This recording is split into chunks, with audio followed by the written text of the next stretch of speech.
line 3-0 in a count. He'll look to get back in this count. And that one's lined the other way.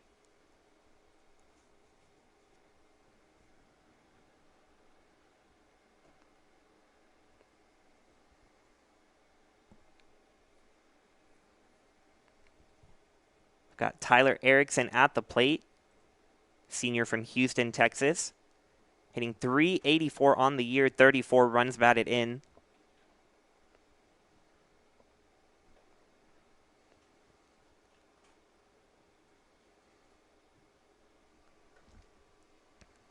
Duro takes another step off the mound.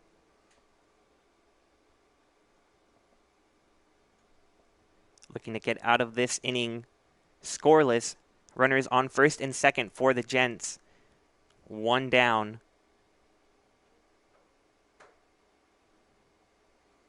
That breaking ball hitting Erickson, says the home plate umpire. So now the bases will be loaded for Centenary. In the top of the first inning, they look to get on the board quickly. And now the umpires will meet to discuss if Erickson was actually hit. Yeah, and the way Pettit reacted on that one, feel as if Erickson took off maybe a little bit early, wanting to take advantage of a pitch in the dirt that was definitely close to hitting him, but Pettit seems very convinced that it did not, in fact, make contact with the hitter.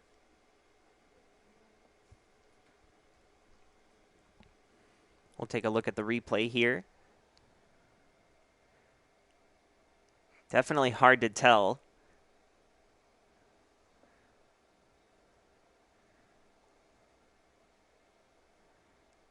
Doesn't look like it got any leg.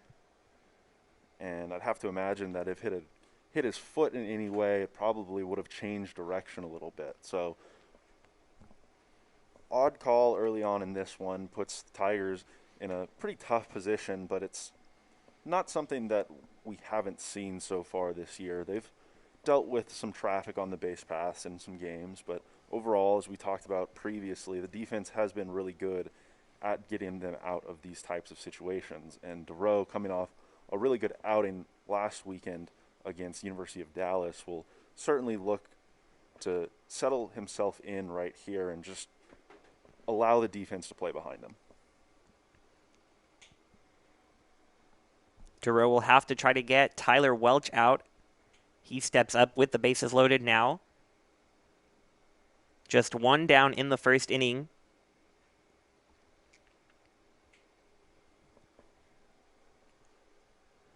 Duro's breaking ball down for a ball. Hewitt led off this inning with a single to right field, then stole second base. After Crowder struck out, we've got a walk and a hit by pitch to load the bases for Centenary. Now Welch looks at that one in for a strike. 1-1 count. Duro quickly back on the rubber, trying to gain some momentum here and get out of this inning. Welch awaits the 1-1. And that one loops just outside for a ball.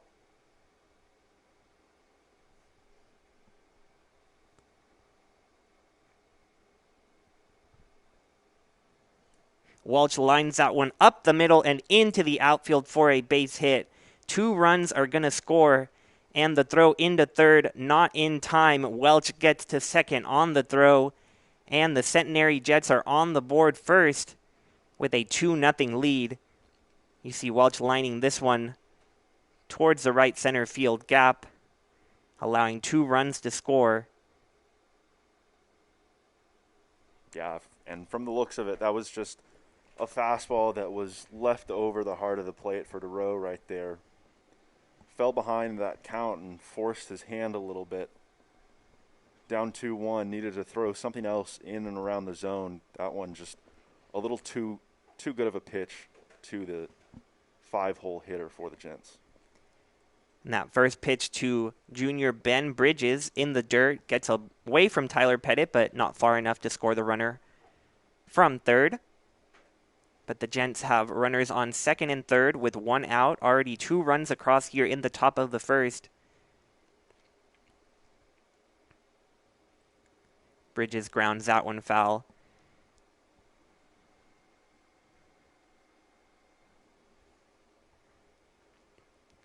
This is a matchup between two top 20 teams. Centenary ranked 19th in the nation.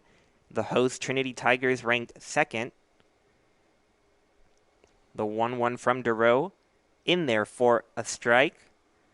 Trinity sits atop the SCAC with a conference record of 10-1.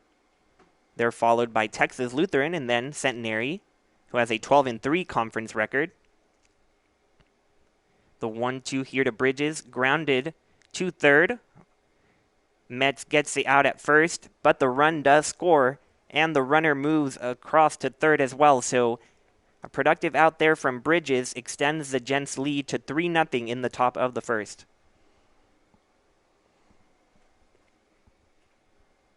Yeah, and Bridges does a good job to go out and get a breaking ball right there. But for DeRoe, you'll trade the run for the out, knowing that you have a batting order behind you that can definitely produce the runs to make up this deficit.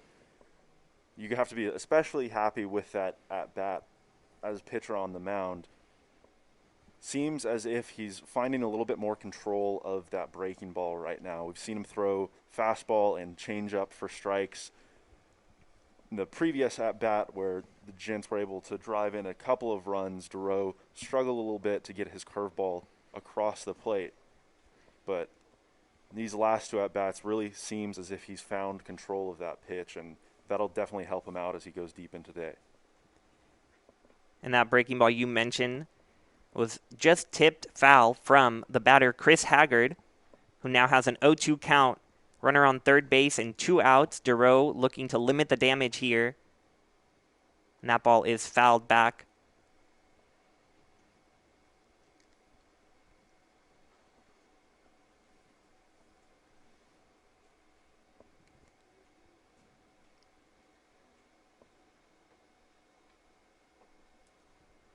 DeRoe's 0-2 pitch to Haggard. And that's grounded. Metz trying to make the play, and the throw is out there at first base. A nice play there from MJ Metz. Had the runner Haggard hustling down the line, and a run would have scored if Haggard was safe at first, but you see the bare-handed pickup and throw just in time with Vonderhaar over there at first. So the Gents get on the board early with 3 runs in the top of the first. Tigers coming to bat in the bottom of the inning looking to respond.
Welcome back to San Antonio, Texas.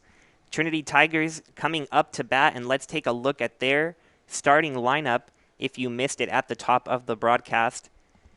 We've got Preston Ludwig on the mound for Centenary, and the Tigers lineup that will face him. Leading off in right field, Rafe Chomet.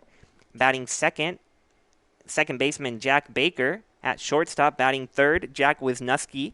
Hitting cleanup, center fielder Mason Meredith. Batting fifth, the left fielder Brian Schaub.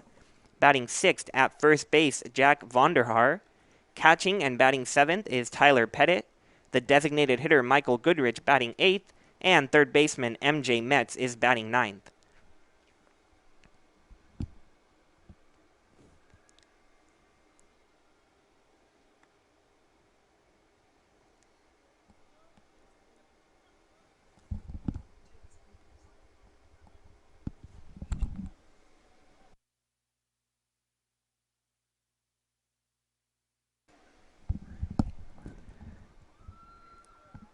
Rafe Chomet getting ready for his first at-bat of the afternoon. And Luke, what can you tell us about Ludwig on the mound? Well, before we get to that, it is important to mention that Ludwig is also boasting a .397 batting average on the year, in addition to having a pretty great year on the mound. His last game out against University of St. Thomas, he went 6 innings, gave up 6 hits, but only 1 earned run while striking out 11. So definitely a hot hand on the mound today for the Gents. He'll have his work cut out for him, though, facing a Tigers offense that leads the SCAC in batting average, on-base percentage, and slugging. And Rafe getting things started, hitting .409 on the year. That ball outside for ball 2. Rafe's batting average, top among the Tigers, also leads the Tigers with 45 base hits. Having a tremendous season once again, and he'll look to get things going here for the Tigers as they trailed 3-0. He swings through that one.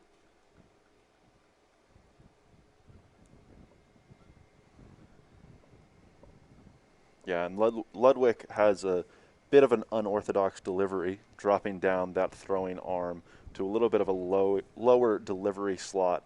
But in addition to that, a couple of early pitches here looks like he's trying to work away from Tigers hitters, but in an attempt to work inside there, hits Chomet. So Tigers off to a good start here in the bottom of the first inning. But for Ludwig on the mound, definitely going to be interesting to see how this Tigers lineup works to figure him out. Bit of an unorthodox arm slot combined with a ball that's running away from left-handed hitters and probably going to run in on those right-handers. So for the Tigers, just what they're looking for, runner on base right away. That brings up Jack Baker, first-year infielder from Sugar Land, Texas.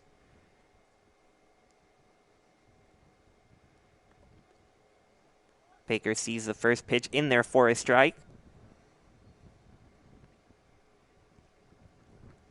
Got a lot of speed on the base paths and at the plate.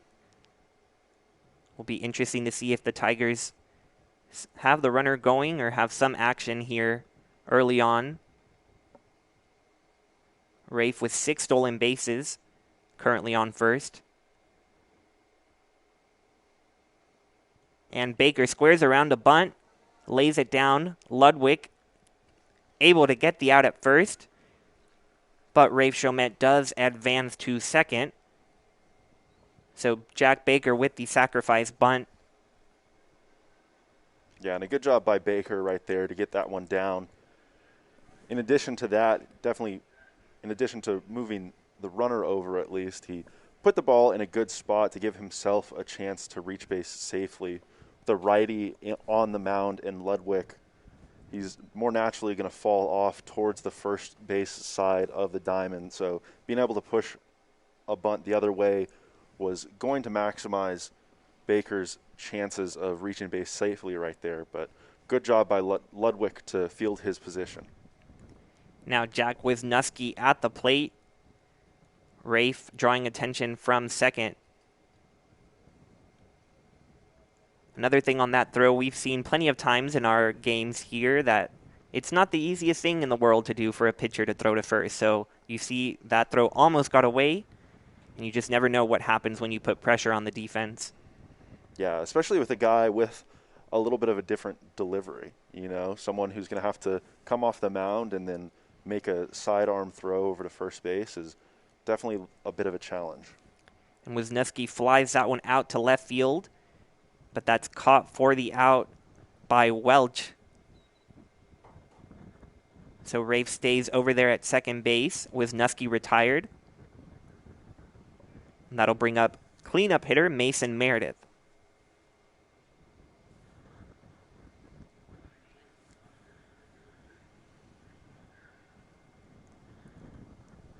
Meredith coming off a great performance in the Tigers' midweek game in Seguin against Texas Lutheran, drove in 4 runs against the Bulldogs. He'll look to get that one going again as there's a runner out there at second that he's hoping to drive in. He takes Ludwig's first pitch to the right side, hustles over to first, but not there in time, as Ludwig gets the third out of the inning and gets a scoreless bottom half of the first. So here in San Antonio, after Meredith grounds out to second, we've got a 3-0 Centenary lead. We'll be right back after the break.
Harrison DeRose back on the mound for the Trinity Tigers. Cole Collins at the plate for Centenary. DeRose first pitch to Collins, grounded to MJ Metz at third. He gets a quick first out, so just what DeRose wants. After 3 runs came across in the top of the first, looking for a quick second inning, and that's how you want to start it. Yeah, absolutely. 1 pitch, 1 out, great start to the top of the second inning right here, and we've seen the defense play pretty solid so far in this one, so DeRoe definitely look to repeat that type of effort right here, allowing these Gents hitters to at least put the ball in play. It's going to maximize his chances of going deep into this one. Brady Robinson looks at the first pitch from DeRoe. A called strike.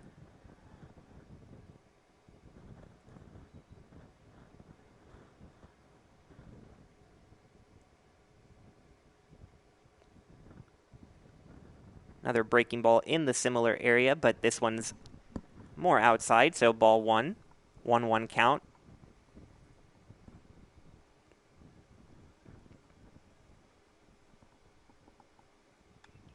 Robinson grounds that one to shortstop and called out at first base. A nice stretch over there from Vonderhaar.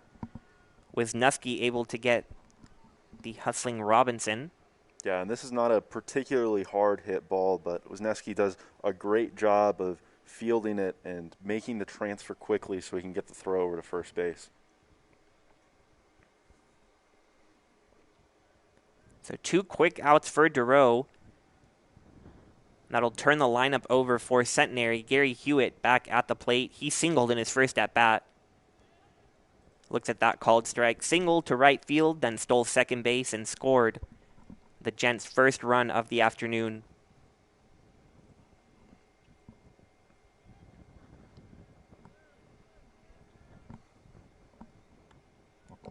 That's in there for a strike on the inside corner. 0-2 count to Hewitt.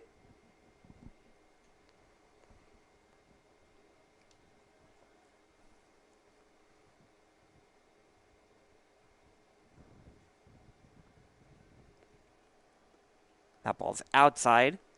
Ball 1. Duro did a really good job to get ahead in this count. 0-2 to start it. Threw a really great curveball first pitch, came back with a fastball on the hitter's hands that just had him frozen at the plate.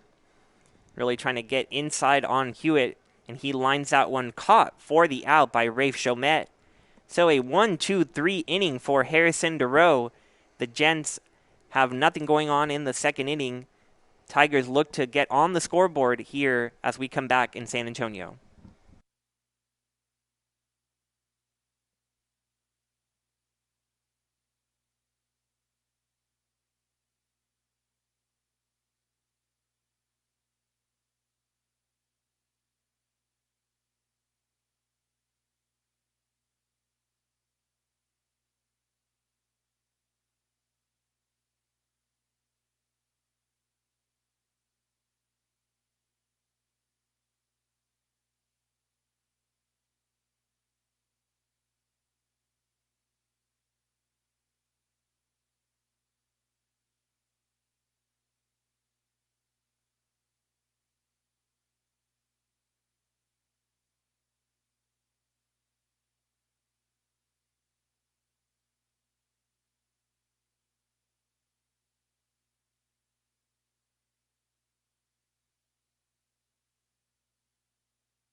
Welcome back to San Antonio. Brian Schaub getting ready to hit here in the bottom of the second inning. Tigers down 3-0 early on. Game 1 of a doubleheader, so stick around with us all afternoon. We'll be here. Ludwig on the mound with the lead.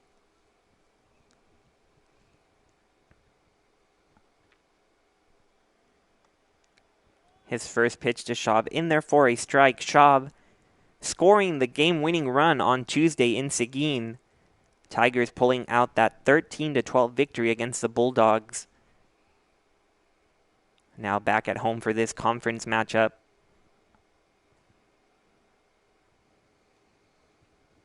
That ball well outside, evening up the count at 1-1.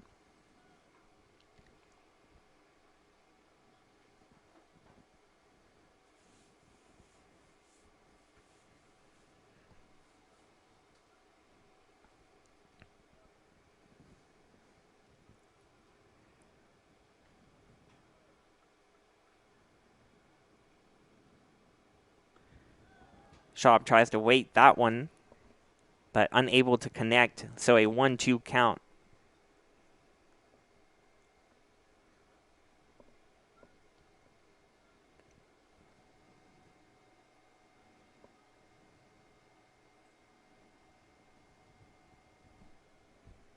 The 1-2 from Ludwig, lined into left field for a base hit. Schaub connecting with that two-strike delivery from Ludwig and gets another leadoff man on for the Tigers. See if they can bring him around this time. Yeah, and in that at-bat, Ludwig did a really good job sequencing his pitches early on to get ahead, but up 1-2 gave a really good hitter too good of a pitch to hit right there, and Brian Schaub does exactly what we'd expect him to do with that one.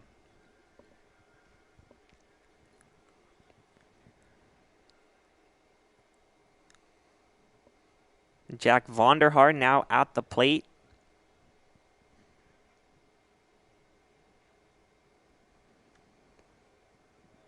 First pitch to him, a called strike at the top of the zone.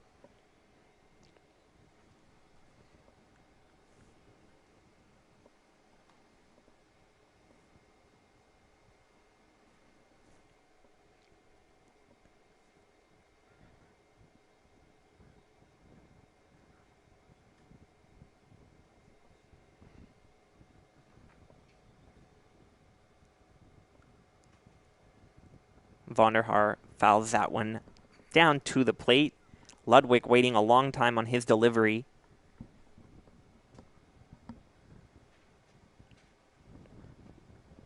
Got Schaub over there at first, has stolen 6 bases, so don't let the power fool you. Leads the Tigers with 9 home runs, but also a fast runner.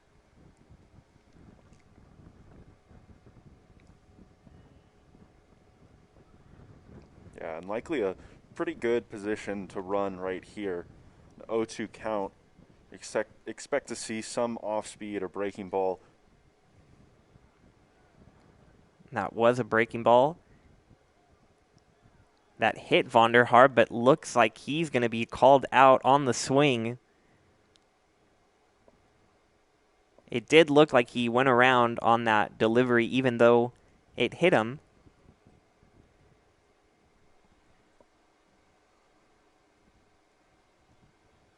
And they're also calling runner Brian Schaub back to first base, so not able to advance on that.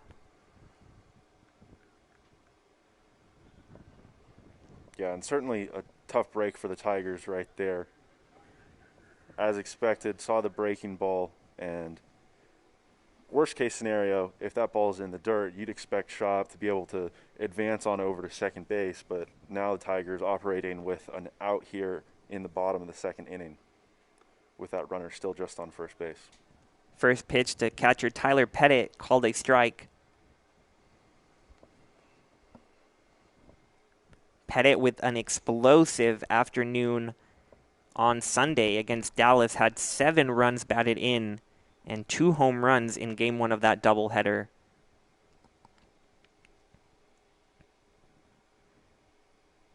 Now he awaits the 0-1.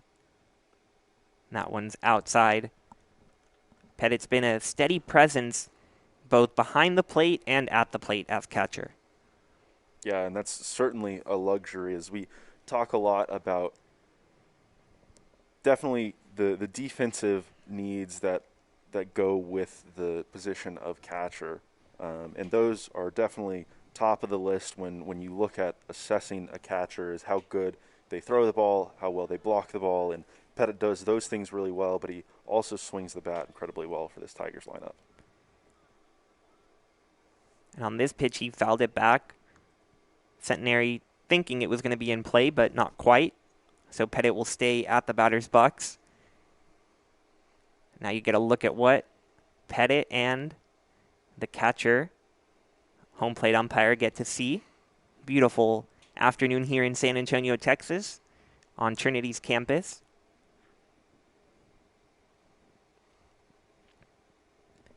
You would never know that yesterday it rained all day, pushing this one back to 3 p.m. We're supposed to originally start at 1 p.m., but had to dry the field in preparation for the doubleheader.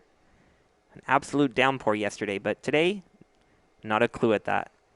That one outside for Ludwig, a 2-2 count now.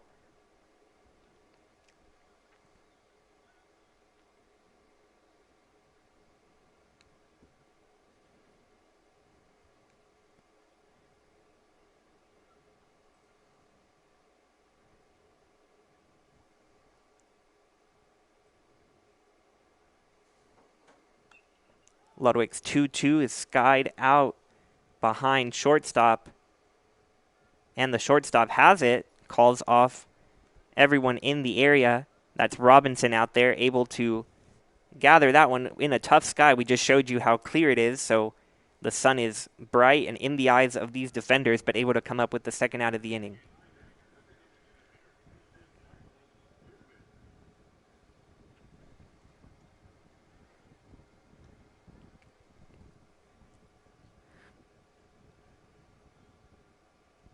Now with 2 outs and a runner is still over there at first, Michael Goodrich steps to the plate. designated hitter today.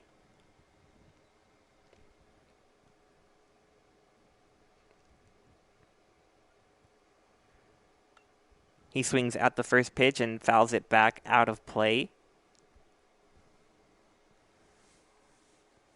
Goodrich with a solo home run on Tuesday in Seguin.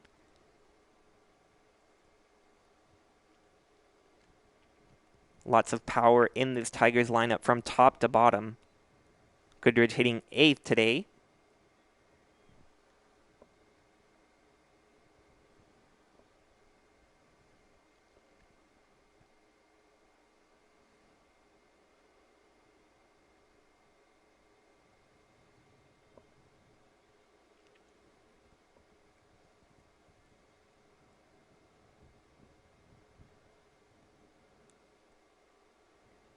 Now the long hold on the 0-1 finally in. Goodrich fouling that one as well. You can see that pitch from Ludwig just floating in there. Tiger batters trying their best to wait back on it. Haven't been too successful yet. Yeah, and I think that's in part due to the fact that Ludwig has mixed his pitches up really well. I think more than anything, it's the fact that he's been very consistent with where he started pitches. We've seen him start that two-seam fastball kind of middle of the plate, let it break in, but he's also started his slider and his curveball in that same position. And that one is well high. Runner going over there and called out at second base. Brian Schaub trying to steal second, but nabbed over there by the catcher, Erickson. That pitch was high where Erickson wanted it, giving him the chance to throw out Schaub. Close play there at the bag, but called out. And so the Tigers scoreless in the second inning. We head to the top of the third with Centenary up 3-0.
Cody Crowder stepping up to the plate for the Gents of Centenary, leading off the top of the third.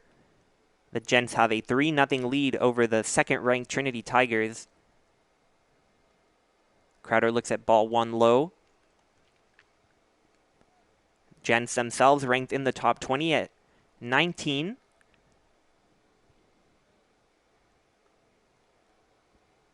That one up and tight to Crowder. Ball two. Trinity with a 23-3 overall record. Centenary 28-5. 3 of those losses for Centenary coming on a sweep at the hands of Southwestern.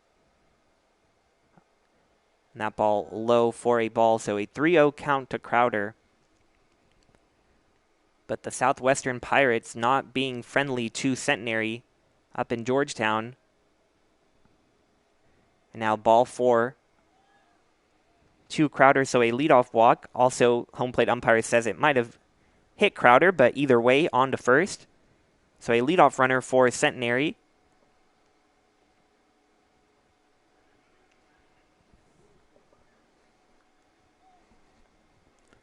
And with Crowder, some more good speed on the base pass for the Gents right here to start another inning. On the year, he is second in their lineup with 14 stolen bases, trailing just Hewitt, who coming in today had 19 on the year. That breaking ball outside to Ludwig for ball 1. We'll see how Duro responds to another base runner. He had retired 5 consecutive hitters after allowing 3 runs in the first.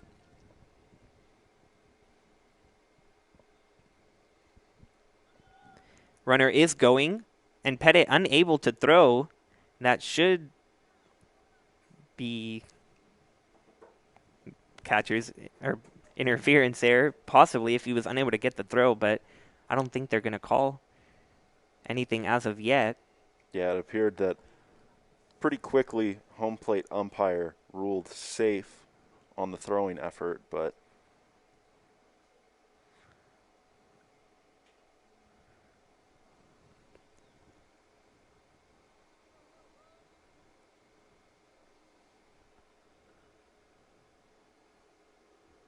perhaps because Pettit didn't actually release the baseball right there, ruled as more of a pump fake towards second base rather than an actual attempt at a throw. So another tough break for the Tigers right here, and the Gents have a runner in scoring position to open up the top of the third inning. So now Ludwig, another opportunity to drive in a run, and he lines it back up the middle and into center field for a base hit. Meredith guns it in, but that is cut off, and a run scores for Centenary. Ludwig with the RBI single, extending the Gents lead to 4-0.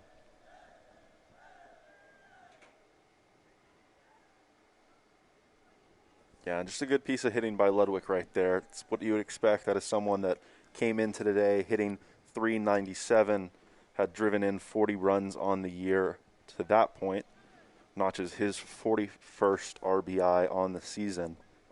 Just sat back on a breaking ball that hung over the plate from Duro and went back up the middle with one.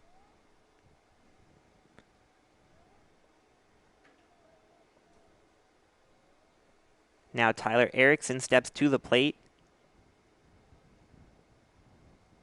That ball in the dirt. Pettit collects it before Ludwig can move over to second. But Centenary doing what they want early, as they came in with 64 stolen bases on the year, second in the conference and 18th in the nation. So already 2 stolen bases in the one this inning, leading to a run on that RBI single to center field.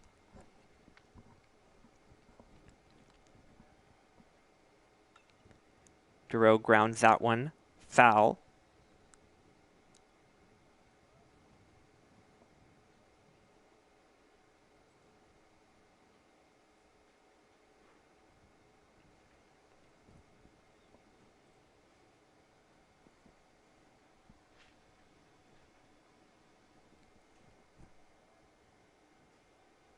A 1-1 count for Erickson.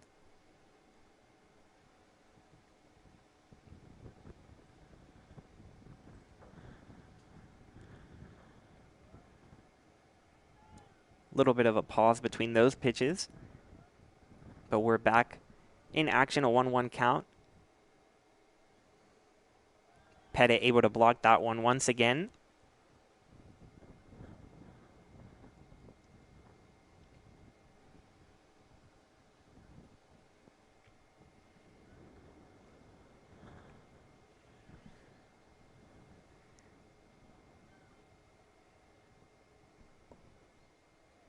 This is, of course, game 1 of a doubleheader. And we've got another one tomorrow as well, just one, for a 3-game series between these two top 20 teams. And the hit and run is on, and perfectly placed ball there for Erickson. Rafe, though, able to get it in quickly. The runner, Ludwig, was off on that pitch. And that second baseman spot was wide open. So the base hit is there, but Ludwig unable to get to third. But it looks like we're going to have a pitching change as we look at this replay here.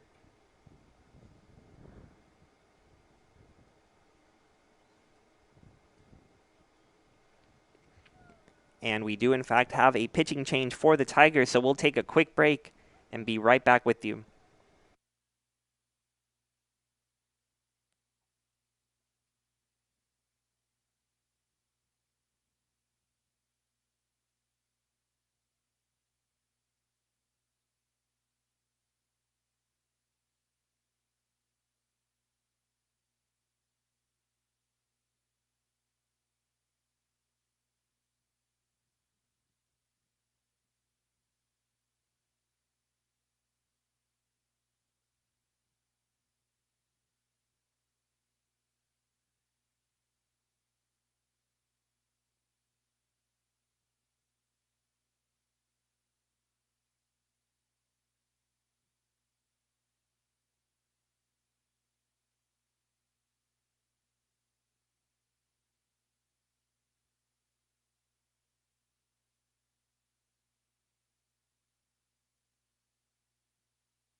The new pitcher on the mound for the Tigers, Jack Schmidt. He comes in with runners on first and second. Nobody out in the top of the third. Tyler Welch coming to the plate for Centenary.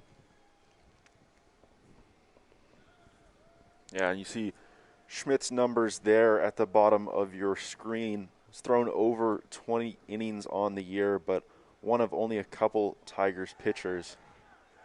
And that bunt is perfectly placed by Welch. He was 100% sacrificing.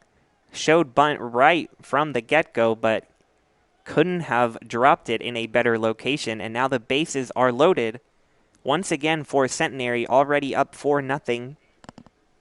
And nobody out here in the third. Yeah, and definitely not much that can be done in that situation right there. Best chance is a third baseman crashing, but it seemed like the Tigers were perhaps playing to try and get that force out at third, and third baseman staying home right there. No way that the pitcher or catcher were going to be able to get over to the third base foul line, field that one, and make the throw across the diamond in time. And now the first pitch to Ben Bridges was low and away. So a 1-0 count with the bases loaded. That one in the dirt once again. Pettit able to block it. Centenary looking to really blow things open here in the third, while Schmidt trying to limit the damage and get the Tigers back on offense. You've mentioned they definitely have the offense to get back into any game, but don't want to get carried away with how many runs they allow here in the top of the third. Absolutely.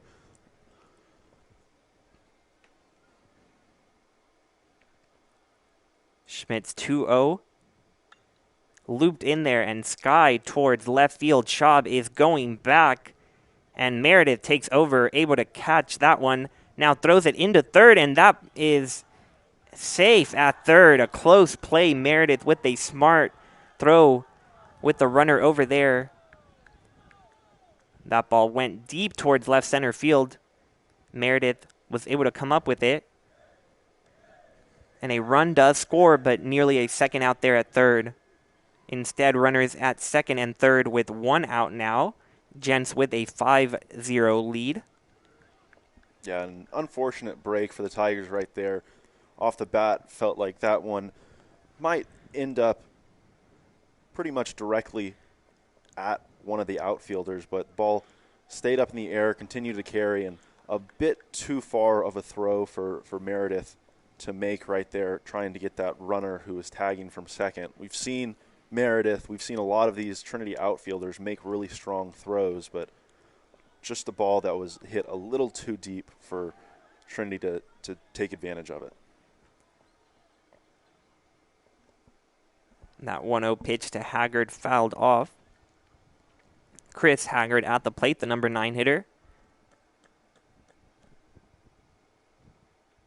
Not the number 9 hitter. My bad.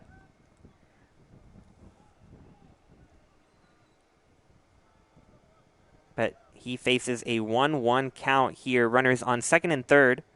Schmidt steps off the mound. A big early situation here in San Antonio. Two top 20 teams facing off against each other. And that one's fouled back.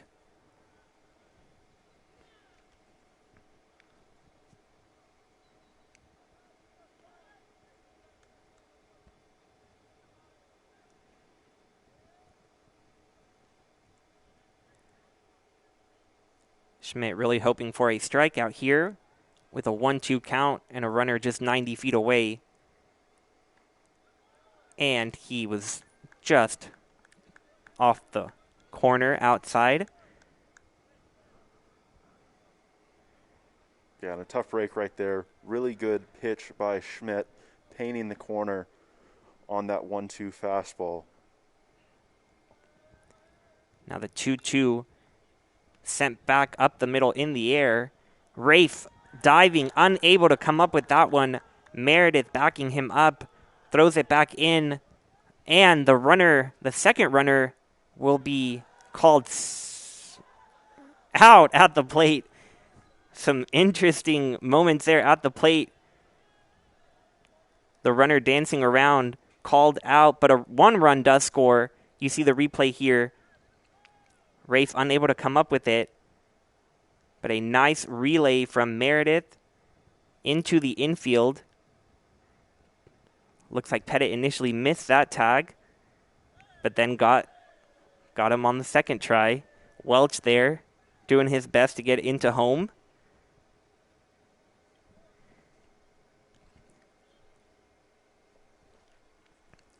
Now a discussion with the umpire to see exactly what was going on there at home.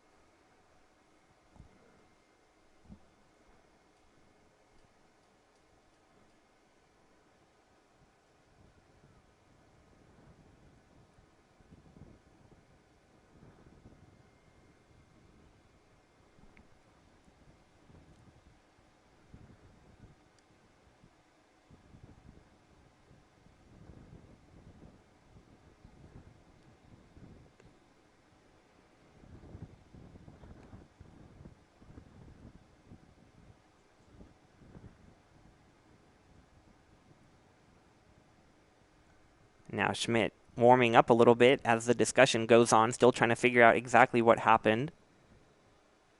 As it stands, Gents up 6-0 in the top of the third. Initial call was out at the plate on the second runner that would have come home to make it 7-0.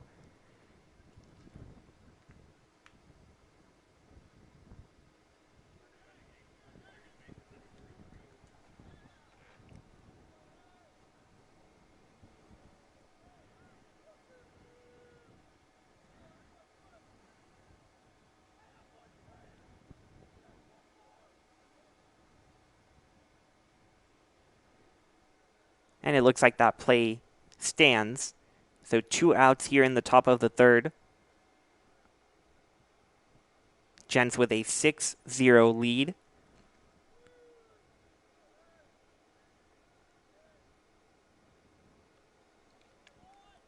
That first pitch, a ball to Cole Collins. Chris Haggard out there at second.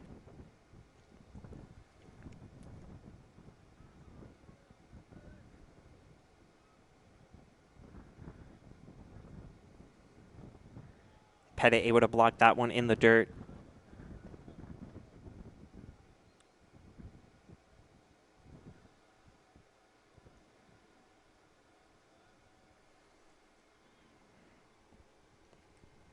Now a 2-0 count to Collins.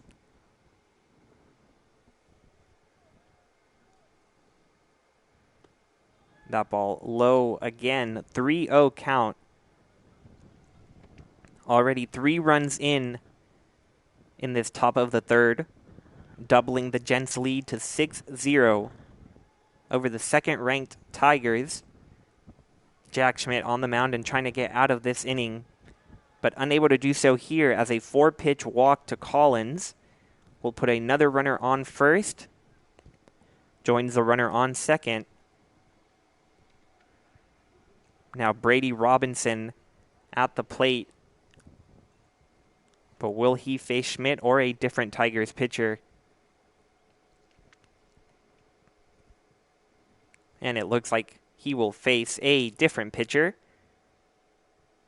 Jack Schmidt coming out in this top of the third. We'll take another quick break as the Gents look to add on to their lead.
Carter Frank now on the mound for the Tigers. He looks to get out of this third inning. 3 runs have already come across for the Gents.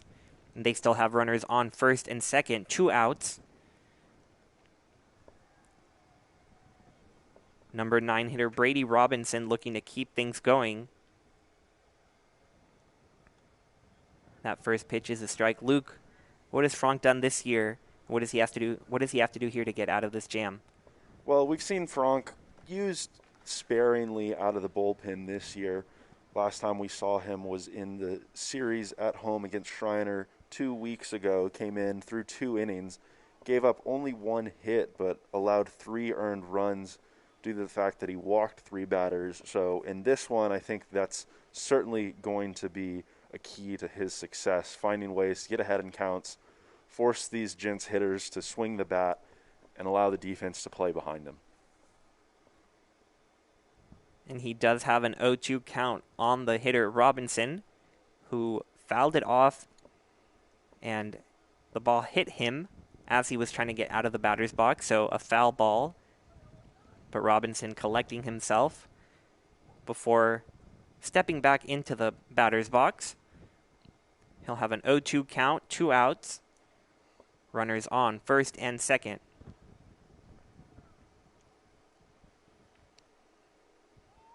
Frank checking on the runner there at first, Collins.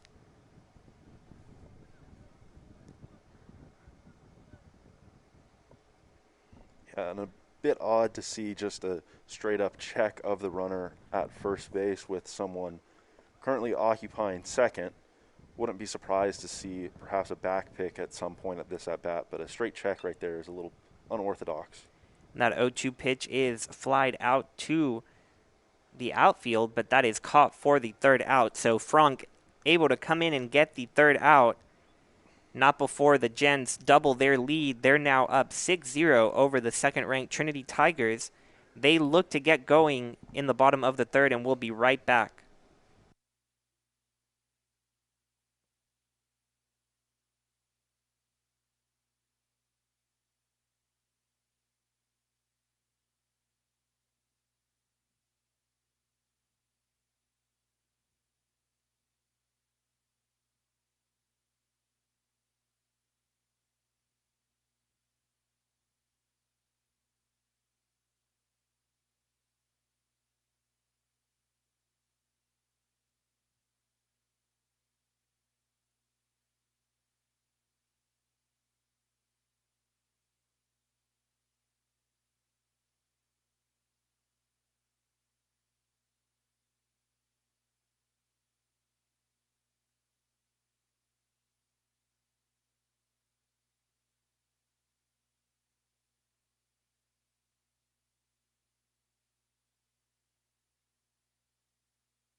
Michael Goodrich back at the plate to lead off this bottom of the third. He was at the plate in the last half inning when Brian Schaub was caught trying to steal second.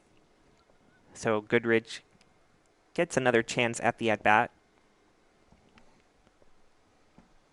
That caught stealing the bottom half of the second inning feels like forever ago, doesn't it, Brian?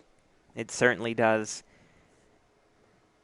That one swung on and missed by Goodrich. But despite the fact that Tigers currently trail 6-0, we know that this is a high-powered offense and they can explode in any given inning, could easily match the Gents' output here in the bottom of the third. Goodrich tries to check his swing, but the home plate umpire says he went around. So 3 strikes for the first out. And MJ Metz to the plate now with 1 out, no one on. But it'll certainly be important for the Tigers to get something going sooner rather than later. Gents able to pad the lead a bit more for Ludwig on the mound, and certainly a good thing when you're getting run support.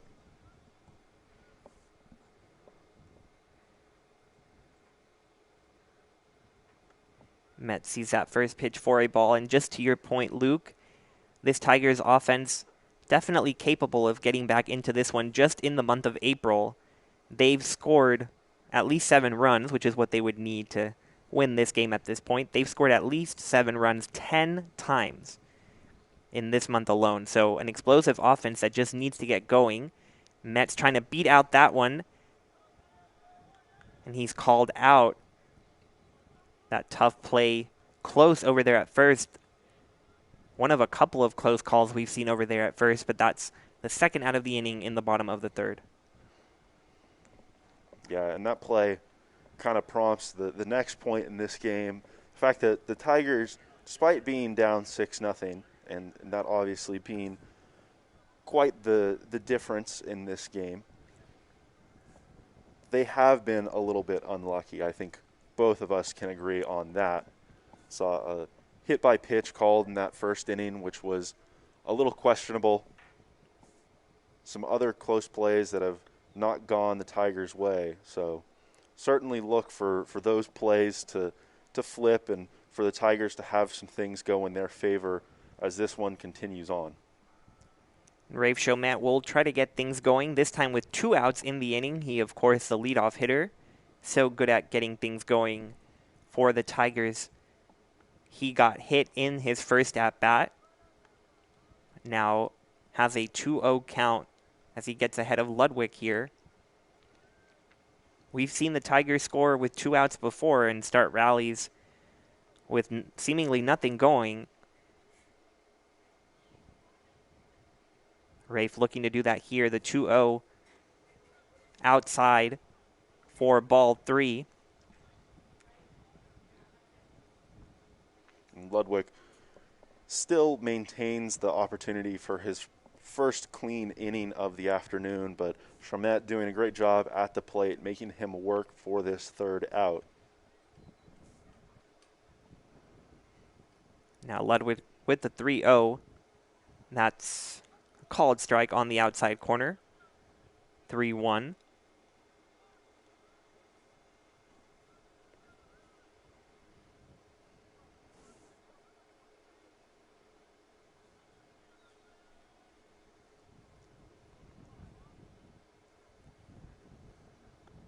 Now is ball 4 to Chomet, so he'll take his base.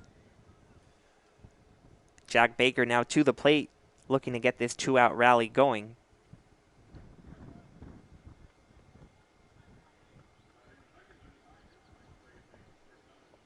So far in this one, we've only seen 2 Tigers hitters strike out, so they've done a good job putting the ball in play off of Ludwig, but talk a lot about it on the broadcast, the fact that the Tigers just really need some more solid contact consistently in these games.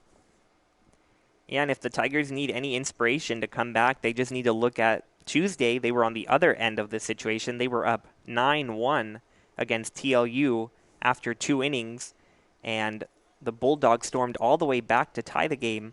Tigers able to come out with the victory, but just goes to show that these offenses in the SCAC are able to put up runs and put them up quickly. Trinity, of course, ranked number 1 in the SCAC, followed by TLU at number 2, and Centenary right behind at number 3. So these are 3 teams that are very competitive, very talented, and it should be a good 3-game series here in San Antonio. This is game 1 of those 3. We have a doubleheader today with another one following us right here, and then a Sunday afternoon game tomorrow at 1 p.m. The 0-1 to Baker outside in the dirt.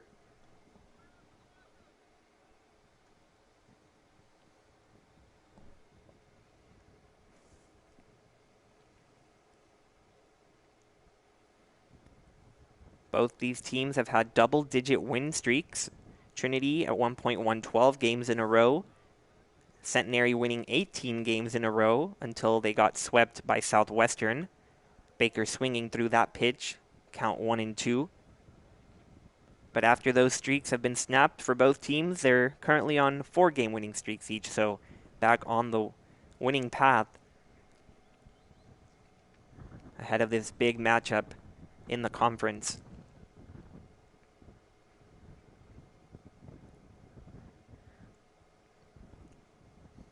Ludwig ready for the 1-2. That's outside. Rafe taking off for second, and he is safe there at second base. So Chomet takes off on the 1-2, and able to get himself into scoring position with 2 outs. Now Baker, an opportunity to drive him in.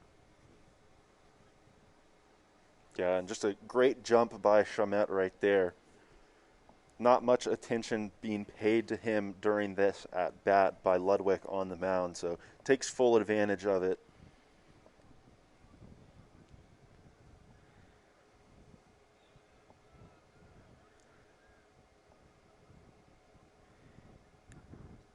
Rafe over there at second now. Baker looks at that one outside. A nice take to bring the count full 3-2.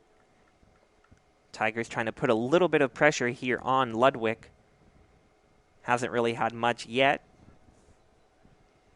Yeah, and a really good job by Baker in this at-bat specifically. Fell behind early, but has done a really good job to work it full right here and give the Tigers a chance to cut into this deficit. And that 3-2 pitch is in there for a called third strike. Baker unable to bring in Chamet with 2 outs, and so the Gents maintain their 6-0 lead as we head to the top of the 4th. We'll be right back after this quick break.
Top of the order, back up for the Gents, Gary Hewitt, starting things off in the top of the 4th, and he squares around a bunt, but that's a called strike. Hewitt is quite the fast leadoff hitter. Already had a stolen base in today's game. That was his 20th on the year. So looking to get on and cause havoc on the base paths. That one's a ball inside.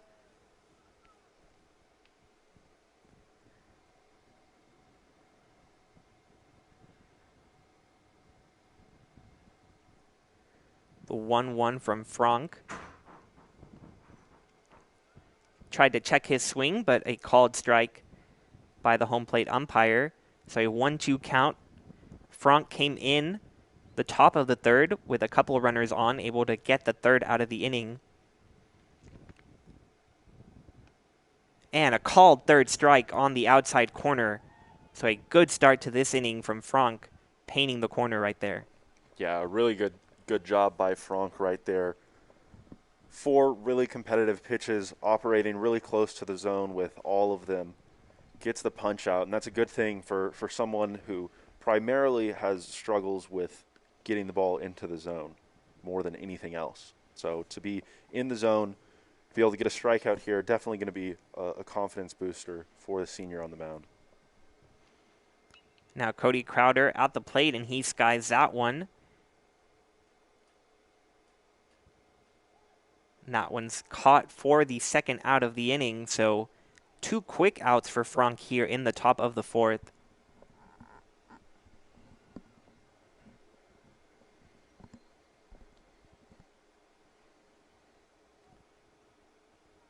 That'll bring up the pitcher, Ludwig.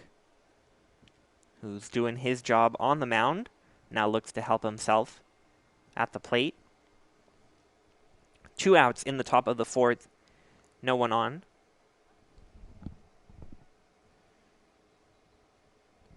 Something.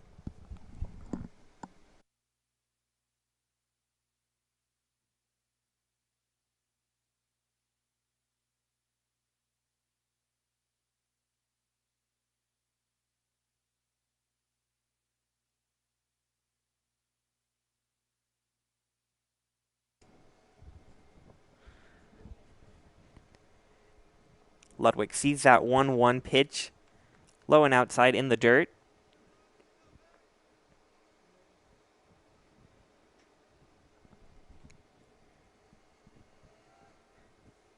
He has a 2-1 count here.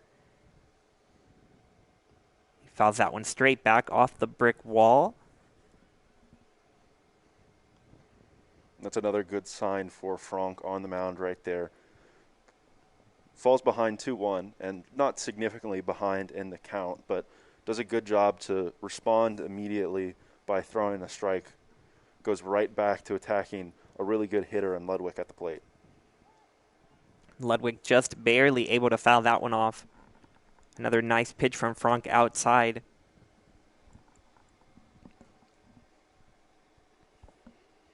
And I think this is what we've seen out of Tiger pitchers when they've been at their best this year. Not only getting ahead in counts, but continuing to come at hitters, just attacking them consistently in the zone when they are ahead, forcing hitters to swing at pitches that they don't really want to. The count now full to Ludwig, and fouls that one back once again. So a long at-bat here from the pitcher.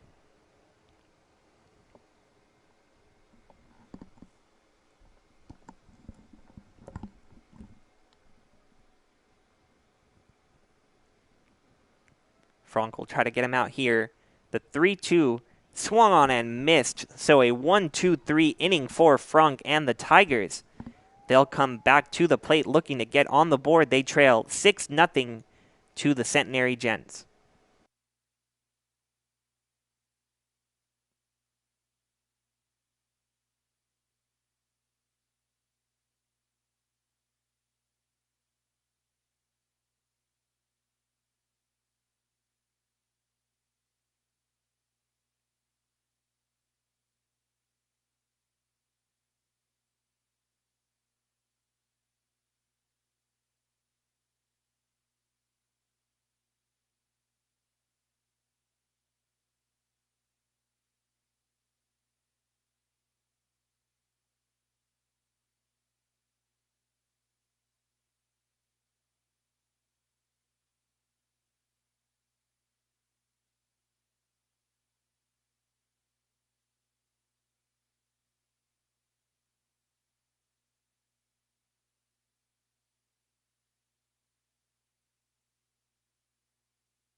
after striking out to end the top of the fourth.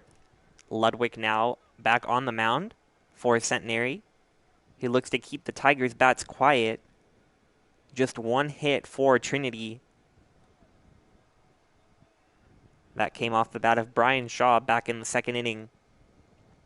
Jack Wisniewski sees the first pitch of this inning in for a strike.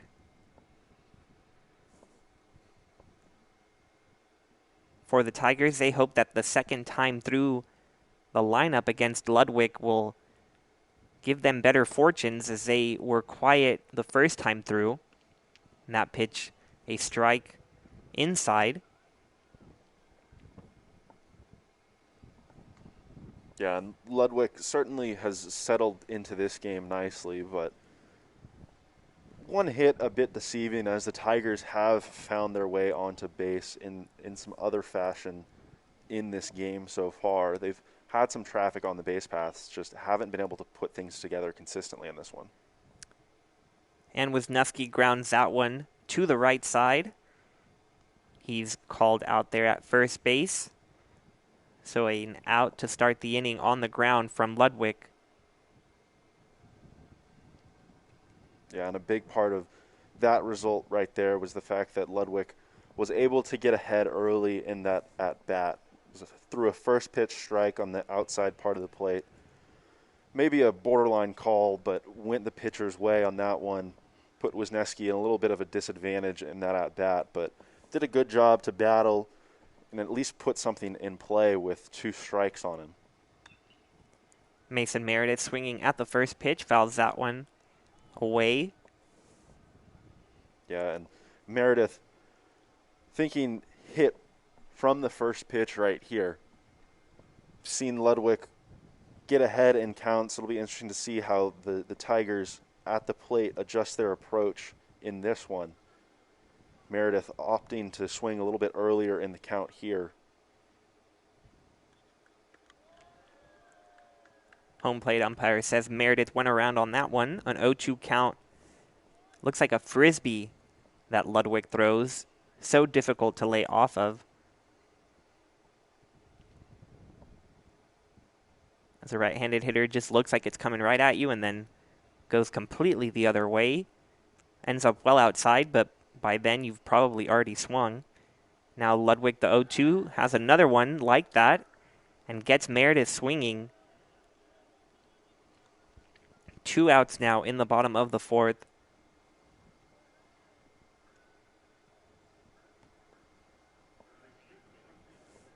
Yeah, and Ludwig does a really good job in that at-bat right there, recognizes the aggressiveness of Meredith at the plate and kind of takes advantage of that by throwing some breaking balls. As you mentioned, really, really difficult to lay off of as a hitter, specifically when you've come up to the plate expecting to see lots of strikes, as most of these Tiger hitters have so far in this one.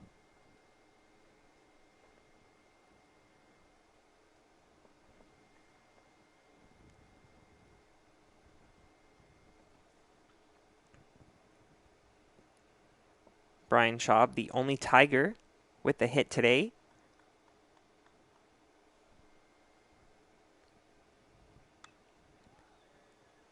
And he skies that one towards the right side.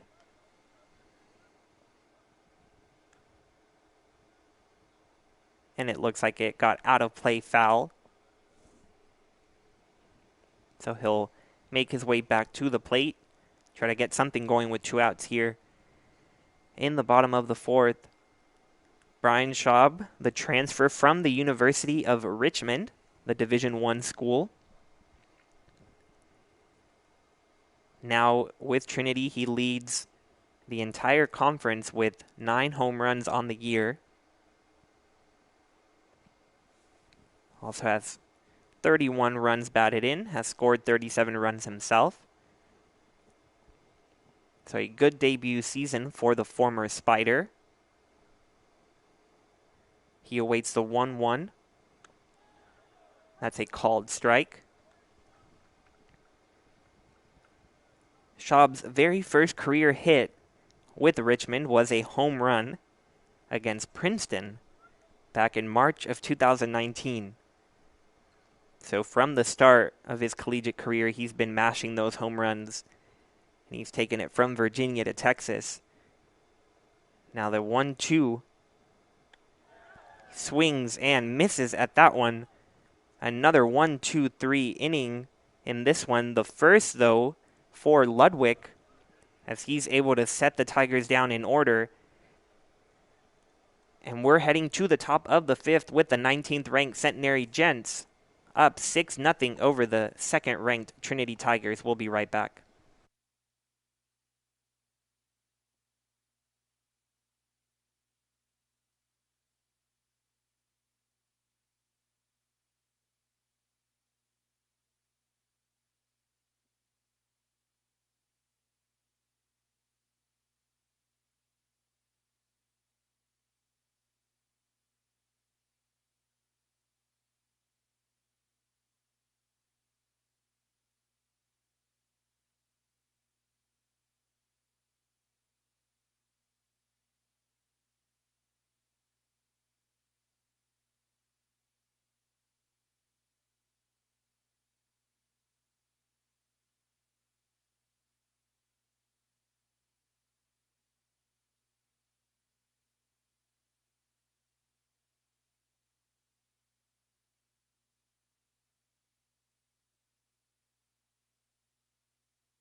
Carter Frank is back on the mound to start the fifth inning for the Tigers.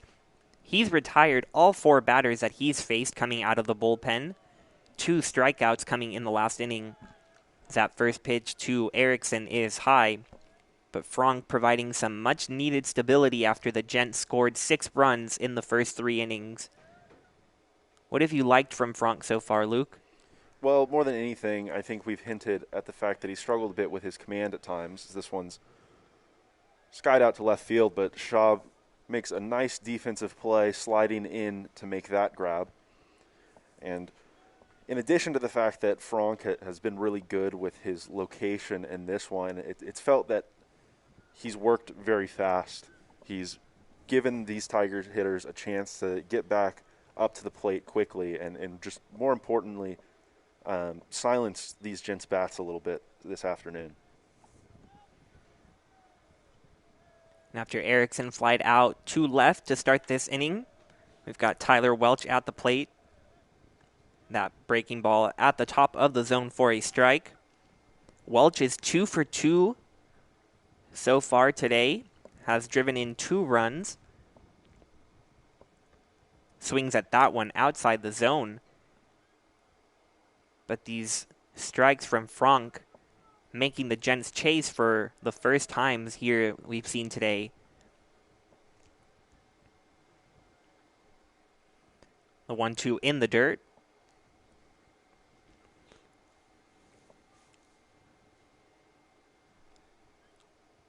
Welch had that bases loaded single in the first inning to get the scoring started for Centenary.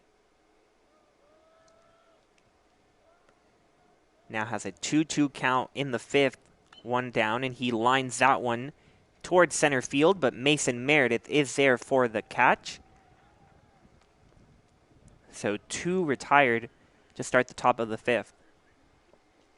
You mentioned that RBI single for Welch in his first at-bat of the day, but go back to the third inning when he laid that bunt down that just hugged the line and didn't give the Tigers any real opportunity to record an out there. Just one of those unlucky breaks for Trinity that we've talked about today.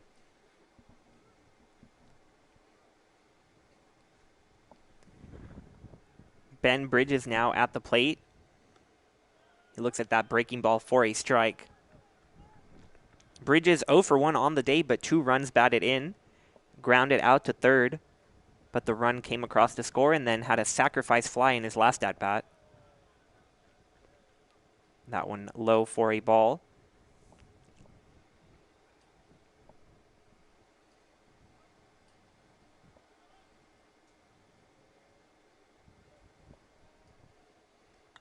Bridges takes that 2-1 pitch up the middle. Baker with the diving stop and gets the out at first. A fantastic defensive play there by second baseman Jack Baker. We take a look at the replay here. Looked like that one was destined for center field, but Baker had other plans and gets Bridges out at first. So a nice 1-2-3 inning for Frank once again. Tigers looking to get their offense going after we're halfway through this game 1 of the doubleheader.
Welcome back to San Antonio. We're in the bottom of the 5th inning, looking to see if the Tigers can take that great defensive play to end the top half of the inning and bring it to the plate.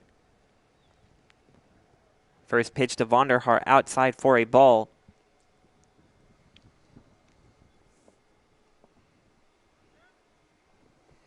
Vonderhaar 0 for 1 on the day thus far with a strikeout, but a little bit of an odd play earlier in the game when he was called out on a pitch that actually ran in and hit him on the foot. So another one of those unlucky plays. It seems like there's a lot that you can list so far this afternoon, but great opportunity here for the Tigers to try and get back in this one with a lot of baseball yet to be played. Vonderhaar has a 2-0 count on him, and now 3-0 as that ball is outside from Ludwig.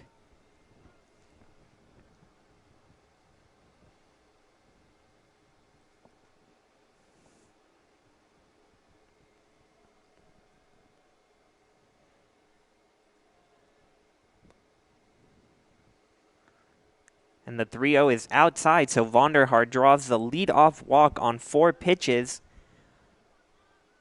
And nothing better to get something going than a leadoff walk if you're the Tigers.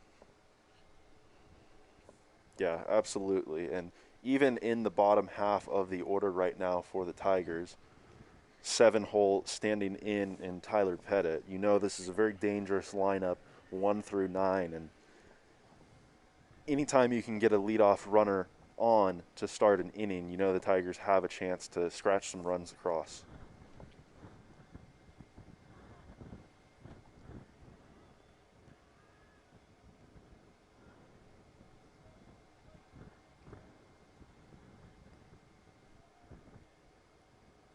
First pitch to Pettit outside. Catcher Erickson able to stop it, but 5 consecutive balls to start this 5th inning. You see Ludwig taking a little walk behind the mound, trying to gather himself. He's had a great outing so far.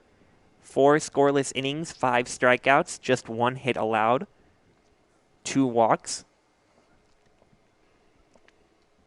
Now has the 1-0 to Pettit.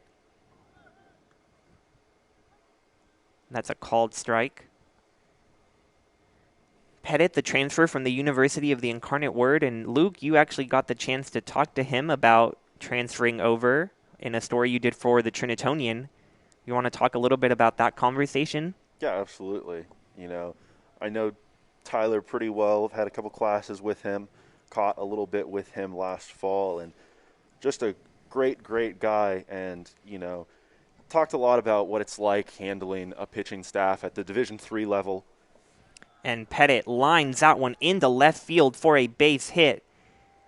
So 2 runners on to start this 5th inning, and finally something going for the Tigers as they look to get on the scoreboard. Yeah, great piece of hitting right there by Pettit. He's a bat in this Trinity lineup that's certainly been on fire past couple of games, and big right there, as this is really the first time today that we've seen these Trinity hitters be able to string anything together.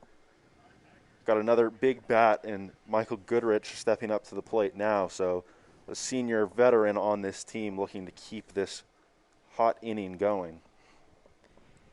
And just to get back to that story we were talking about, if you are interested reading about the transfer players on this Trinity baseball team, you can head over to Trinitonian.com and check on the sports tab. You'll see Luke's story there. That ball is high.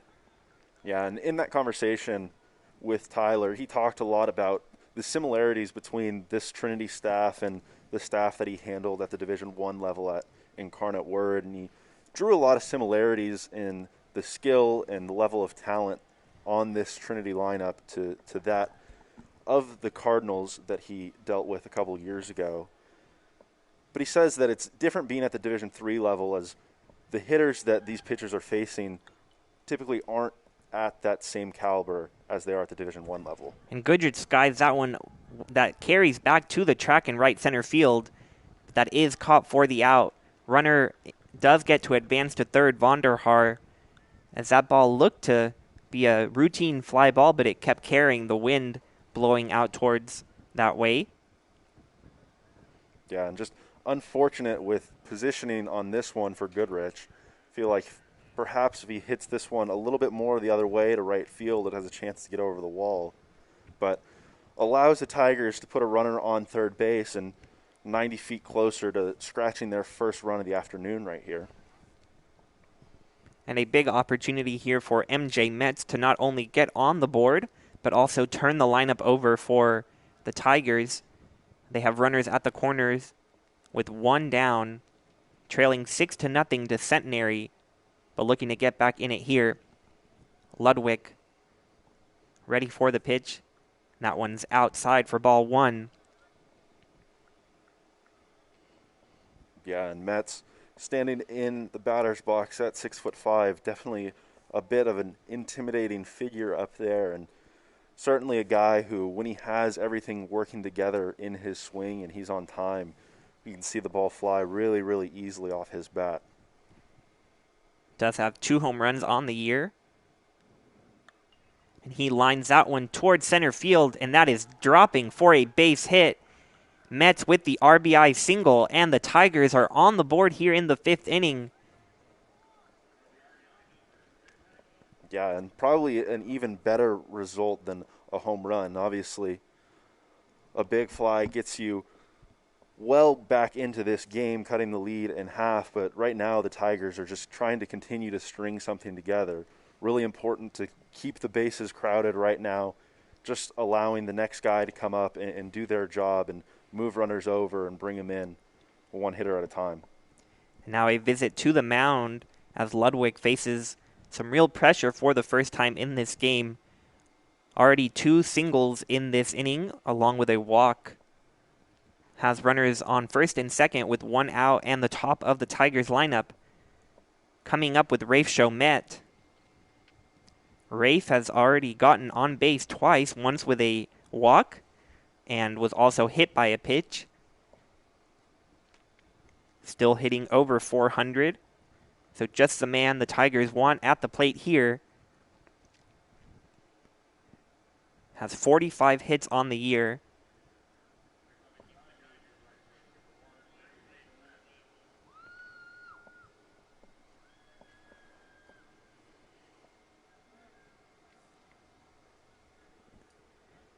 Ludwig, after that visit to the mound, back on the rubber. Rafe trying to get the Tigers back in this thing. He'll look at the first pitch outside for a ball.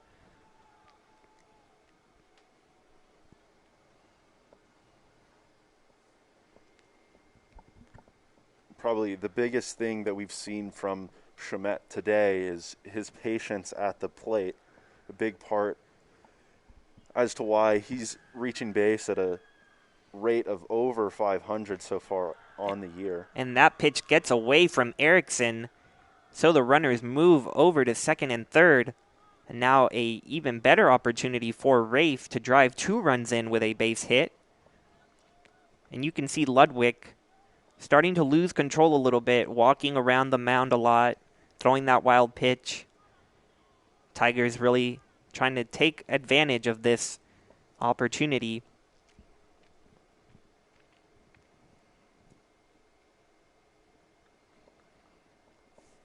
Yeah, and certainly a great opportunity.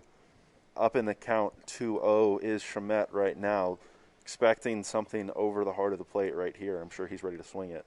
The 2-0 is in, and Chomet swings, fouls it back out of play.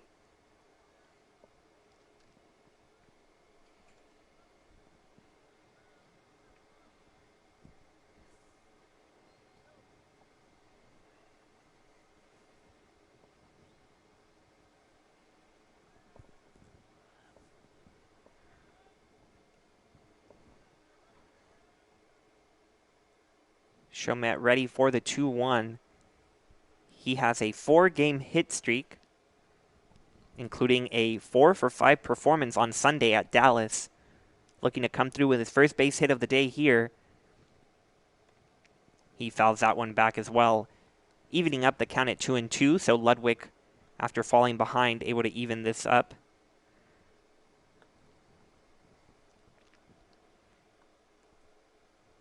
But you see in this inning especially, just even after that foul ball, taking a long walk behind the mound.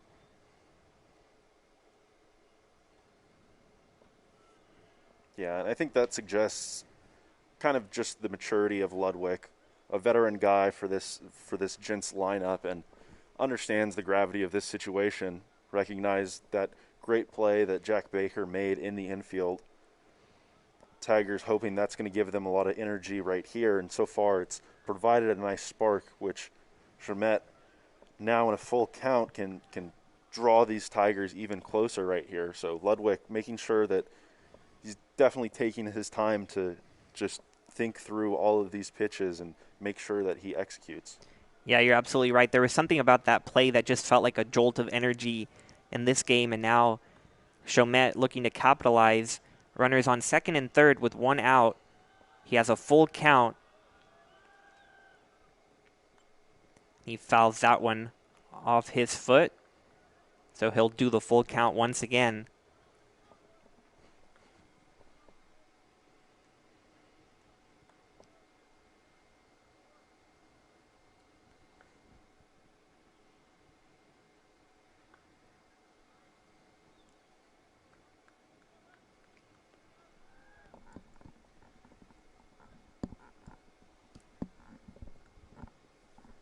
Chomet, the 5th-year senior out of Sugar Land, Texas.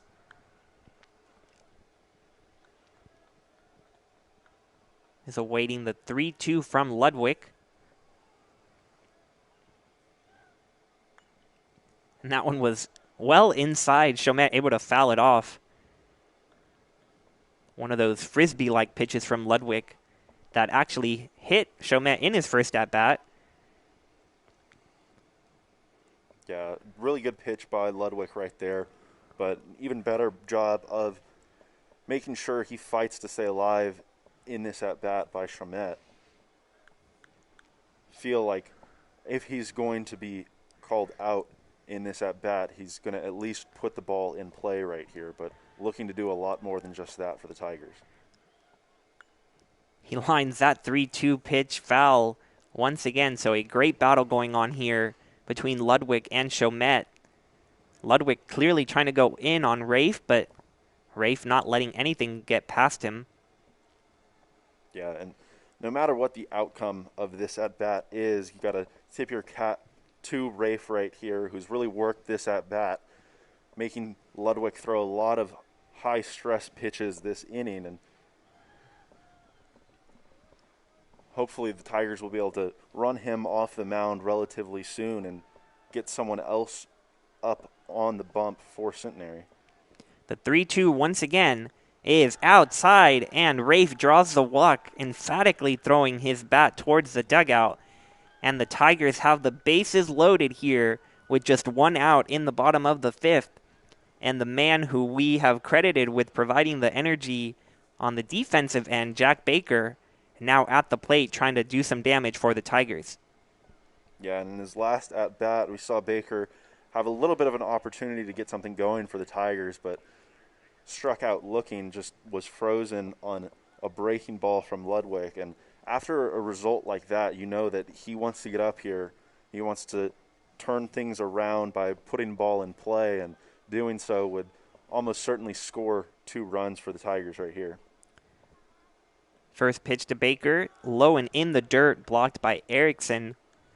But a nice take to get out in front of this at-bat by Baker. We've seen that pitch outside so often today.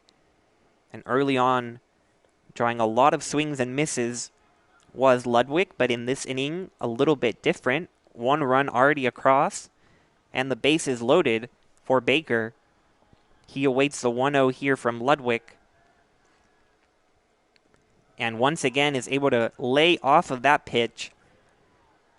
Now the 3rd time through the order, and really looking like these Tiger hitters are making the adjustments. Yeah, absolutely. If anything, it feels like they've grown a lot more patient. Or perhaps, I think, honestly,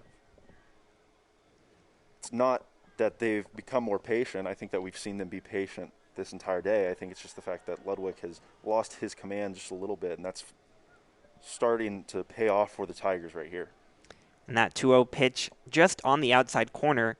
So Ludwig able to get that one in his column, bringing the count to 2-1. Baker, though, still with the advantage count-wise.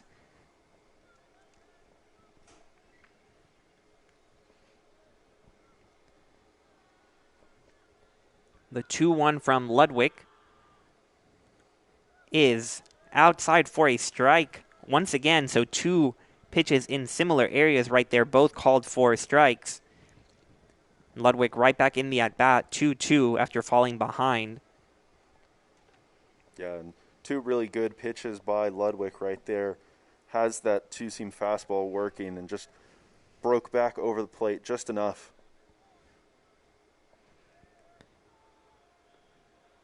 Baker ready to see this 2-2 pitch from Ludwig. And once again, that pitch outside, Baker somehow able to lay off of it, and the count is full, 3-2. We've got Pettit over there at third, MJ Metz at second base, and Rafe Chamet on first.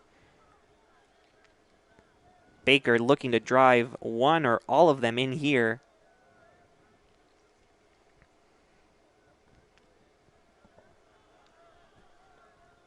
The 3-2 pitch here from Ludwig is fouled back from Baker. A nice swing on that pitch. Yeah, really good fight by Baker in this at-bat right here. Seen Ludwig come at him in the zone with only his 2-seam fastball. All 3 balls in this at-bat coming on his bigger, loopier breaking ball. Looks like a curveball. But the last time these 2 faced off, We saw Ludwig strike out Baker on what looked to be a little bit of a tighter breaking ball. We'll see what Ludwig tries to do here as the 3-2 once again to Baker is swung on and called a third strike as the home plate umpire says Baker went around. Unable to hold his swing there was Baker. We'll get a look at it here.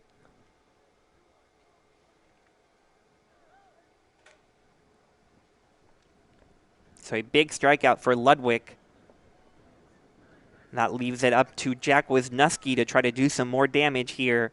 Bases remain loaded. Now 2 outs in the bottom of the 5th.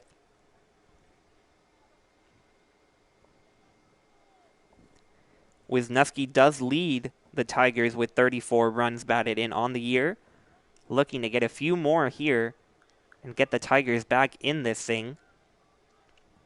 First pitch from Ludwig is lined up the middle and in the outfield for a base hit. 1 run has scored, 2 runs have scored, and Wisniewski is into second base safely with the 2 RBI double. Tigers close to within 3 as that double from Wisniewski just out of the grasp of the second baseman Collins.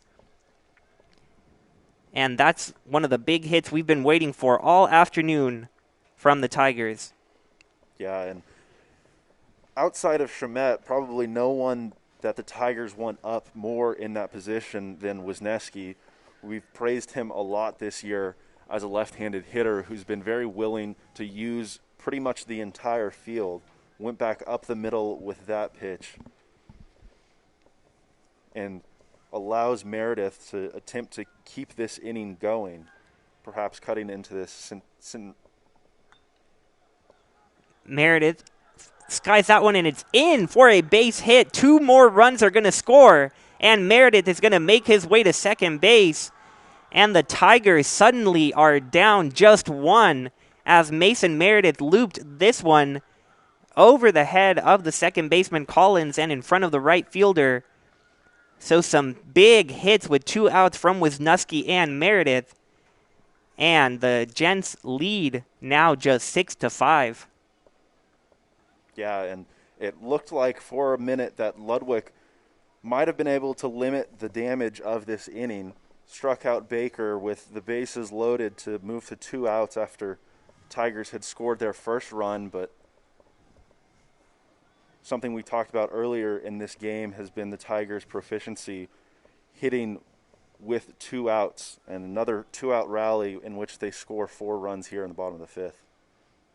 And just like that, after a brilliant first 4 innings, Ludwig is now off the mound as the Tigers have scored 5 runs here in the 5th inning, and they're not done just yet.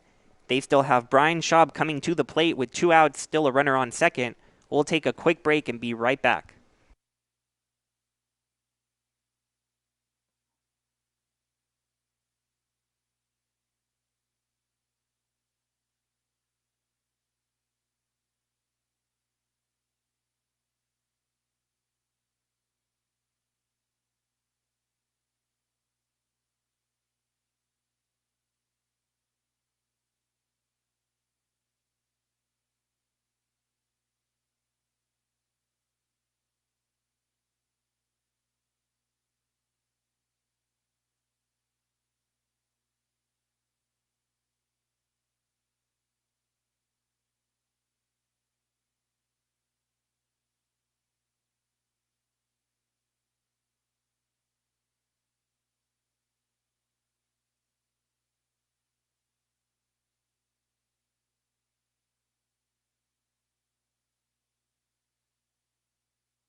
Parker Primo now on the mound for the Centenary Gents, trying to get out of this half inning that has completely turned this game upside down. Tigers came in down 6-0, but now have battled all the way back down just one, have that tying run at second base in Mason Meredith. Brian Schaub at the plate. And we'll wait a little bit longer to get this at-bat going, as home plate umpire calls time. But Primo now ready to go against Schaub, and that's a balk right there before he can even deliver his first pitch. And the tying run is now 90 feet away. Home plate umpire not hesitating one bit calling that, as Primo hesitated. And now a wild pitch, pass ball, will tie this game up. Primo against Schaub. That pitch is outside for a ball.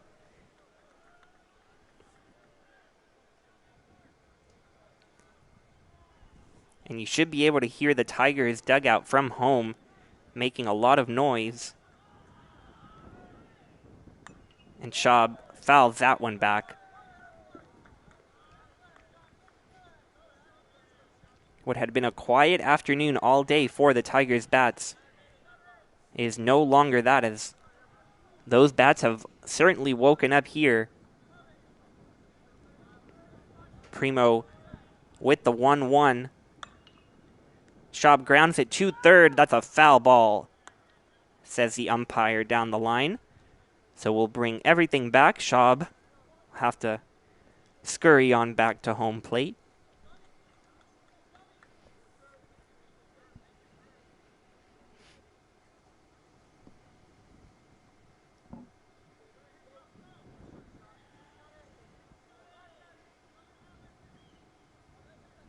That's a couple of pitches already in this at-bat from Primo to Schaub that have stayed on the inner half of the plate.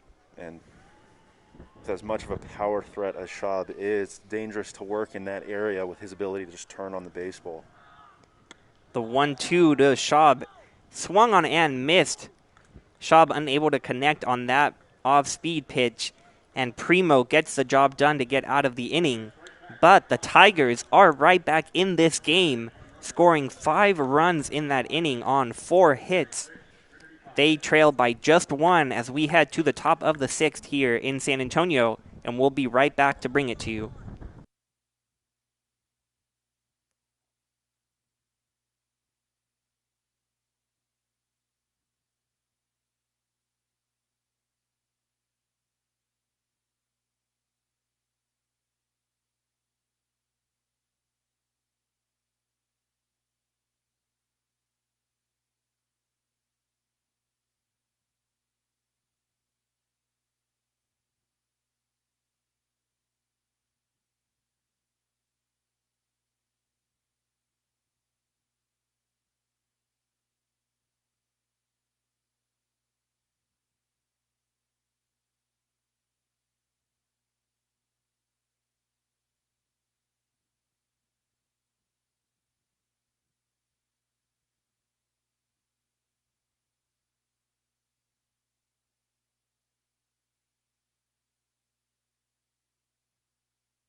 Welcome back to San Antonio, where Carter Franck takes the mound, but with a very different ball game.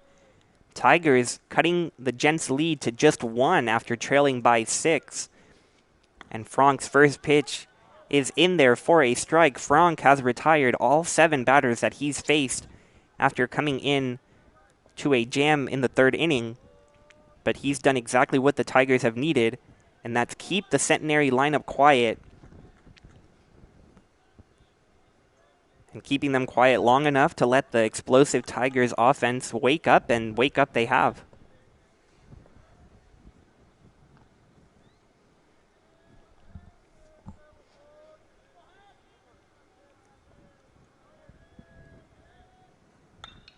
Haggard lines that one to third base. MJ Metz unable to collect that one. So a leadoff hitter on for the Gents and the first hitter to get on against Franck. A hard hit ball over there to third.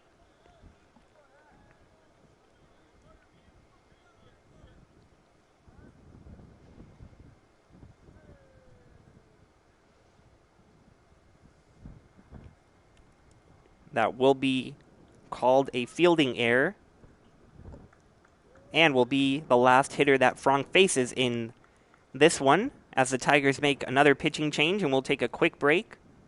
We'll be right back.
After Haggard reached on the fielding error, we've got a new pitcher on the mound, Brandon Hans for the Tigers, and he'll check on the runner there, Haggard.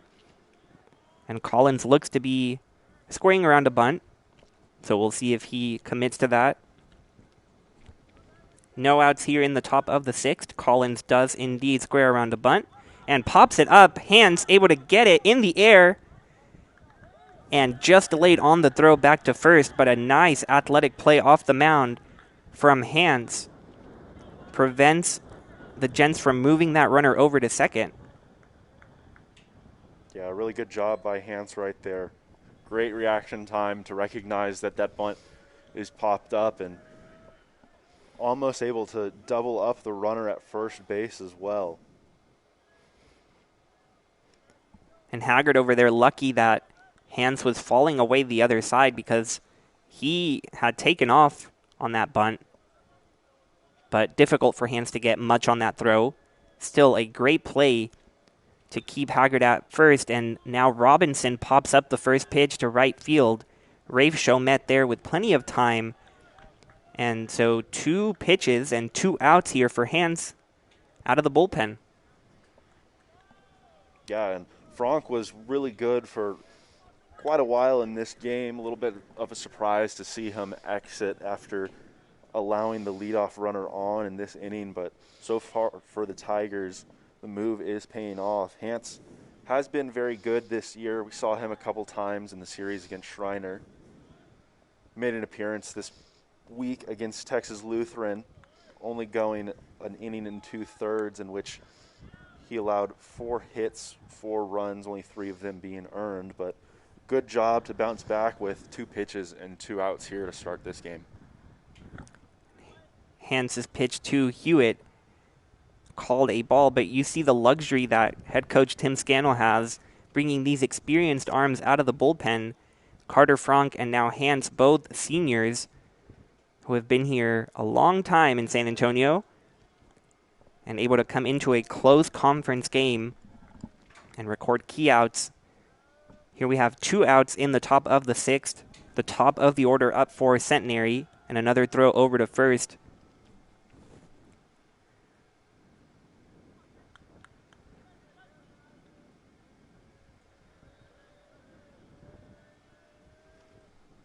And that pitch once again outside. So 3-0 count to Hewitt.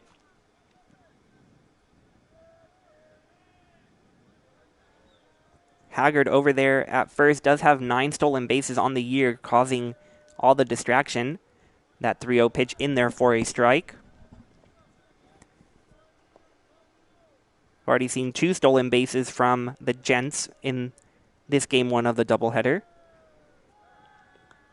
And Hans is well aware of that, keeping close eye on him over there at first.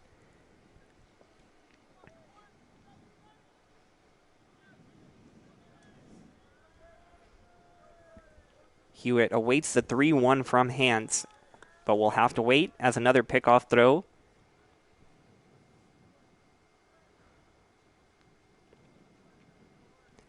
So Hans has thrown more times to first than to home here so far, but gets Hewitt to fly that one to right field, and that will be foul. Rafe unable to get there in time, but no harm done. Now a 3-2 count. Yeah, and a really good job by Hans to work back into this one to draw even right here at 3-2, and a chance to get out of this inning unscathed after the leadoff hitter reached base safely. And now with the 3-2 count, Haggard will be going with 2 outs as well, and Hewitt looks at that 3-2 pitch inside for ball 4. So a patient at-bat by the leadoff hitter. Gives the Gents runners on first and second with 2 outs here in the 6th. Yeah, and a really good job by Hewitt right there to lay off of that pitch in on the hands. Really great pitch by Hans, just had a little bit too much movement arm side for the pitcher and drifted all the way back in off of the plate. Now Cody Crowder at the plate. Swings at the first pitch, fouls it past first. Crowder last week became the all-time hit leader in Centenary College history. He has 230 hits in his career. He's 0 for 2 today, though, looking to build the lead that has gotten smaller here for Centenary. Up just 1. Hans trying to get out of this jam. Has an 0-1 count on Crowder. And Hans's pitch is inside for a ball, but Pettit reaffirming that location there.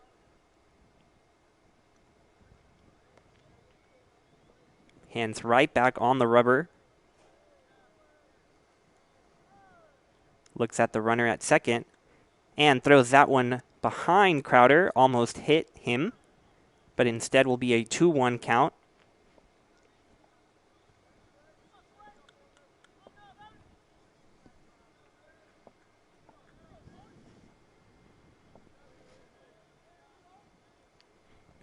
Haggard on second. Hewitt at first. Crowder at the plate. That 2-1 pitch is just low. So a third ball bringing the count to 3-1. Hans got the first 2 outs of this inning on 2 pitches. Now having a little bit of trouble here as he sends that one in for a foul ball. Crowder able to foul it back, but Hans now back in the count at 3-2. Yeah, and a good job to push this count full. Hans, on pretty much all of his pitches outside of the one that we saw go behind Crowder in this at-bat, has operated really close to the zone, something that a lot of Tiger pitchers have done today and found great success with. And the 3-2 is fouled back. Crowder staying alive, and the runners will have to come all the way back as they were off on that 3-2 pitch. You see Haggard jogging back to the base. We'll do the 3-2 once again. 2 outs here, 2 runners on. And that pitch does hit Crowder now. And that'll load the bases for the Gents. 2 outs here in the top of the 6th.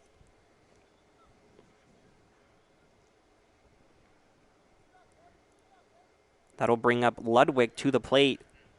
And he'll look to get some of those runs that he allowed on the mound back at the plate. Gave up 5 runs in the bottom half of the 5th as the Tigers forced him off the mound.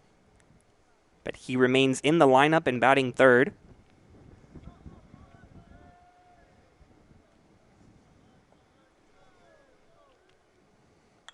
And that first pitch to Ludwig, grounded to short. Wisniewski over to Baker for the force out.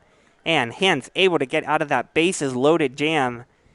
Trinity up to bat in the bottom of the 6th. They look to tie this game or take the lead. We've got a good one in San Antonio, and we'll be right back after a quick break.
After he retired the final batter in the bottom half of the 5th inning, Primo back on the mound for Centenary. He throws that first pitch to Vonderhaar outside for a ball. Primo came in with a runner on second, who moved over to third on a balk, but then Primo was able to get Schaub swinging to end the third, and now Vonderhaar skies that one to left field. Plenty playable for Welch over there, and that's the first out of this 6th inning.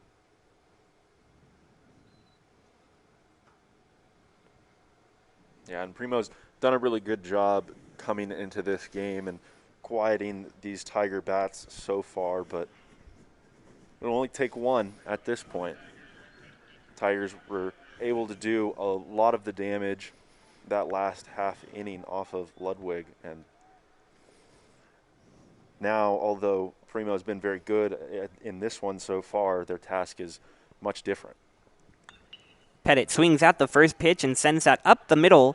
Second baseman unable to get that in time. Collins stopped the ball from going into center field, but struggled to get it and then was unable to get the throw in time to get Pettit. So Pettit, once again, on base for the Tigers. He singled in his last at-bat to really get that 5-run rally going, and he's back on base for Michael Goodrich here in the 6th.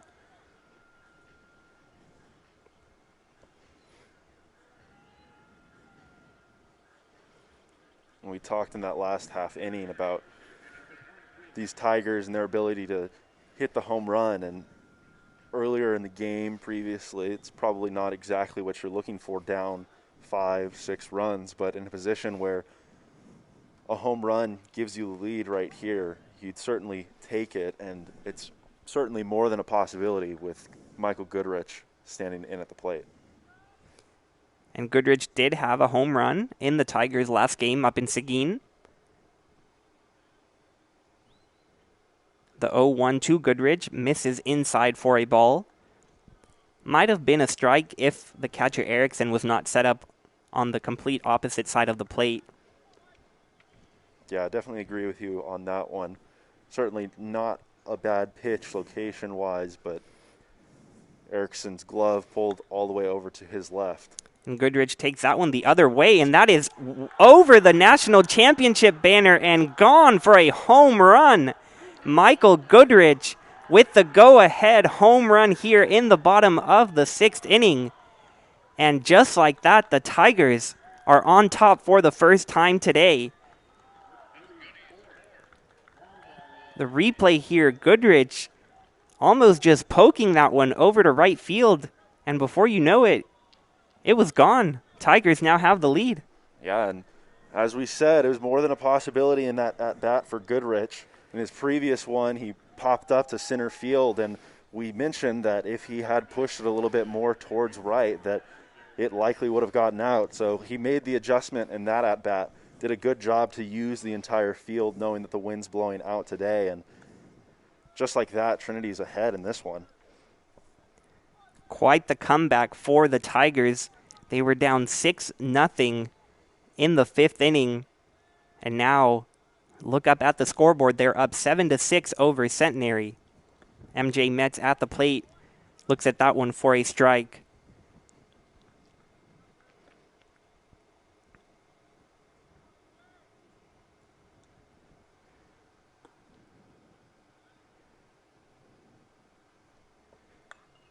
Metz fouls that one off. And not only has this offense come off of a good Centenary team, it's come off of 2 of their best pitchers. Ludwig, 3rd in ERA in the entire conference. And Primo, who's on the mound now, 4th in ERA, also leads the conference with 9 saves on the year. So someone the Gents rely on to keep these close leads, but here the Tigers able to get to him and get the lead. Yeah, and 2 guys for this Centenary staff that have thrown a combined 100-plus innings on this season. So a lot of experience on the mound for these guys. Primo able to respond with a strikeout of Metz. He goes down looking.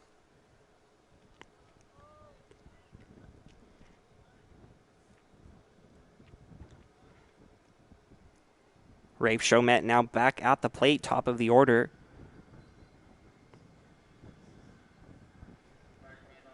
Certainly a little bit of a different approach for this Centenary staff as compared to Trinity and their pitchers so far this year.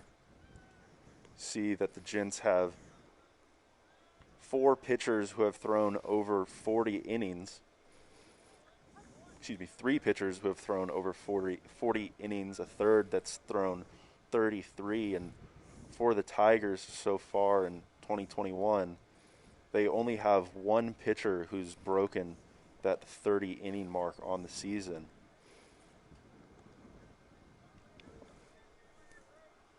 Very interesting to see that depth that the Tigers have compared to the reliable but heavily used pitchers from Centenary. And as we get later in the season, all those innings might start to catch up to them. Chomet looks at that 0-2 pitch in the dirt.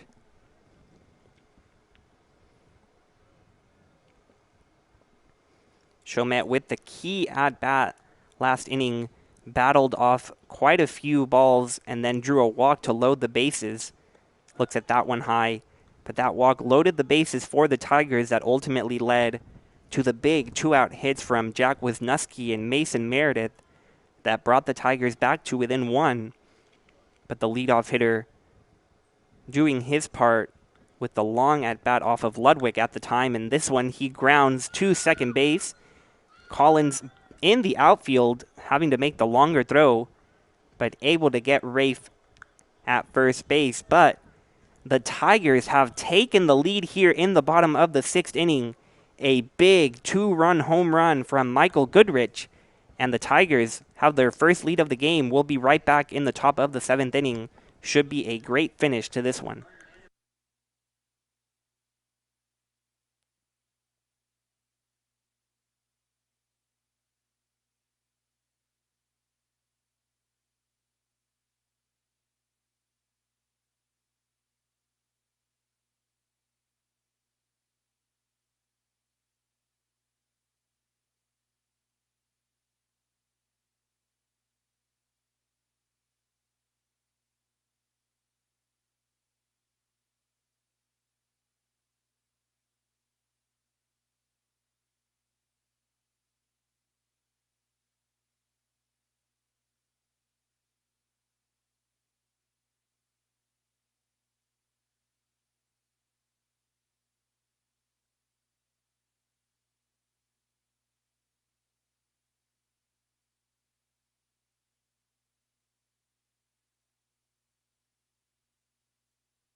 Brandon Hands back on the mound for the Tigers, but for the first time with a lead for Trinity, as they have stormed all the way back down 6-0 to take a 7-6 lead here.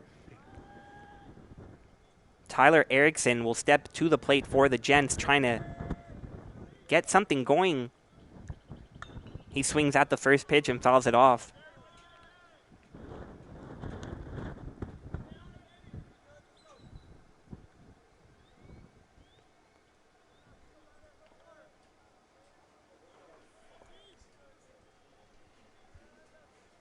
Erickson awaiting the 0-1 pitch. Hands able to get out of a bases-loaded jam in the last inning, as that one fouled off once again.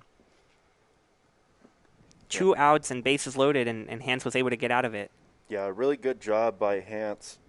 Saw DeRoe start this one, but since then a lot of veteran pitchers for this Tigers staff have made appearances, and they've done a really good job handling some spots that were a little bit crowded with some traffic on the base path, something that we saw them struggle with at times earlier in the year, but have really shaped up and responded well in those types of scenarios. The 0-2 to Erickson is sent towards left center field. Meredith diving for the catch. An unbelievable diving catch by Meredith there in center field.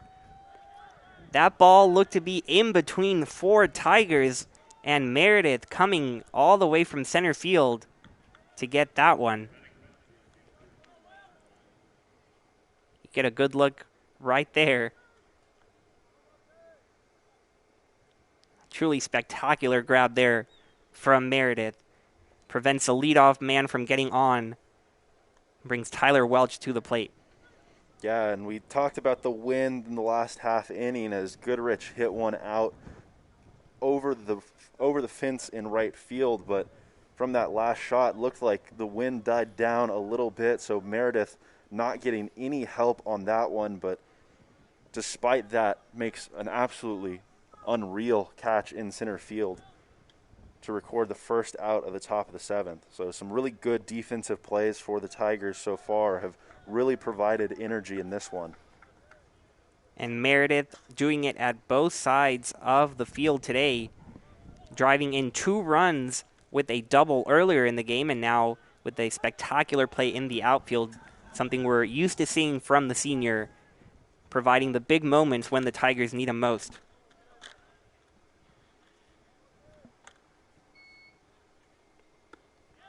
That's a called third strike on Welch. Home plate umpire ringing him up to the delight of the Tigers dugout. Yeah, and that's certainly something that we were missing for the first 4 or 5 innings of this one. Tigers dugout was very quiet, but made that spectacular defensive play, scratched some runs, some more good defense, some great pitching in this one. They've really done it all and really have woken up in the dugout as well. Bridges awaits this 1-0 pitch, and he skies it towards Meredith in center. Now Rafe charging in, gets it. And a 1-2-3 inning for the Tigers that featured a spectacular defensive play from Mason Meredith. It's time to stretch here in San Antonio, game 1 of a doubleheader. We'll be right back with this close game.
You've got a beautiful look there at Trinity University's tower on a majestic Saturday afternoon in San Antonio.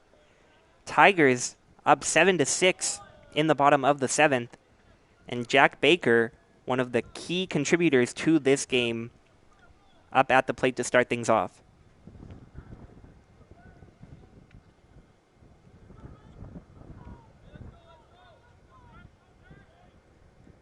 Primo's 0-1 is sent back up the middle by Baker, but it is caught for the first out of the inning by Hewitt. So a quick first out to start things here in the 7th.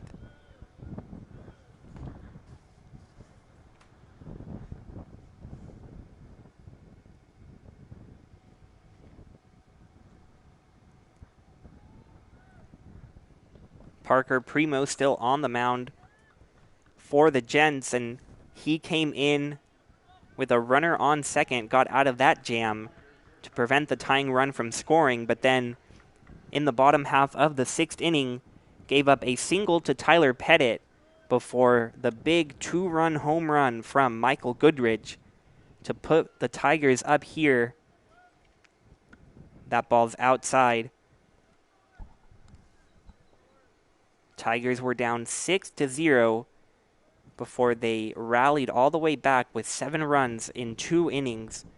They hold that lead still in the 7th. That ball from Primo in there for a strike. Wisniewski had a key 2-run single with the bases loaded and 2 outs, was able to deliver, cut the lead from 6-1 to 6-3 at the time. That ball is low and in the dirt.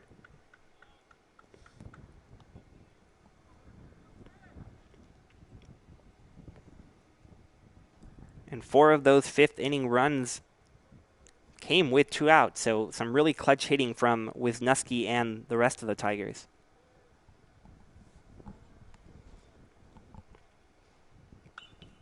Now the 2-1 sent to left field from Wisniewski. But once again, we got an outfielder there, Welch, for the catch. So 2 fly ball outs to start the 7th inning. And that'll bring up Mason Meredith.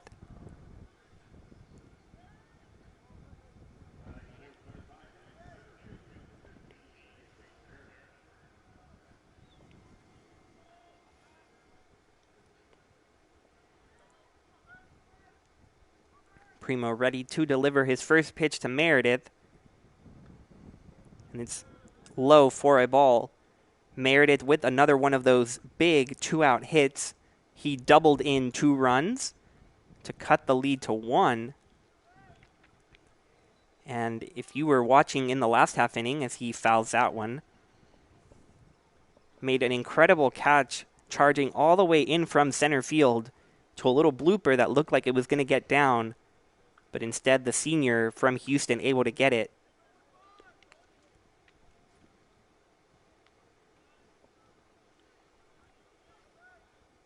Now has a 1-1 count. And he sends that one to shortstop. Robinson with the bad throw there. And Meredith hustling down the line, able to reach safely. So a tough chopper there for Robinson, and he rushed the throw knowing that Meredith was off and running there. And just wide of the bag, enough to let Meredith reach safely. Yeah, and a great job by Meredith to get down the line quickly right there. Obviously not the result that he wanted off the bat, but with a ball that hung in the air for as long as that one did after its first bounce in that dirt around home plate, really gave him an opportunity to beat that one out, forced a wild throw by Robinson from short. And now an opportunity to contribute not just in the field and at the plate, but on the base paths.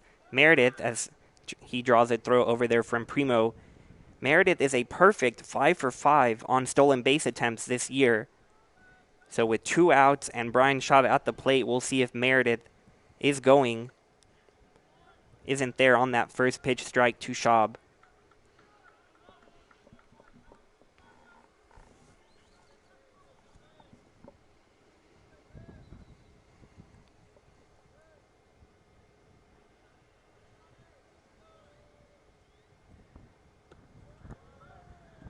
Home plate umpire asks if Schaub went around, and he did. So an 0-2 count to the left fielder.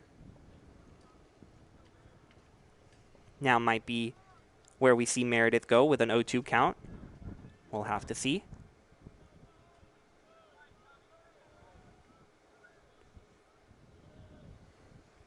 The 0-2 to Schaub in the dirt. Erickson able to stop it.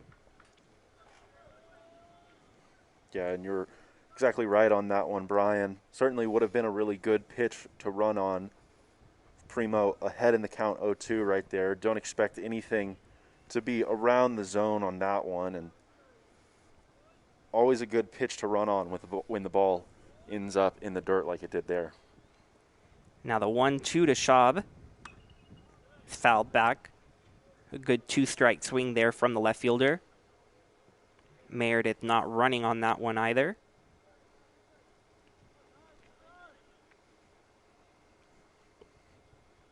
Sometimes it's even better to go in counts where pitcher-catcher might not be expecting it.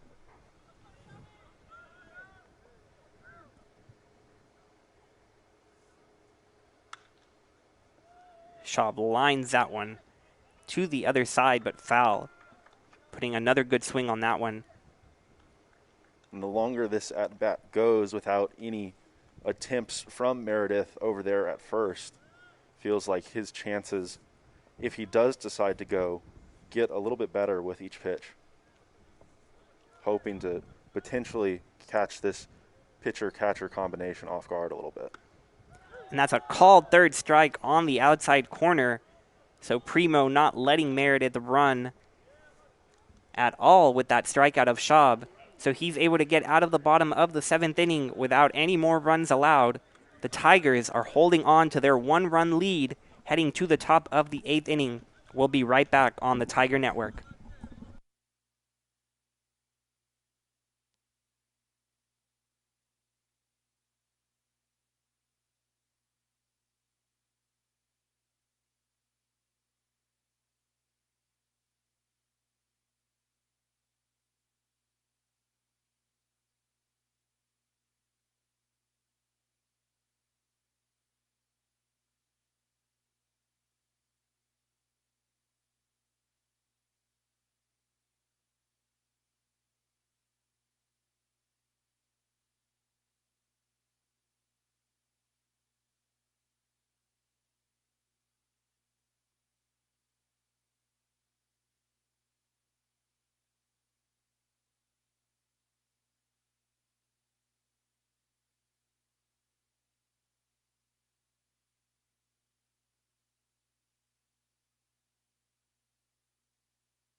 We are ready to start the top of the 8th here in San Antonio.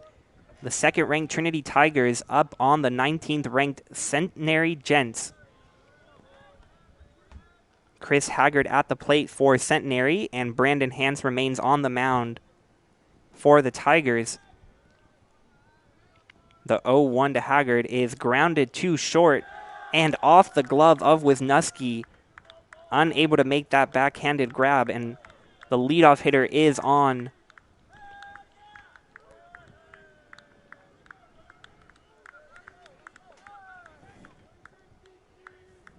A tough chance there for Wisniewski, especially with the speedy Haggard running down the line. Yeah, and it looked like that ball was hit in kind of a tough position for the infielders. Mets making a little bit of an attempt to range over for that one. Wisniewski behind him in the end sees that one kick off his glove as it travels really, really far in the infield.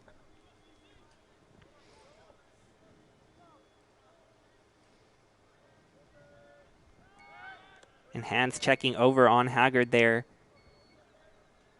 Haggard was on last time as well, and he has 9 stolen bases on the year, so a distraction for Hance right away to start the inning, and already a second throw over.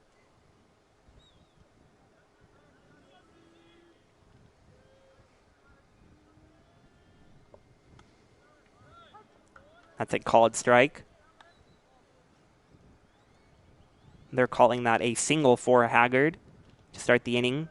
In his last at-bat, he reached on an error, which was called on MJ Metz at the time. Now a 1-1 count to Collins. He grounds it up the middle. Baker takes it himself, steps on the bag, and gets it on to first for the out. A double play from Jack Baker there, taking it himself. That chopper you see right here, doing it all from second base. So 2 big outs there for Hance and the Tigers. Yeah, and earlier this year we saw Baker in a game get a little bit rushed on a double play ball, but has shown how he's matured in his first year as a Tiger, understands that there's no way they get both outs if he goes ahead and pitches that one to Wisniewski, who's waiting at the bag at second. Went ahead and took it himself and was able to get both outs here after the Gents found a way to get the leadoff runner on base this inning. And it was in the top of the 5th inning with 2 outs and nobody on that Ben Bridges grounded what looked to be a single up the middle, as the 0-1 pitch here from Hance is in the dirt. Looked to be a single up the middle, but Baker made a diving stop and was able to get the third out of the inning. And the Tigers were still down 6-0 at the time, but you and me both looked at each other and said that might be a turning point, as the Tigers dugout really reacted to that play. That breaking ball is swung on and missed by Robinson. And so Baker's defensive play at that time did, in fact, then lead to 5 runs from the Tigers. And now in the top of the 8th, another good defensive play from the first-year second baseman coming up big for the Tigers. Hance's 1-2 to Robinson is lined towards second base, but gets past Baker this time, and Chomet sends it back into the infield. But after a base hit from the number 9 hitter, Robinson.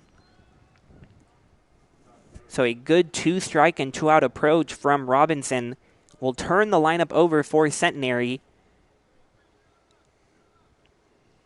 Brian, you mentioned that energy that was produced by that diving stop by Baker at second. And it's important to note that more often than not, energy is going to be produced by the bats, by the hitters in your lineup. But when that isn't going, and it wasn't happening for the Tigers for much of the first 4-5 innings of this one, you still have to find ways to bring energy to the game. And Baker's defensive stop right there certainly provided that. And Tigers definitely fed off of that at the plate and in the field, as we've seen Mason Meredith make a spectacular diving catch in center field, and Baker again with another great play at second base to turn a double play in this inning. And Hance steps off there to get the 1-0 pitch right. He has a speedy runner at first and at the plate. We'll see if anything's going here as Hewitt fouls that one back. Brady Robinson over at first has 8 stolen bases on the year, and the man at the plate got his 20th stolen base on the year earlier today. So plenty of speed to be found here in the Centenary lineup. They're second in the conference in stolen bases. And we'll see if Robinson tries to get into scoring position with 2 outs. Hans trying to prevent that from happening with another throw over there.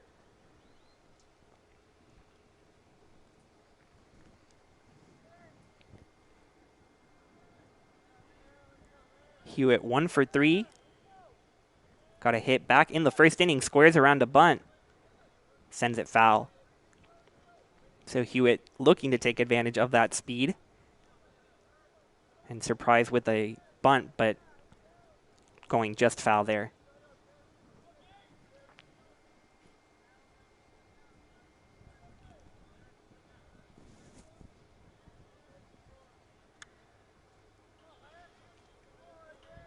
Hewitt's back in the batter's box, awaiting the 1-2 pitch from Hans. 2 outs in the top of the 8th.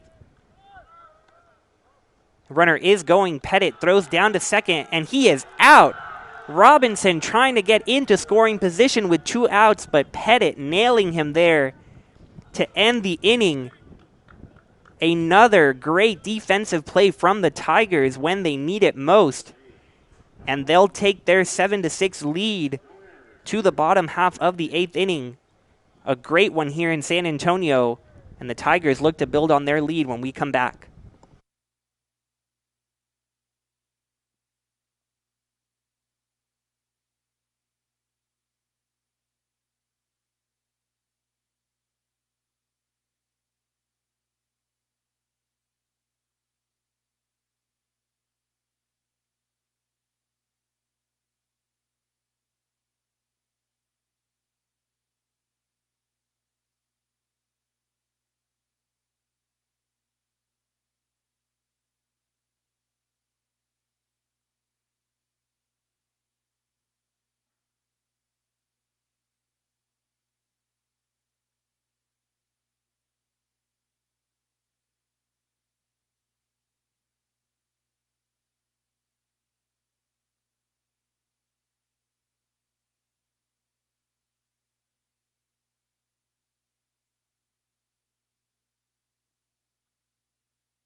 Parker Primo remains on the mound for the Gents as he tries to keep the Tigers right where they're at. They're up 1 in the bottom of the 8th.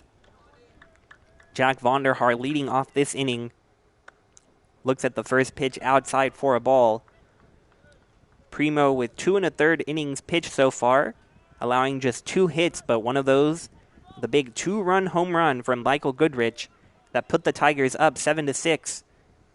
They have not looked back since. Vonderhaar lining that one foul.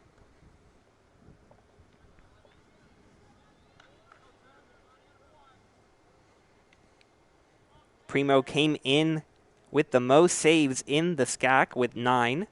Also with the 4th best ERA. But the Tigers able to get to him. As Vonderhaar fouls back another one.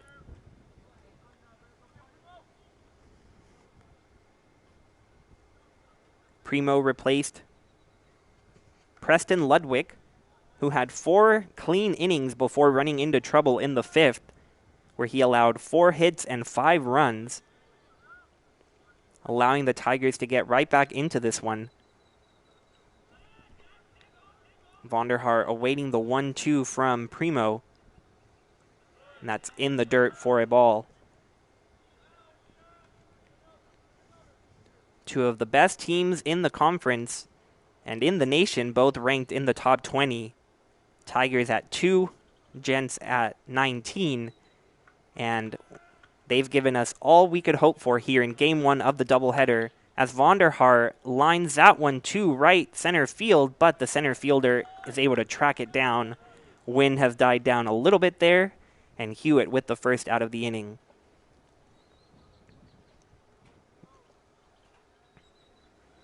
You see those flags still for the first time. Today it's been blowing out towards right center all day.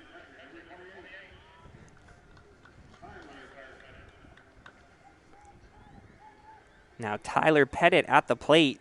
He's gotten the two big rallies going for Trinity today. Singled in the 5th and 6th and came around to score both times. Sees that one for a ball. Came around to score on that go-ahead home run from Goodrich.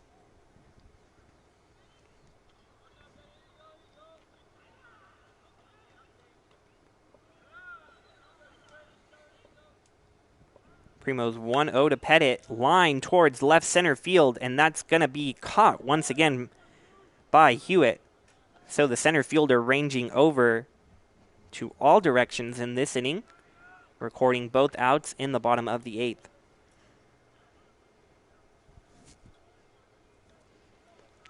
And that'll bring up the man of the hour, Michael Goodrich, who put the Tigers on top for the first time today with the home run that off the bat looked like it was just headed out to right field. And before we all knew it, it was over the national championship banner.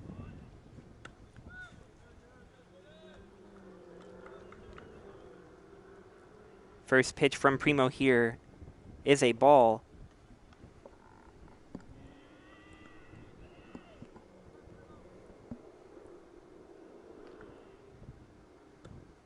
And that one is just outside as well. But something we've talked about all day as the Tigers were looking to get back in this game is the capability of this offense. And 1 through 9, they've got power, as was evident by the home run from the 8-hitter, Goodrich, to put them ahead. And he fouls it back here on 2-0. Yeah, and in all the games that we've called this year, Brian, I struggle to remember one in which the Tigers failed to get runners on base. It just seems to come down to whether or not they're consistently stringing together hits, because that's something that we failed to see out of them in the first couple innings of this one. But in the bottom of that 5th inning, something they did really well, and something that they did well, especially when they had 2 outs on the board.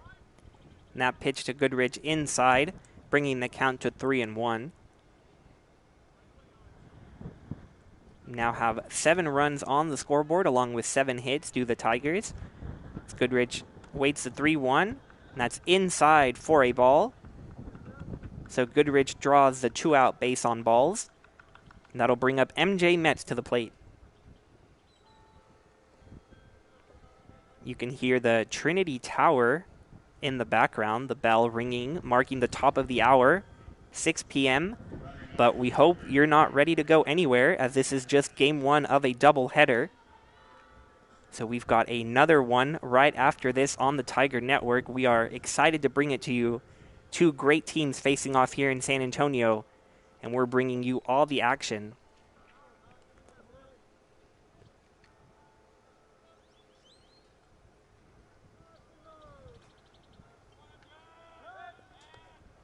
Primo checking on the runner there.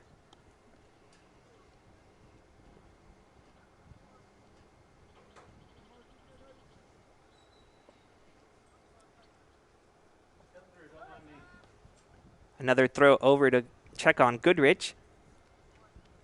Goodrich, another one of those with power and speed. Goodrich has 5 stolen bases on the year, so with 2 outs, might be going. First pitch to Metz. Low for a ball. Primo thought he had that first pitch strike. Instead, he falls behind Metz. And now looks like a pinch runner. So even though Goodrich has that good speed, maybe a sign of things to come, as Goodrich may or may not catch the second game of a doubleheader. Might want to give him some rest. Yeah, absolutely. Jack Peterson comes on to the base paths now, first year. Probably expect some movement right here. It's another reason that they're making that move, I'm sure, in an attempt to get a runner in scoring position with Mets at the plate right here. Opportunity to pad this lead a little bit, give them some extra room to work with when we head to the top of the ninth inning. Mets sends a 2-0 pitch foul. And Peterson, a first year who has appeared in just 3 games this year, but he did try to steal once and was caught. But definitely someone who the Tigers trust to be running on the base paths.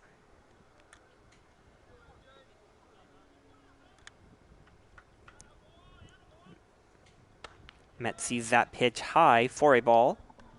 3-1 count to the number 9 hitter.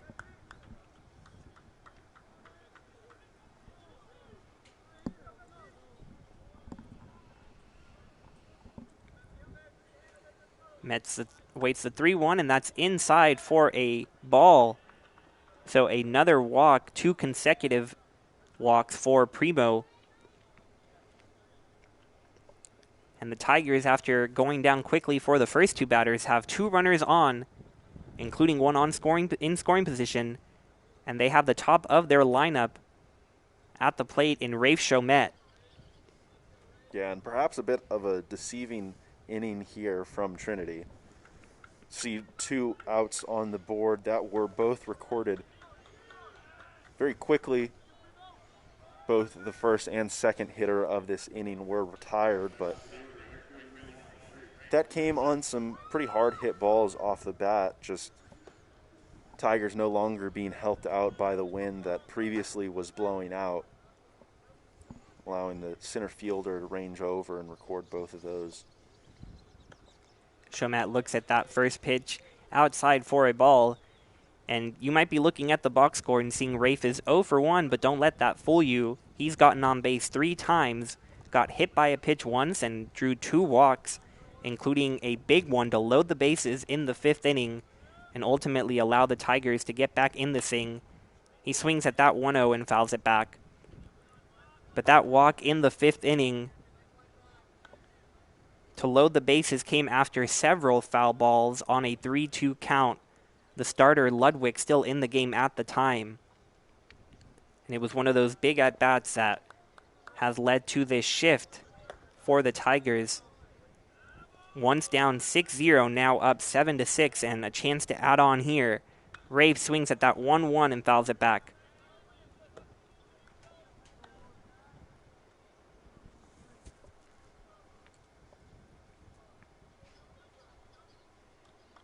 Yeah, and trailing in this at-bat again, 1-2, but certainly a veteran presence at the plate. You'd expect him to battle again, as he has done in most of his at-bats today, and more than likely put something in play right here.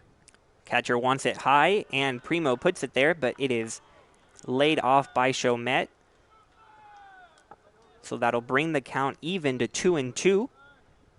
2-2 count with 2 outs and 2 runners on in the bottom of the 8th. Erickson looking to the dugout for the sign. Now relaying it to Primo, but Rafe wanting to take some time at the plate. Big moment here as the Tigers look to extend their lead. Gents trying to keep it right there and get their offense back at the plate. The 2-2 to Rafe is lined to the right side and into the outfield, and that's going to get all the way to the warning track. 1 run has scored. The second is being held up at third, but a big RBI double from Rafe Chomet, and the Tigers are adding on to their lead here in the bottom of the 8th.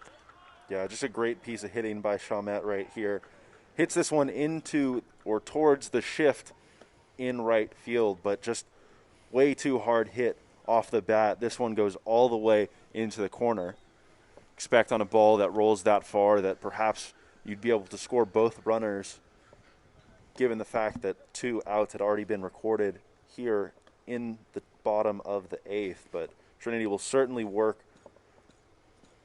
take advantage of that one run already and continue to work with 2 runners in scoring position. Yeah, absolutely, and still threatening here in the bottom of the 8th, enough to force a pitching change for the Gents. Primo is coming off the mound. We'll be right back after this quick break to see if the Tigers can add more.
In from the bullpen is Andy Porpora, who is tasked with getting out of a jam here. Runners on second and third with 2 outs for Jack Baker at the plate. Tigers up 8-6 in the bottom of the 8th, looking to add even more. First pitch to Baker, looped to the top of the zone, but just above it, says the home plate umpire. So ball 1 to Baker. Yeah, and we've talked a lot about Baker today and what he's done defensively in the field. Not much to say about his day at the plate, but a hit here could really turn things around for him. Robinson gets that at short, struggles with it, and unable to come up with it is the first baseman, Bridges. So Baker's speed throwing Robinson off there at short. Not the first time we've seen that over there from Robinson. And that'll allow another run to score for the Tigers. And although that's not really the result that Baker was looking for in that at-bat right there, I think he'll certainly walk away happy with it, knowing that it drove a run in, and that has a good chance of going down as an infield single right there. As his speed's likely what caused the throw being off the mark. And as soon as he bobbled that throw, you could tell that Baker had a chance. And he did, in fact, throw it in the dirt. Bridges unable to scoop it out. It has, in fact, been called an error, although the error is being called on the first baseman, Bridges, for not being able to catch it, I believe. And now Wisniewski's at the plate. Runners at the corners. Tigers up 3 now. Wisniewski swings at that one and sends it foul.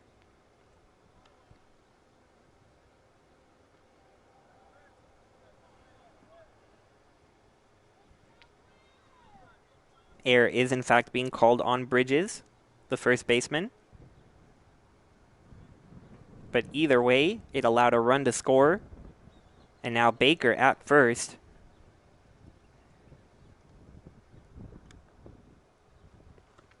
That breaking ball's in there for a strike.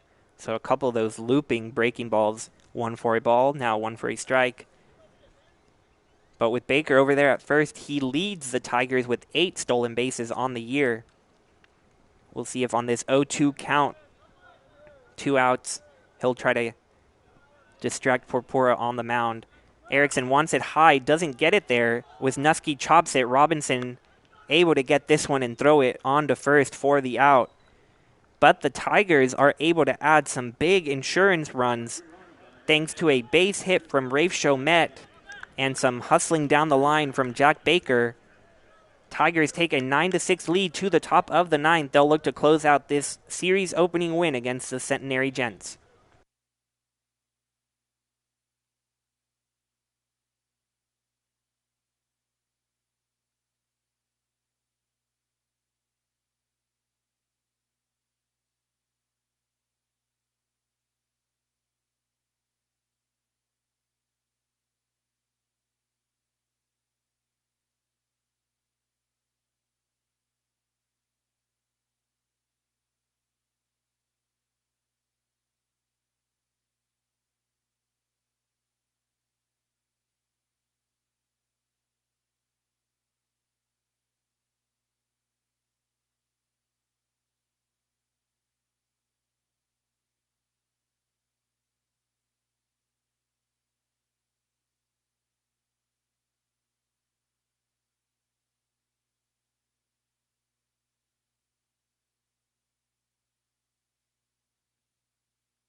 Welcome back to San Antonio, Texas, where we have the Trinity Tigers on top of their conference rival Centenary 9-6. Tigers trailed 6-0 at one point as late as the 5th inning, but their offense woke up and provided 9 unanswered runs to give them this 3-run lead here in the top of the 9th. Brandon Hance looking to close things out. That first pitch is swung on and missed. Gary Hewitt at the plate for Centenary, the top of the order, trying to get something going.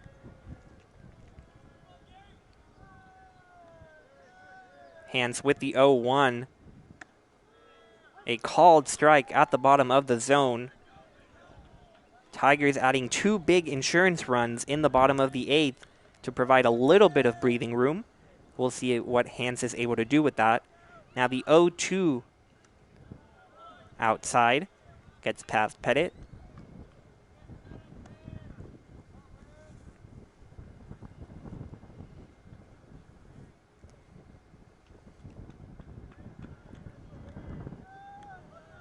Hewitt ready for the 1-2. He waits back on that one, able to foul it off to stay alive. Leadoff hitter trying to get something going. Was able to start this game with a base hit and came around to score, but has been hitless since. Hance delivers the 1-2 outside and low. Ball 2. Yeah, and definitely a big spot for the Gents right here. Important that that Hewitt finds a way to reach base safely right here, given the fact that he's an incredible threat on the base pass. Hewitt once again fouling that one back. 44 pitches thrown from Hance. 3 scoreless innings so far.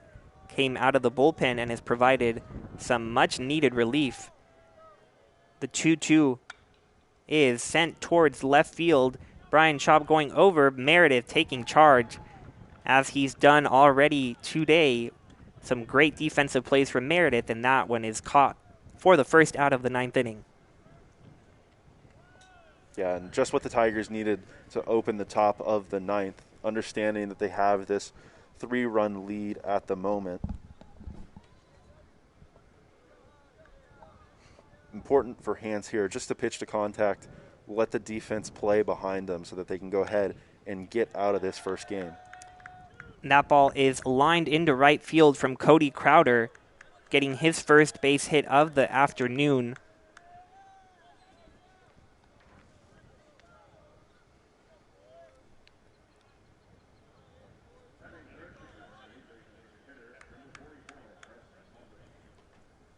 So that'll bring up Preston Ludwig to the plate, and it'll bring a visit to the mound. Might have a pitching change here for the Tigers.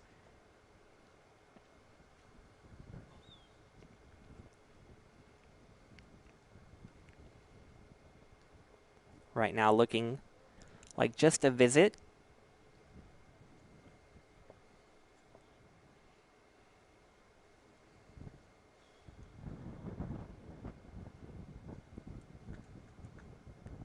Yeah, at the moment seems like it's just a conversation being held between pitching coach Dave Smith and Hans on the mound.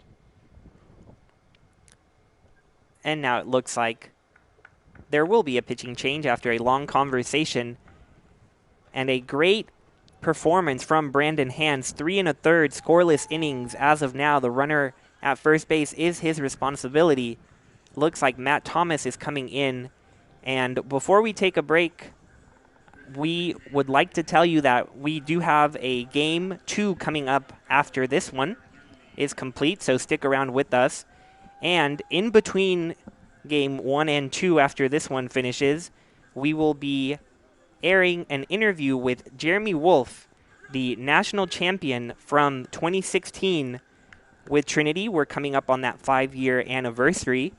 But Jeremy Wolf has gone on to do some amazing things after his time at Trinity. He will be playing for Team Israel in the Tokyo Olympics, and he has also started a nonprofit called More Than Baseball that helps minor league players with financial assistance and all sorts of help as they look to fulfill their dreams of becoming a major leaguer one day. And we have a really nice conversation with him coming up, and we'll air that after Game 1 and before Game 2. So stick around for that on the Tiger Network.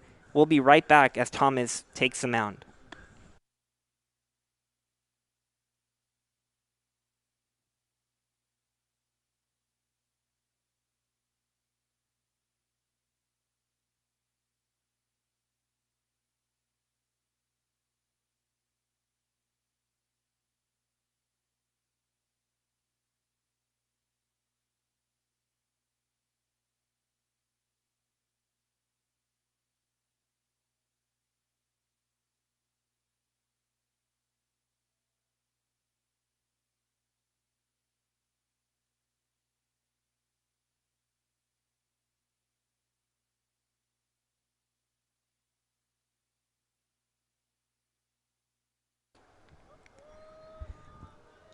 We are back here in the top of the 9th inning. Matt Thomas, the new pitcher on the mound for the Tigers. He'll face the number 3 hitter, Preston Ludwig. First pitch to Ludwig is up and in for a ball. Ludwig started this game on the mound. Gave up 5 runs in 4 1/3 innings. Had 4 perfectly clean innings before running into trouble, and now remains in the lineup as he grounds that one to the right side. Baker able to make the play and the throw to first. Baker ranging all the way to get that ball and able to throw out Ludwig. We'll see the replay right here. Baker well into right field with the spinning throw, and Vonderhaar able to keep his toe on the bag.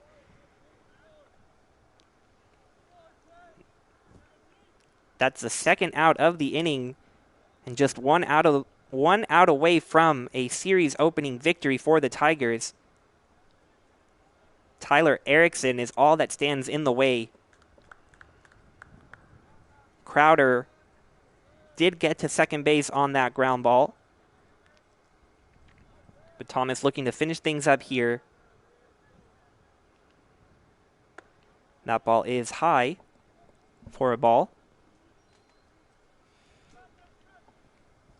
Erickson 1 for 3 on the day, has come around to score twice, and has been busy behind the plate as well, catching. Looking to keep the Gents alive here. Thomas's 1-0 is bounced up the middle. Baker once again, and in a fitting way to end this one, Baker records the third out, and that's a victory for the Trinity Tigers in Game 1 of their doubleheader against the Centenary Gents. Just a spectacular comeback from the Tigers, down 6-0 in the fifth inning. They storm back with 9 unanswered runs, and you see right there a 9-6 victory. Luke, what are your reactions to this one that started so slow and just ended with a flurry of runs for the Tigers? Well, one thing that we've talked about so far this year, Brian, is Trinity and trying to play complete games, full 9 innings. And we didn't see it today, but outside of the third inning, the final 5.5 that we saw today, Trinity really did play a complete game. Every facet. They hit the ball, good contact hitting, good power hitting. They've found ways to get on base by walks, by running out hard ground balls. Whatever it took to get on base, offensively they came through. The pitching was really, really good outside of those first 3 innings. We saw Franck come in, Hance came in, both really good on the mound. We had seen them struggle a little bit earlier in the year with some control, but both were great today, attacking hitters, attacking the zone, and finally just great defense is really what sparked the Tigers, provided a ton of energy. Jack Baker at second base made that diving stop in the top of the 5th inning. Tigers came out and responded with 5 runs. Saw Mason Meredith make a spectacular diving catch on a ball that seemed to hang up in the outfield for a really long time. So I think moving forward, the Tigers will need to put together some games in which they do all those things for a full 9 innings, but nonetheless a really impressive win today, coming back having trailed 6-0. Absolutely. Some plays that are definitely web gem caliber from the Tigers. Baker at second, Meredith at center field, and just a good all-around performance. If you look at the box score, no performances that immediately jump out at you, but if you were watching this game all along, you know the situational hitting with 2 outs, Meredith and Wisniewski able to come through, Goodrich with that clutch go-ahead home run. Just when it mattered most, the Tigers came through and able to come up with this victory against a very solid Centenary squad. Good thing for us, after such an exciting game, we have more baseball. We have Game 2 of this doubleheader about 30 to 40 minutes after this one concluded, so we'll be right back with you. And in between Game 1 and 2, don't go anywhere. Please stick around for my interview with Israeli Olympian and Trinity Tiger national champion Jeremy Wolf. We'll be airing it right here on the Tiger Network. Thank you so much for joining us.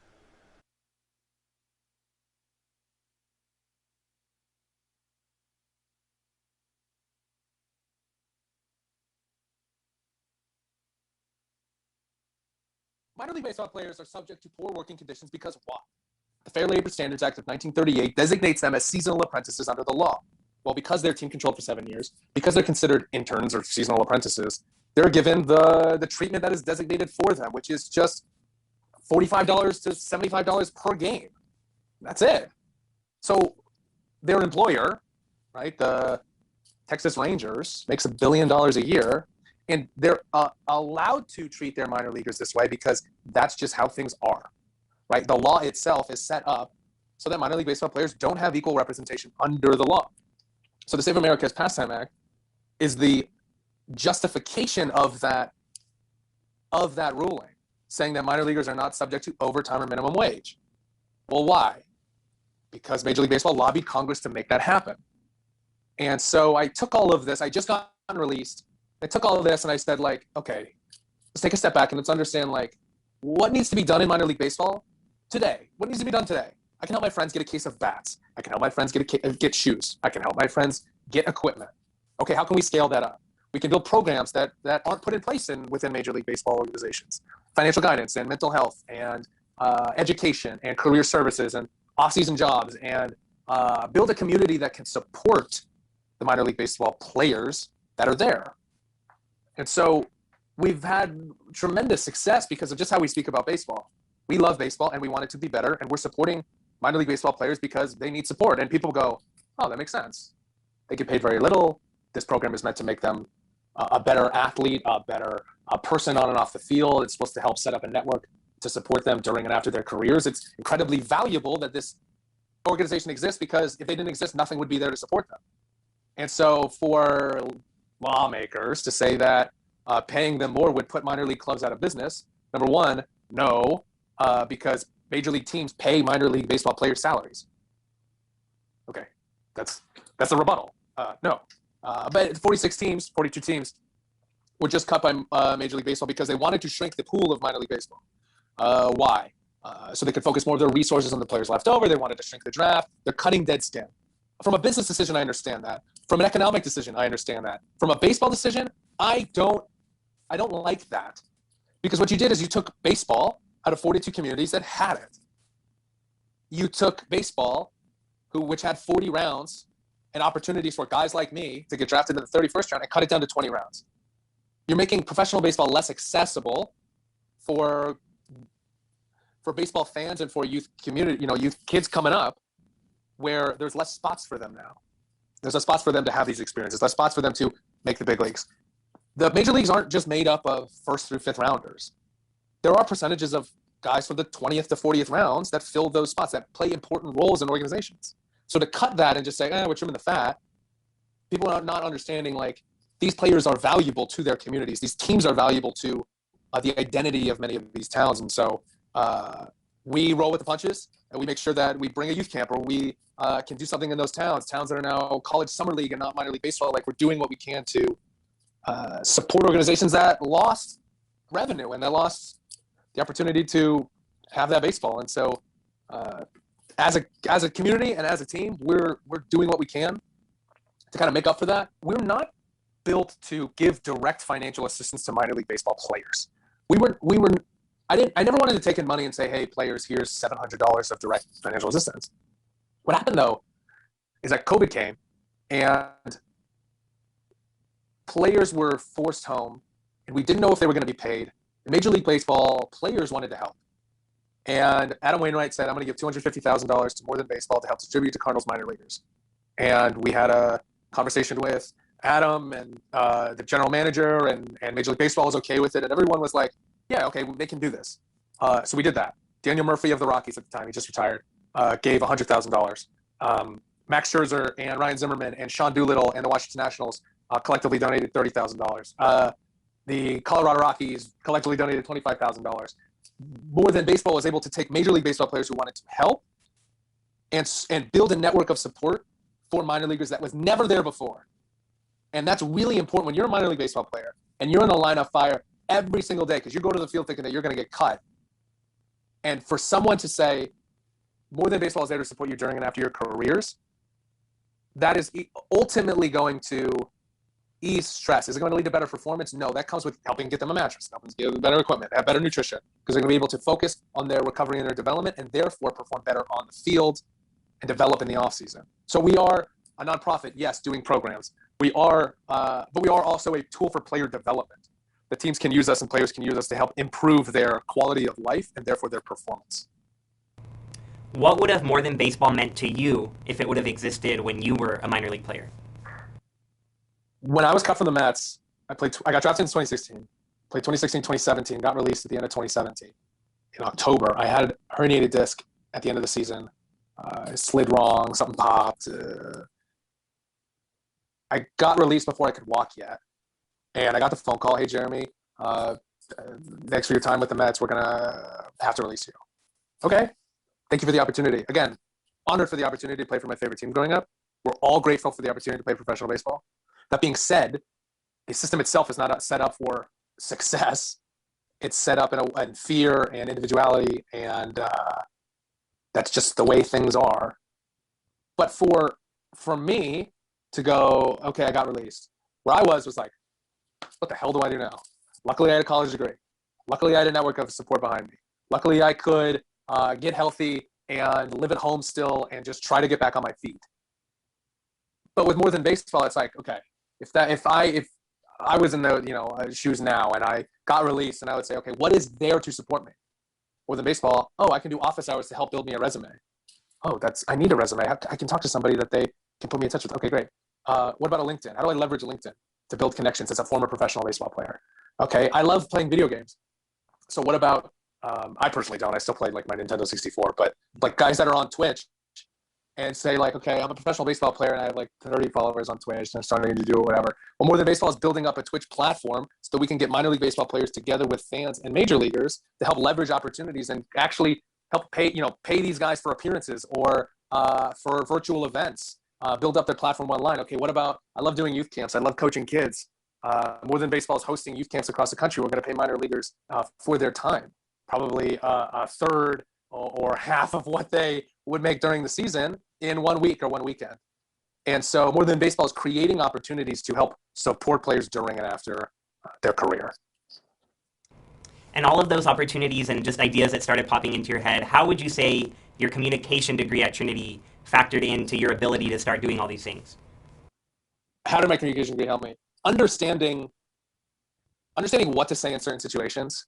Like basically being Dr. Henderson and Dr. Doubleheader, like professors like grilling us on the right ways to say things in certain situations for years, made me understand that I have to sell More Than Baseball as more than just this aid. We are not a charity. And so how can I sell supporting players?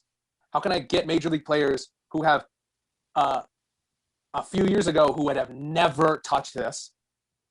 And how can we talk about baseball in such a way where Major League Baseball would be, number one, okay with it, promote us on social media, though the irony is there. The Philadelphia Phillies saw the cleats last night from Reese Hoskins. We make custom cleats for Major League Baseball players. We donate them for auction. Mm-hmm. We put them up for auction for donations. They tweeted about it saying it supports minor league baseball players through the work of More Than Baseball. So if we were trying to fight everybody, if we were trying to argue, if we were just out there screaming from the rooftops, we would have gotten nothing done. But instead we took a step back and said, like, what are some things that I can do today to make sure baseball is better tomorrow? More Than Baseball's taken that approach, and I have taken that approach because I understood for years at Trinity, the easiest way to get things done is to just say it as simply and as straightforward as possible. We just want everybody to be friends, and we want everybody to work together. We want to make sure that like the future of baseball is protected. You can do that through us. The more major leaguers that partnered and supported us publicly, the more they understood that there was nothing more that they could do to stop us from pursuing this further. The more we got minor league players on board, last year before the pandemic, we were at about 900. Now we're at about 2,800 players. 1,200 or so have gotten direct financial assistance in More Than Baseball.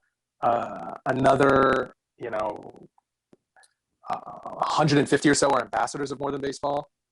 And then we have like a group of like 80 Major League Baseball players who are in constant communication with us, who do custom cleats with us, who wear them during games, who promote us on social media, who talk about us on TV. Pete Alonso last year did a pair of custom cleats with us for the Saturday day game for the Fox Network. So Ken Rosenthal was on the field, and Kevin Burkhardt was in the announcer's booth, and they go down to Pete Alonso, and they said, and I can't. Of course, this would happen. The mic was broken, and they talked to him. They started talking to him with like 2 outs in the 6th inning.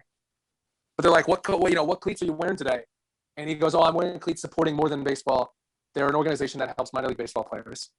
And that was like unbelievable. The Wainwright donation. Pete coming out this year going, I'm going to sell an NFT. Oh, I'm going to give half of it to More Than Baseball. We're like, thanks, Pete. Let's do more.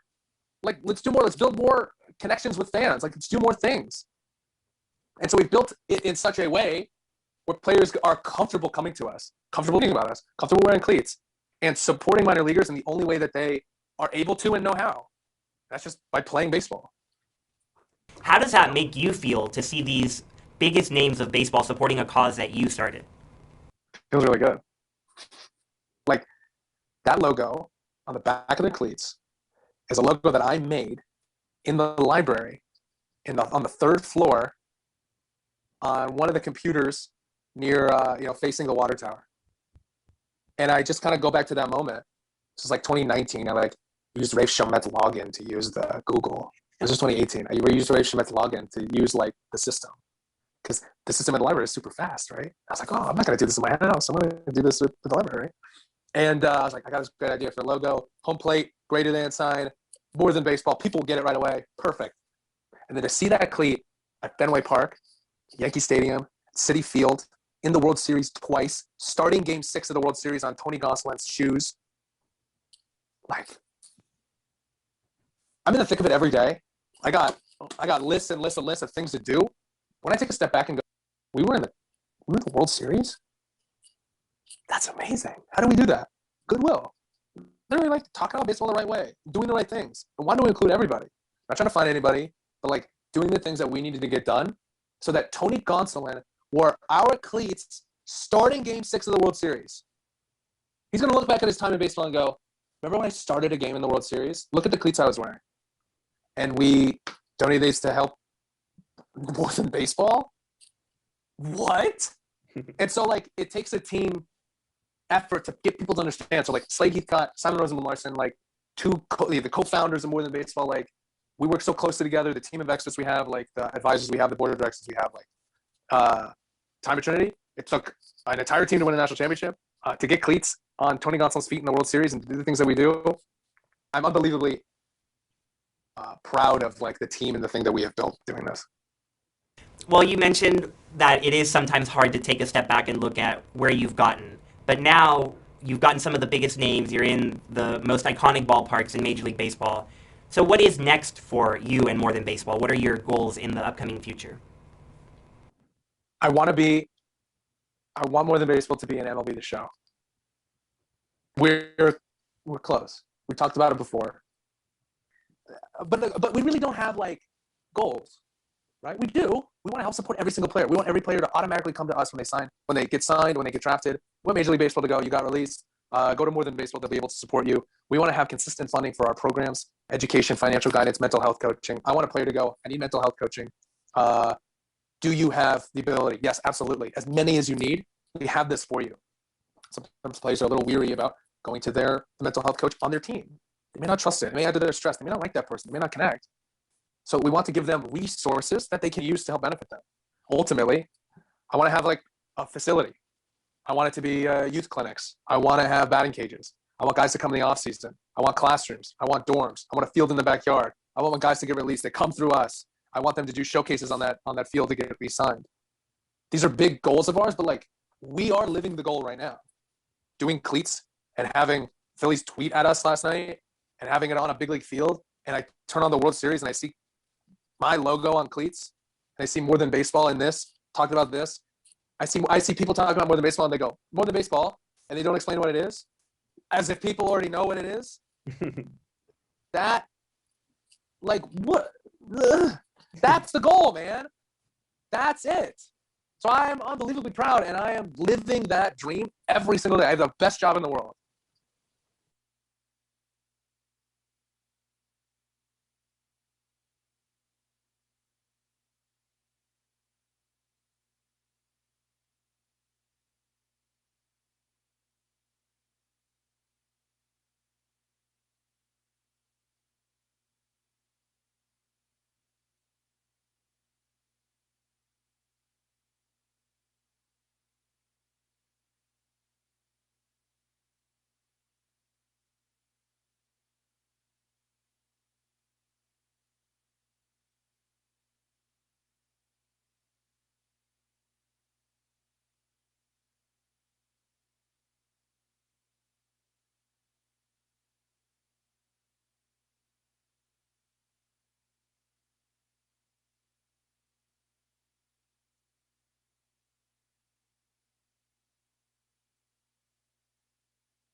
Good evening now, baseball fans. We were with you when it was still the afternoon, but it is now 7 p.m., and we are getting set for Game 2 of a doubleheader between the Trinity Tigers and the Centenary Gents. We will take a look at the lineup for the visiting Gents in Game 2. Very similar to the one we saw earlier, but one change. Leading off in center field is Gary Hewitt. Batting second in right field is Cody Crowder. First baseman now, batting third, Preston Ludwig. Batting fourth, second baseman Tyler Erickson. Batting fifth, Tyler Welch, the DH. At third base and batting sixth is Chris Haggard. Catching in this game is Ben Bridges. And the change here for the Gents, batting eighth and in left field, John Baudouin. And at shortstop, batting ninth, is Brady Robinson.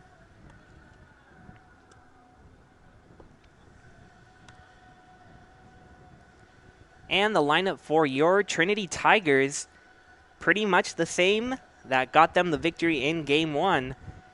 Leading off in right field, Rafe Chomet. Batting second, Jack Baker. Batting third, shortstop Jack Wisniewski. Hitting cleanup, Mason Meredith in center field. Batting fifth, left fielder Brian Schaub. Batting sixth, first baseman Jack Vonderhaar. Catching, once again, Tyler Pettit. Batting seventh, the designated hitter and hero from Game 1, Michael Goodrich. And batting ninth is third baseman MJ Metz. And right on time, we have Mark Tyndall on the mound and Gary Hewitt at the plate.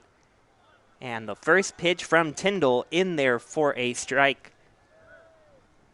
Yeah, Brian, and this is Tyndall's fourth official appearance of the year, continuing to make his way back from injury.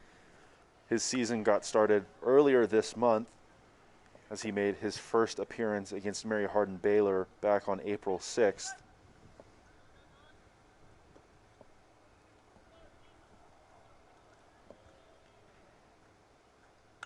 That pitch from Tyndall fouled back from Hewitt.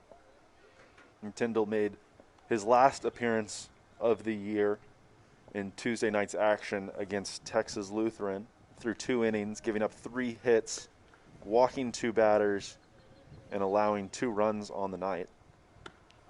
That's a called third strike there from Tyndall. So Hewitt heading back to the dugout. A good start from Tyndall. Yeah, great start from Tyndall. Been very happy, I think, with what we've seen from him on the mound, and his short work so far this season has really done a good job attacking the zone. One of the taller pitchers in this Tiger staff, and really attacks downhill at the bottom of the zone towards the knees of opposing batters. And that strikeout, as Tyndall now faces Cody Crowder, fouls that one. That strikeout, not something we saw a lot in Game 1. The Gents struck out just 4 times.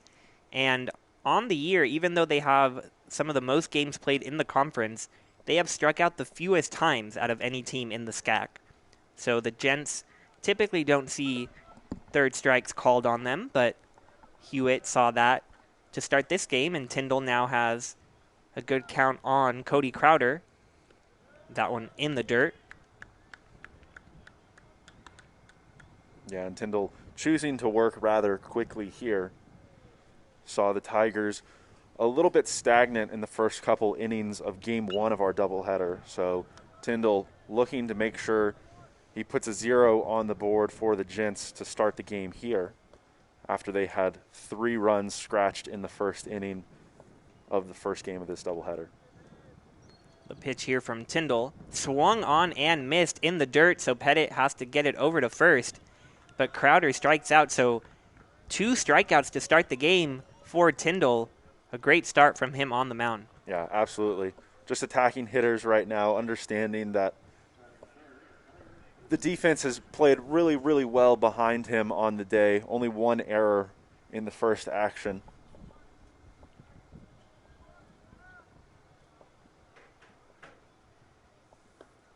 Tyndall now faces Preston Ludwig. Sees that one called for a strike outside.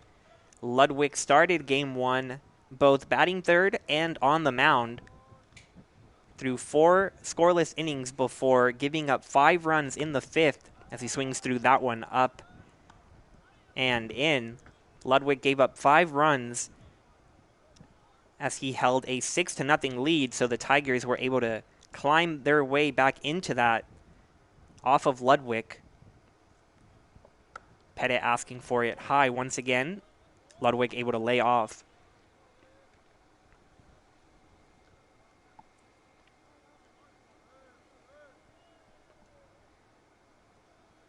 Tyndall now delivers to Ludwig, and that one's outside once again.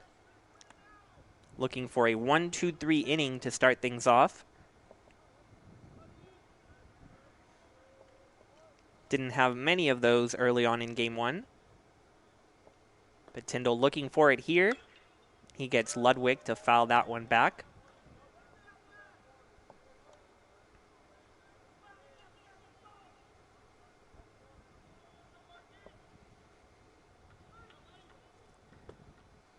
Ludwig steps back into the plate.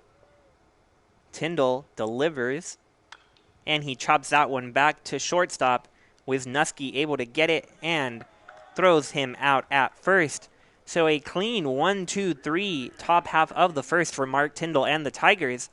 They'll look to get on the board early on here as we come back on the Tiger Network.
Before the Tigers come up to bat in the bottom of the first, Luke, tell us a little bit about what we can expect from the Gents starting pitcher, Connor Lee.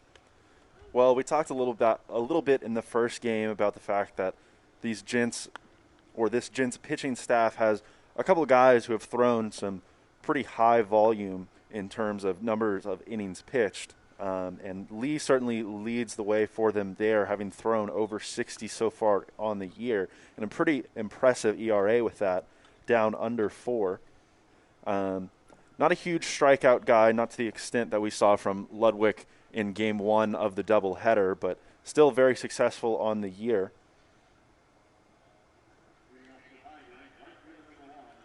In his last outing against St. Thomas, Lee worked 7 innings, giving up only 3 hits and not allowing any runs. So another Gent pitcher who's coming into this game off a really good performance. So he'll certainly look to keep that going.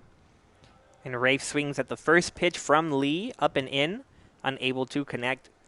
So an 0-1 count for the leadoff hitter, who somehow managed to increase his average from 409, now hitting 411.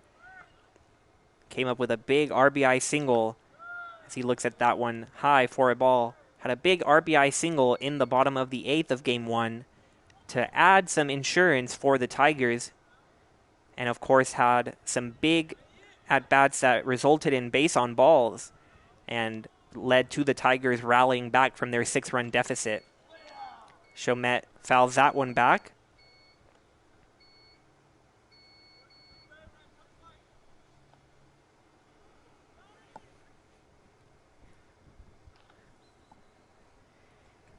Both of these players, Connor Lee on the mound, Rafe Chomet at the plate from Sugar Land, Texas. So Sugar Land representing here in San Antonio. And Chomet drives that one to deep right field. And that one is gone. A home run from Rafe Chomet to lead things off here in the first. An absolute moonshot down the line in right field. The only question was it going to stay fair? But it did, and the Tigers are on the board quickly. Yeah, an absolute no-doubter from Chomet right there. You've seen him opening up really early in a lot of his at-bats this weekend, and this one turns on it and sends it well over the wall out in right field. Talked to Rafe earlier this year, and he said that he'd be totally fine not hitting a home run so long as this team keeps winning, and I'm sure he'll be more satisfied with both of those things happening. And Baker doesn't waste any time following him up with a single to center field. So the bats look to be going early for the Tigers. Jack Baker with a single to follow Rafe Chomet's home run. That's Rafe's first home run of the year, his 13th as a Tiger. But a really great response right there by Baker.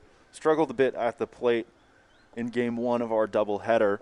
Struck out a couple of times and floated a couple balls to the outfield that didn't find their way in, but jumps on top of Lee after he had given up the home run to Chomet to lead off the inning. And Wisniewski shows bunt and fouls it back towards the dugout. Wisniewski with a big 2-out bases loaded single that drove in 2 runs and at the time cut the Gents lead from 6-1 to 6-3. Really got the Tigers going. Now looks to move Baker over. We'll see if he squares around to bunt once again.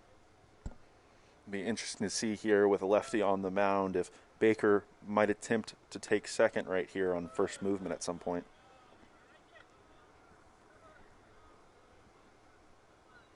Definitely a bit tougher off of the left-handed pitcher, but Baker does lead the Tigers with 8 stolen bases on the year. So would not be surprising to see him take off there. And with such a contact hitter like Wisniewski up at the plate, a hit and run wouldn't be surprising either, but he scores around to bunt once again. And able to make the throw to second is Lee. An off-balance throw. So Wisniewski bunts it hard back to the mound, and Lee able to get the lead runner out at second. So the sacrifice bunt does not work for Wisniewski. Yeah, and it seemed on that pitch that Lee was expecting Wisniewski to square around and bunt again. Typically, left-handed pitchers are going to fall off the mound towards the third base foul line, and Lee really didn't do that, fell straight forward and was ready to bounce off the mound to get that ball that was bunted towards first base.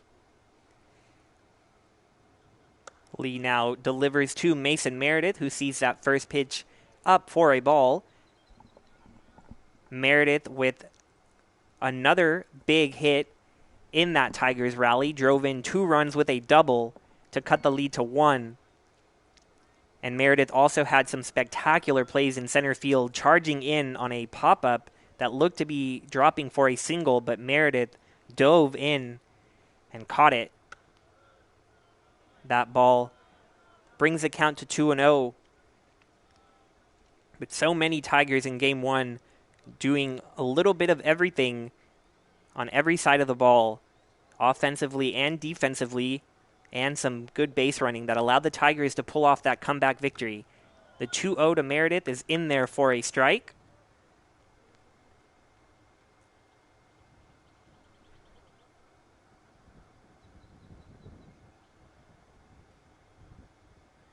Wisniewski over there at first does have 4 stolen bases on the year, so could be a threat to run.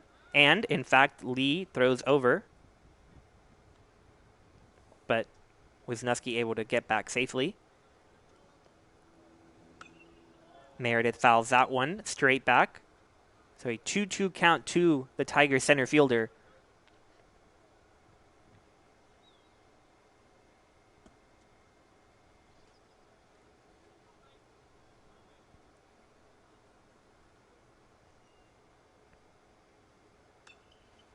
Meredith able to fight that one off.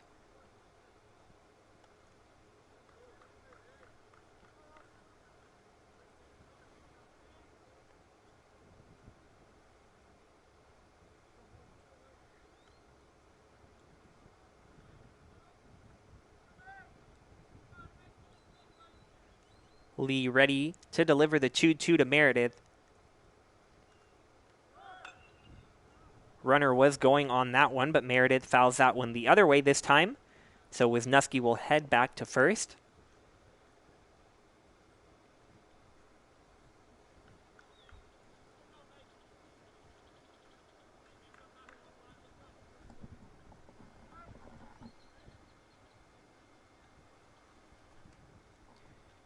See a beautiful evening in San Antonio. The sun beginning to set, but still bright out. Got game 2 of this doubleheader. Meredith swings and misses at that 2-2 pitch. So he'll go back to the dugout. And that's the second out of the inning for Lee. Yeah, and a good response so far right here by Lee on the mound. Fortunately, we don't have any access to radar gun or anything like that, so we don't know how hard Lee's throwing in this one, but interesting delivery from the lefty. Doesn't seem to be overly exerting himself physically. Has a nice, easy delivery. I think it seems like he's going to rely on location a lot in this one. Checks on the runner once again. Wisniewski slides back in. At the plate is Brian Schaub, who went 1 for 4 in game 1. Also struck out 3 times. Sees that one in for a strike. So the Tigers' power hitter trying to get back on the board. Homered Sunday in Dallas against the Crusaders. Leads the conference with 9 home runs. He swings through that 0-1 pitch.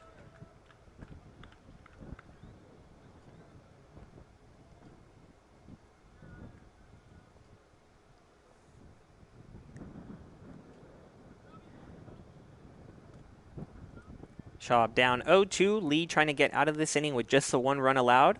He'll check on Wisniewski before. And Wisniewski was off and running, but the Gents unable to catch him, even though Lee, in one of his many throws over there, was able to get Wisniewski running. We'll see on this replay here, Wisniewski too fast for the Gents to catch. And just a wild throw there by Ludwig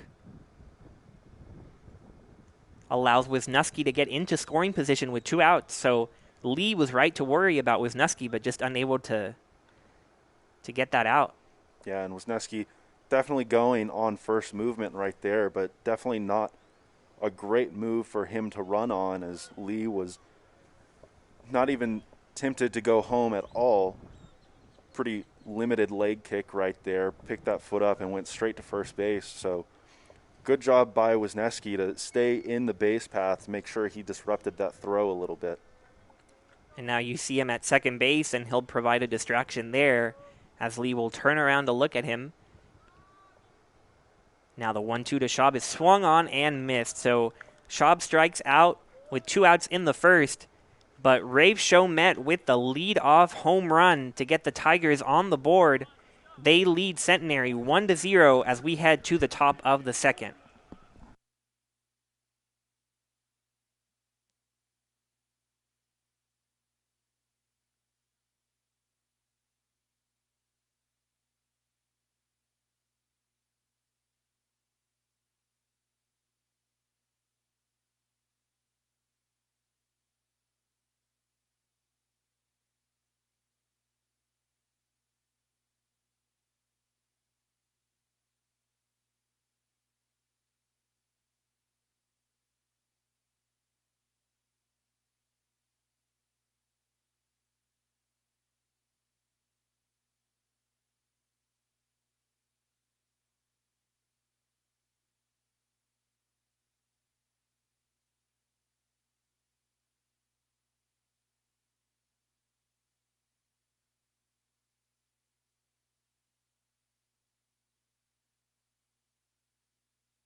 Welcome back to San Antonio. Mark Tyndall back on the mound for the Tigers.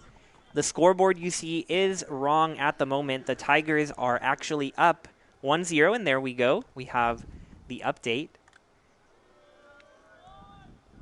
Up 1-0 thanks to a Rafe Chomet home run to lead off the first inning and give Mark Tyndall a lead to work with here.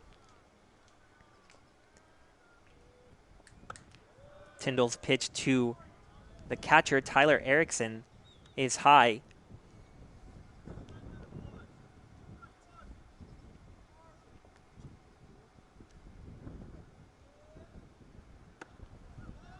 Tyndall's pitch there is low for a ball. We talked in the top of the first inning about Tyndall and how he was starting off by attacking hitters, so we'll need to find a way in this at-bat to get some pitches over. Do so right there to get back to 3-1, but still has an uphill climb ahead of him right here. And Erickson thought he had ball 4. Dropped his bat, was on his way to first, but the umpire calling him back. Tyndall ready to go on the rubber. Erickson steps in, and that pitch is outside for ball 4. So the first base runner of the afternoon for the Gents.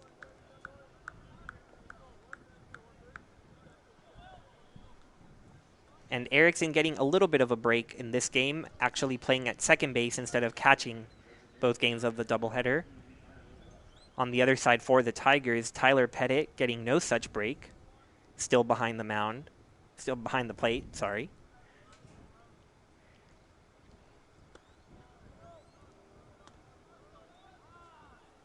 Now at the plate now for Centenary is Tyler Welch.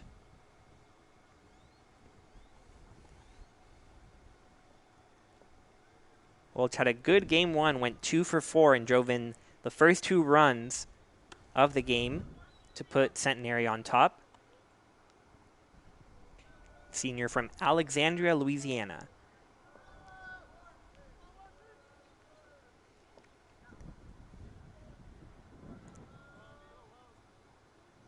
Tyndall's 1-1 is lined by Welch to the other side, but caught over there by Metz and on to first for the double play. What a play there from third baseman MJ Metz. Welch with a scorching line drive to the hot corner, which is called that for a reason, but Metz able to catch it and then doubles up the runner at first. So just like that, 2 quick outs for Tyndall. You see this line drive caught and delivered to first. Metz certainly aided by his 6'5" frame over there at the hot corner, but great reaction, great awareness to know that that runner at first base sneaking off the bag a little bit further than he should be on that line drive, goes ahead and takes advantage with a nice strong throw over to first base. But a good play by Vonderhaar right there to pick it out of the dirt to ensure that the Tigers get the double play.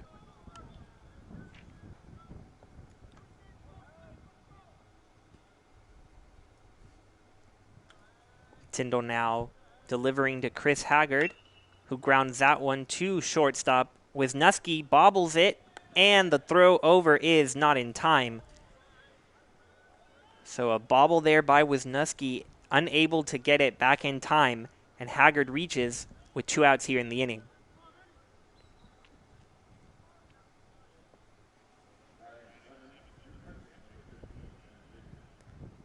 Yeah, and that result right there makes that previous play that much more important. Metz unable to double up the runner. Gents might have something going here in the top of the second inning. That first pitch from Tyndall to Ben Bridges is outside.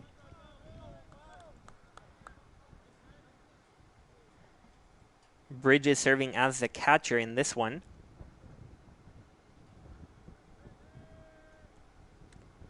That one from Tyndall gets to the backstop past Pettit. That'll allow Haggard to get over to second. So Bridges now looking to capitalize on the error by Wisniewski that allowed Haggard to get on. Gents trying to tie this game up early.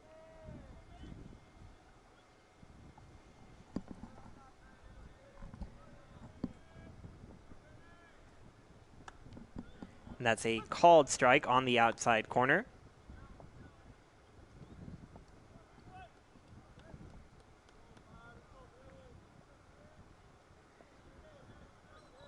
Mark Tyndall looks back at the runner and delivers. Bridges flies that one to right field. Rafe on the run and will not get to it, but it is foul.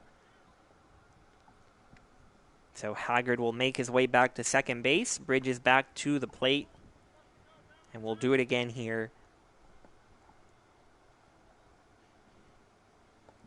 Yeah, and a good job by Tyndall in this at-bat, working back after falling behind 2-0. Now 2-2, has a couple of pitches to work with at this point in hopes to get out of the inning unscathed. And Bridges lines that one right back up the middle. Meredith coming up with the throw and not in time as the run comes across to score for the Gents. And they tie this game up in the top of the second. We'll take a look at this base hit, sent right back where it came from. And Haggard, the speedy runner, coming in from second without a slide. We've got a tie ball game.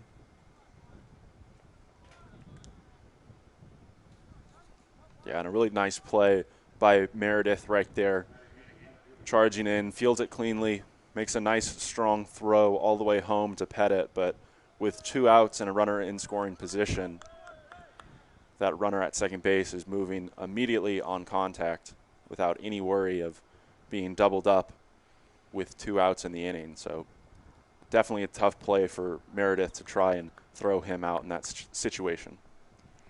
And now a visit to the mound with Pettit coming out from behind the plate.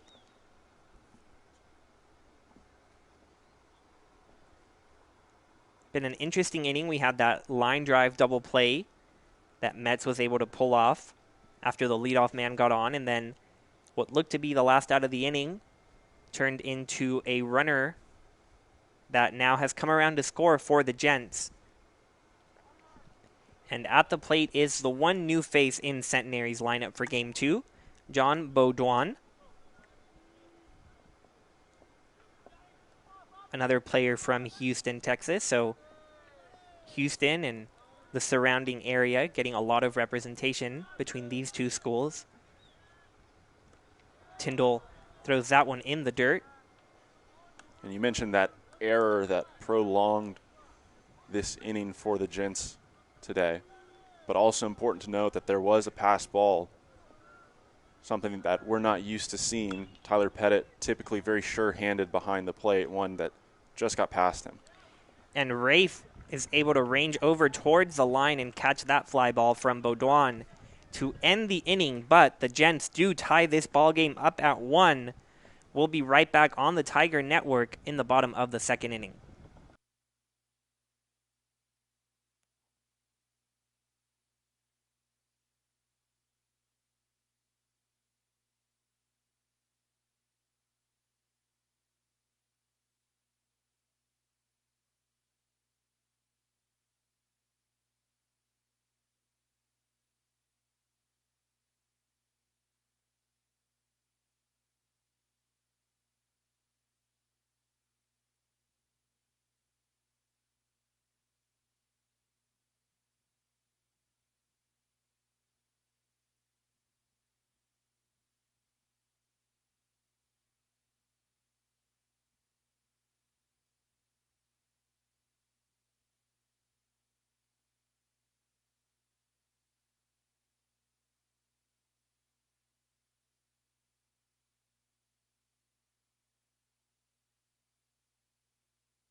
Welcome back to San Antonio, where we have a tied ball game here in the bottom of the second. Jack Vonderhaar at the plate, swings at the first pitch from Connor Lee.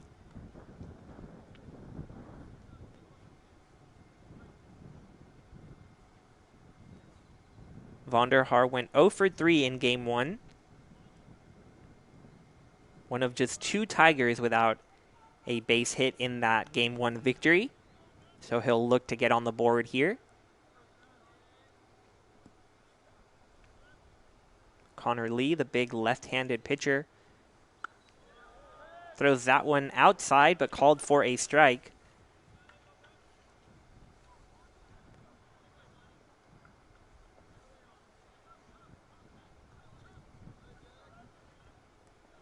With Vonderhaar down 0-2. Pitch from Lee. Fouled back as Vonderhaar able to stay alive. Vonderhaar, one of the hitters in this Tiger lineup that has a very set approach when he's up at the plate. Pretty much only looking for pitches on the inner half that he can pull to the right side of the field. Really forces pitchers to throw strikes on the outside part of the plate.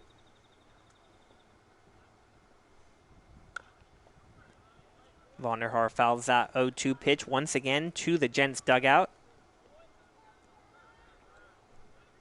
Vonderhaar, the senior from Woodinville, Washington.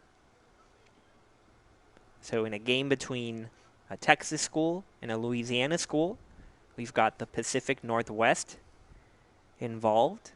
I'm sure it is much cooler up there than our 90-degree weather in San Antonio. Vonderhaar takes that the other way. Robinson able to get it and throw it onto first, but Ludwig unable to hang on over there at first. And that'll be another base runner for the Tigers. Robinson there with the nice play from short, but Ludwig just looks like he just dropped that one. Yeah, nice play from Robinson. Looked like a strong throw, but ended up a little bit closer to the dirt than was expected, and Ludwig perhaps had that one fade a little bit towards the ground on him. And that drop throw also added on to Ludwig's errant throw into left field as he tried to get Wisniewski running in the last inning. So Ludwig, who was on the mound in Game 1, now at first base, struggling a little bit early on defensively. We'll see if the Tigers can take advantage of that leadoff runner as Tyler Pettit, the catcher, is at the plate. Pettit went 2 for 4 in Game 1. And as he awaits this pitch from Lee, which is called for a strike, have to mention that both of Pettit's hits came right before big rallies for the Tigers, so he came around to score twice, including on the go-ahead and eventual game-winning home run from Michael Goodrich. So Tyler Pettit at the center of it all for the Tigers. And just unbelievable, also catching the second end of a doubleheader. Don't know how he does it, but the Tigers certainly appreciate it as he swings over that pitch to bring the count to 1-2. Well, Brian, we've talked a lot about the value that Pettit brings as a defensive-minded catcher behind the plate, handling a number of pitchers in this Tiger staff, including a number of young pitchers. And when you've got a guy that is as good as he is defensively, I'm certain that he wants to be out there every opportunity he can.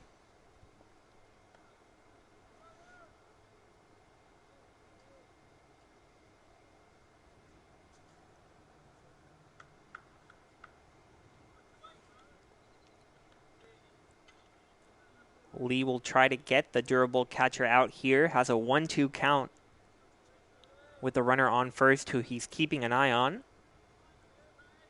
The long hold, and now delivery just high for ball 2.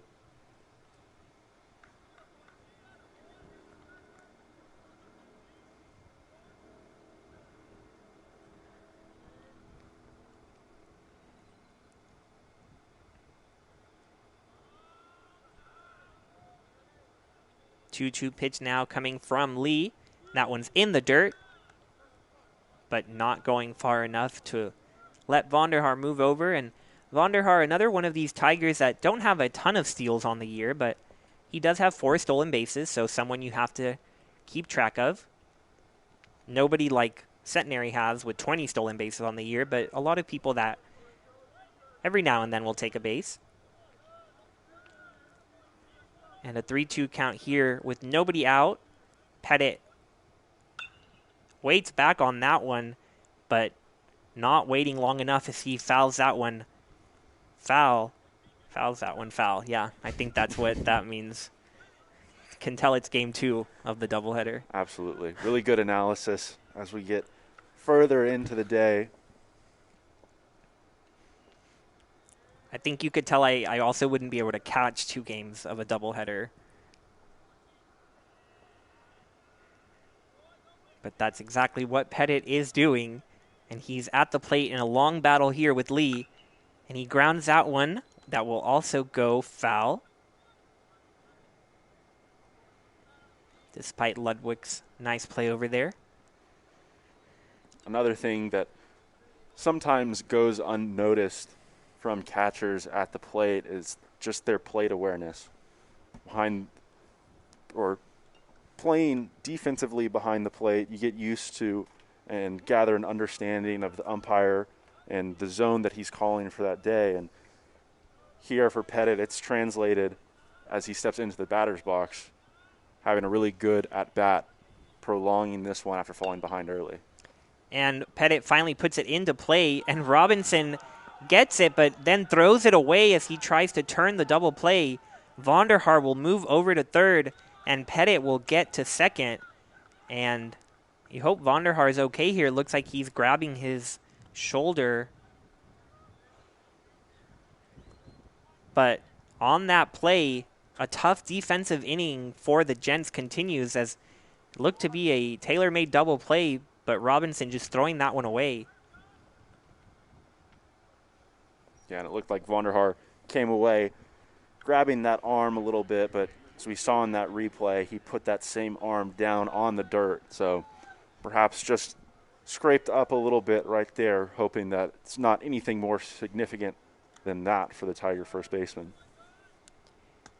And now a really tough spot for Lee as Michael Goodrich steps to the plate with 2 runners in scoring position and nobody out. Goodrich sees that first one for a ball. Earlier today, Goodrich coming up with the biggest hit of the day. A go-ahead 2-run home run as the Tigers were down 1, but he took them over the top as he sent a ball with just about one hand on his swing, and it went well over the national championship banner in right field to give the Tigers the lead and ultimately the win. Now he looks to give the Tigers the lead once again as he has a 2-0 count. 2 runners in scoring position, and Lee having to make up for some tough defensive plays here. 2 errors already in this inning. First by Ludwig, who was unable to come up with the catch at first, and then that seemingly double play ball that turned into 2 runners in scoring position as Robinson threw it away. Lee able to get a strike in there to bring the count to 2-1. But just not what you want to do for a Tigers team that already leads the conference in batting average, on-base percentage, and slugging. Can't really afford to give them all these extra opportunities defensively. Yeah, absolutely. Interesting to think about how one play, just one little throw like that can change a game so significantly. The 2-1 here to Goodrich is blasted to left field, and that is long gone. Way over the left field wall, and Goodrich is having himself a day. A 3-run home run from Goodrich puts the Tigers up 4-1 here in the bottom of the second inning. Yeah, and we talked about it. Play that wasn't made at shortstop. Potential double play ball. Could have kept the bases clear, gone to 2 outs here in the bottom of the second. Instead, Goodrich sends that one well over the wall out in left field. And just like that, the Tigers are up 3. And we knew it as soon as that ball left the bat. Well over that 310 mark in left field. And what could have been 2 outs and having no runners on turns into a 4-1 deficit for the Gents. A really tough break for Lee on the mound especially. Yeah, absolutely. Really unfortunate here for him today. Really just 2 mistakes that he's made so far. Unfortunate that they were really hard hit balls that the Tigers took advantage of. And for the Tigers, their most experienced players really coming through. Rafe with the leadoff home run. Goodrich now with the 3-run home run. And these super seniors, as they've been called, who are in their 5th year, helping Trinity when it matters most. And MJ Metz lines that one into center field. Another base hit. Tigers hitting the ball hard everywhere you look. Yeah, and there's certainly been no shortage of home runs from this lineup this year. Schaub leading the way, leading the conference with his 9. Vonderhaar has had his hand in the Tigers' success hitting the long ball, but we haven't seen Shamet and we haven't seen Goodrich hit out as many as we figured they would this year. So a good sign in this series that their bats are really getting going in regards to the power. And there's Chomet once again swinging at the first pitch and lining it into right center field. Hewitt comes up with it, but not before MJ Metz is able to get to third, and Chomet with a second base hit on the day, just crushing the ball in this game too. Yeah, absolutely. Earlier today, the beginning of this one, you mentioned how incredible it was that he exited the first game of the doubleheader having increased his batting average, but the more you watch him play, the more routine that kind of stat becomes for a guy like Shamet. Yeah, he came in on the day hitting .409, and then he came into game 2 hitting .411, and with those 2 base hits, a home run and a single, he's now hitting .421. Just a remarkable year for Rafe Chomet. And that batting average doesn't come with just, a few at-bats here and there. He leads the Tigers in at-bats. So he's the leadoff hitter. He's constantly at the plate, and he constantly delivers for Trinity.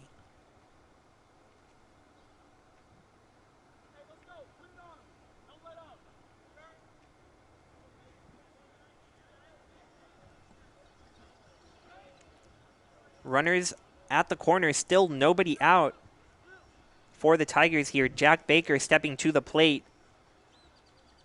Connor Lee trying to limit the damage while the Tigers are trying to blow this game open early on. And as we saw earlier, the Tigers themselves were down 6, and that was not enough as they came back to win. So as many runs as they can get will be beneficial to the Tigers here. Baker looks at that one in the dirt. Chomet thought about going over to second, but stays there at first.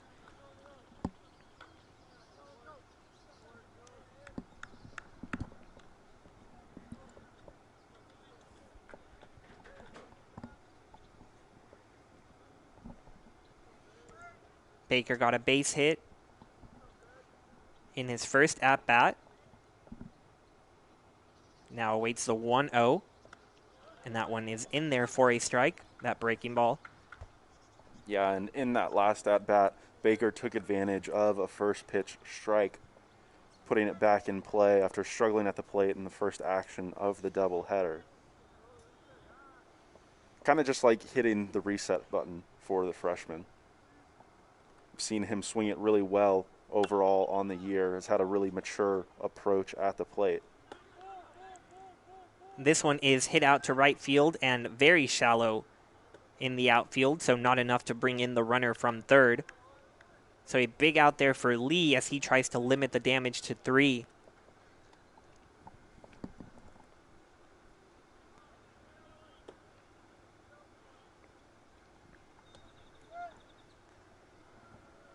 Now stepping to the plate is shortstop Jack Wisniewski. He still has runners at the corners. Rafe taking a big lead already at first. We'll see if he's on the move. Has 6 stolen bases on the year.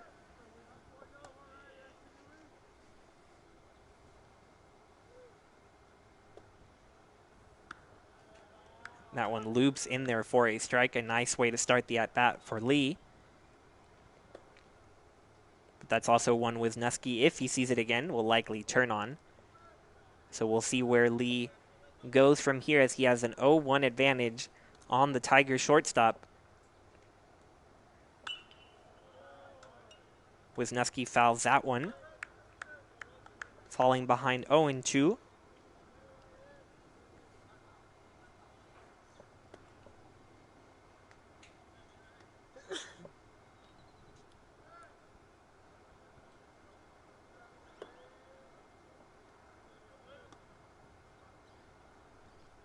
The 0-2 from Lee to Wisniewski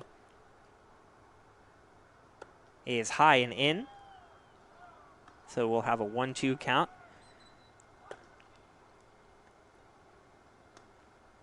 Wisniewski, a senior from right here in San Antonio. Favorite athlete, of course, Tim Duncan. Probably get that from a lot of San Antonio natives.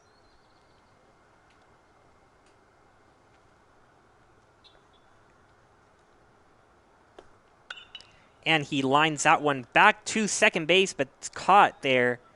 So a well-hit ball from Wisniewski, but the second baseman, Erickson there, able to prevent a run from scoring. Rafe with some good base running gets back on the bag.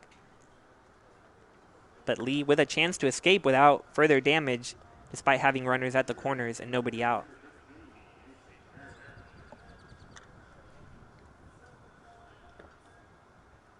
He'll have to get past Mason Meredith, though, the cleanup hitter.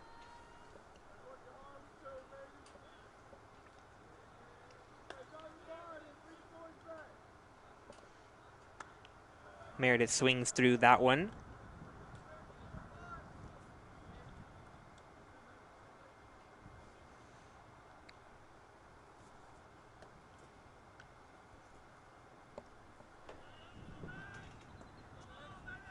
Meredith awaits the 0-1 from Lee and sees it go high for a ball. We've mentioned Houston a lot already, so why not mention that Mason Meredith is also from Houston? Kind of the in-between point between here and Louisiana. The biggest in-between point. Lots of little towns on the way. Meredith fouls that one straight back. I've been to Louisiana a few times, New Orleans, Baton Rouge, never been to Shreveport. Have you made your way up there where Centenary is, Luke? I have not, actually. Never been to Louisiana, unfortunately.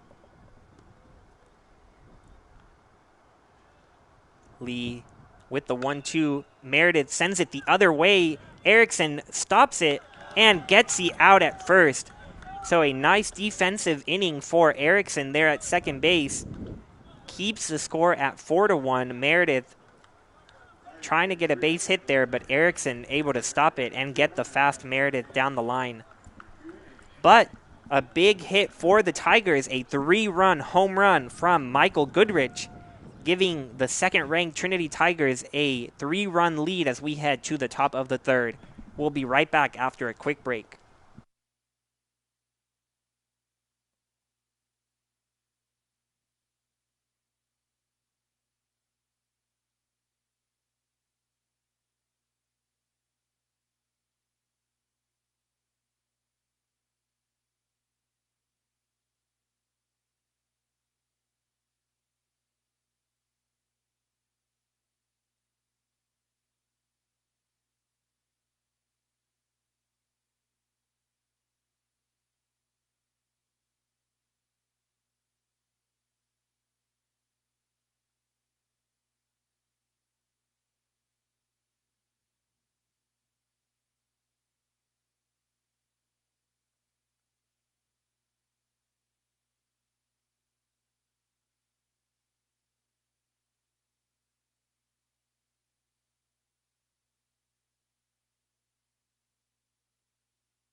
Welcome back to San Antonio. We're here with the top-ranked Trinity Tigers, top-ranked in the SCAC, second in Division III baseball, facing off against the 19th-ranked Centenary Gents. A top 20 matchup that has delivered plenty of exciting moments already. We are in game 2 of the doubleheader, and last half inning we were talking about Luke and I never having made it to Shreveport, but today would have been an exciting day to be in Shreveport because the Centenary men's soccer team was able to pull off the upset on Southwestern, and they're headed to the championship in that men's soccer tournament. Unfortunately for the Tigers, as that one is bunt popped up, and Tyndall gets it coming off the mound to get the leadoff hitter out. The Trinity men's soccer team falling just short, also upset by St. Thomas. So the number 6 and 5th seed are going to face off in the men's soccer championship up in Shreveport. So lots of action there. On the women's side, our Tigers pulling through and making it into the championship game tomorrow as they won 4-0 over Texas Lutheran. As Tyndall gets that first pitch in for a strike. This is the top of the order for Centenary and Gary Hewitt. He fouls that one.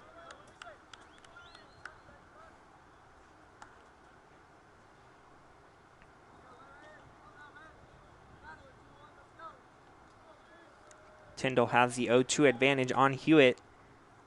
Gets it high right where Pettit wants it. Hewitt able to lay off. But a great start to this inning for Tyndall. Had some traffic on the base paths in the second, but takes advantage of a bunt that was popped up and gets ahead of the next hitter. And there Hewitt popping up to center field. Mason Meredith able to get that for the second out, and always a big out to get the speedy Hewitt out and keep him off the base paths.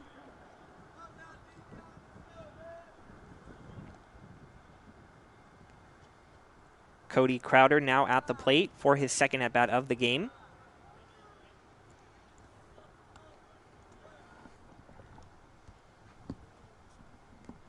Tyndall working quickly here, right back on the rubber.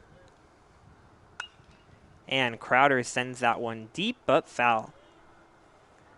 Crowder, the all-time hit leader in Centenary history, also holds the record for doubles, triples, runs scored, walks, stolen bases, and games played.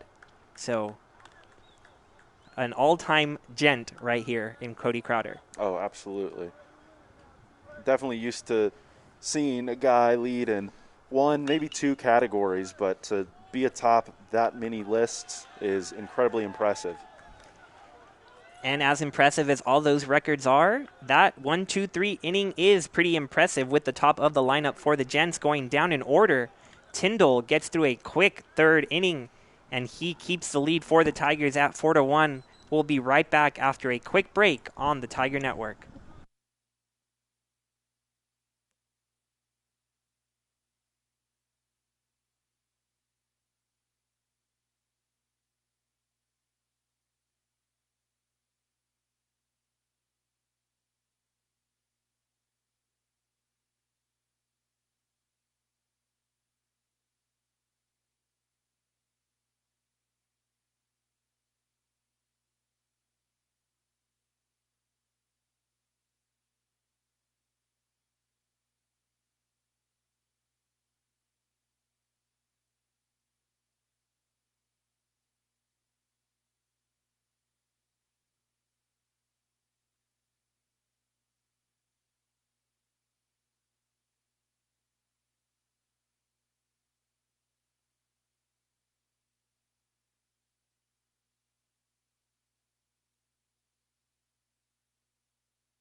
Brian Schaub is getting ready to step to the plate in the bottom of the third inning. Tigers hold a 4-1 lead over the Centenary College Gents.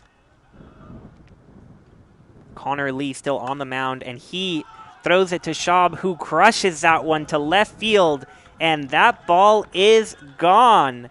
A home run from the leading home run hitter in the SCAC, Brian Schaub, sending it over the left field fence, and another long ball for the Tigers as they extend their lead to 5-1.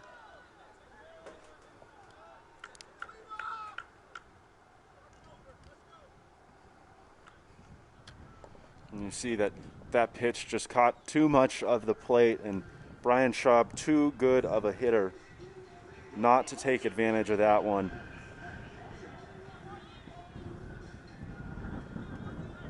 And you just can't ever rest against this Tigers lineup and Schaub in particular, as Vonderhaar steps to the plate here, sees that first pitch for a strike. But Schaub struck out in his first at-bat, struck out 3 times in Game 1, but just when you might think he's entering a little bit of a slump or struggling on the day, he blasts that to left field for his 10th home run of the year. Yeah, absolutely. And not much to say about the swing or anything, in part because we've seen him do it so often this year that it doesn't come as much of a surprise to us.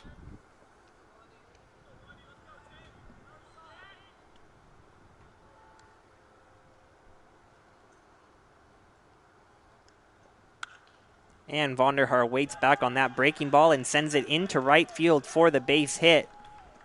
So some really hard hit balls for the Tigers off of Lee.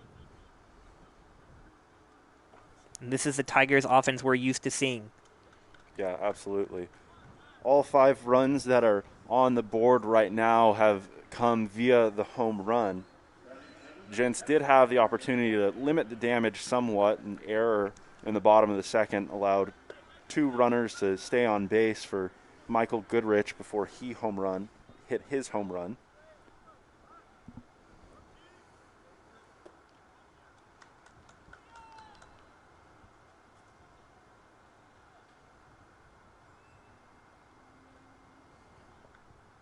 We've got a visit to the mound here and a pitching change for Centenary after 3 home runs given up by Lee is enough to draw that change. We will be right back as the Tigers look to extend their lead even more.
The new pitcher on the mound for Centenary is Joshua Gatewood, the senior from League City, Texas, and he is tasked with quieting a red-hot Tigers offense. Tyler Pettit at the plate.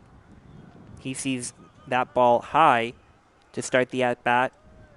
And if you go back to Game 1 of this doubleheader and go from the 5th inning on. In the last 6 innings, the Tigers have scored 14 runs.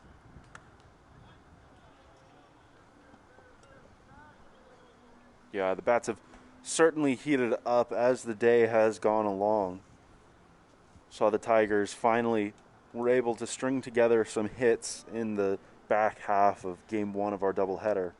But in this one, they've really barreled the baseball up consistently and have already hit 3 out, and wouldn't be surprised to see some more long balls in this one.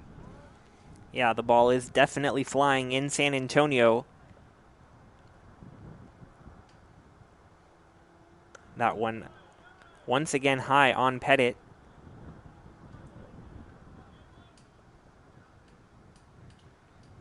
You can see the wind swirling there around the mound as dirt is kicked up and it flies all around. Something the defenders have had to deal with all day. The batters have benefited from it mostly.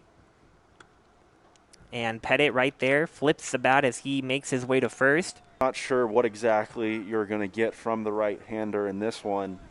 Have to think it's important for him to just come in and try and throw strikes, avoid handing out free passes to base runners as much as possible. And now Michael Goodrich at the plate. Once again with 2 runners on. Came up to bat in the exact same situation and blasted a 3-run home run. An Earl Weaver special.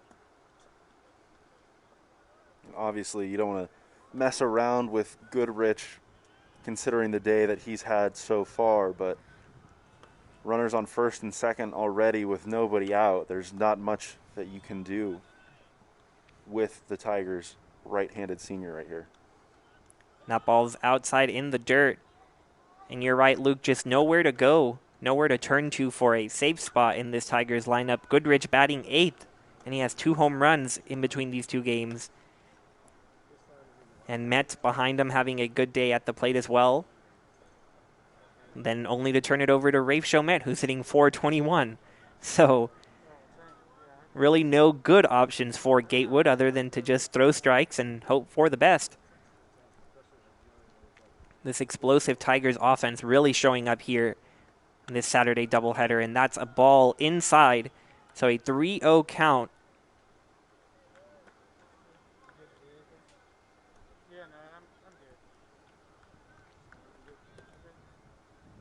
Vonderhaar off of second. Pettit at first. Goodrich at the plate with a 3-0 count.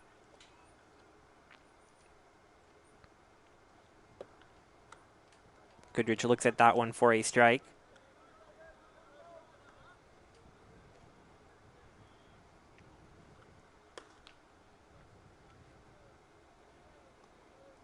Good job by Gatewood there. Just to get a strike over the plate.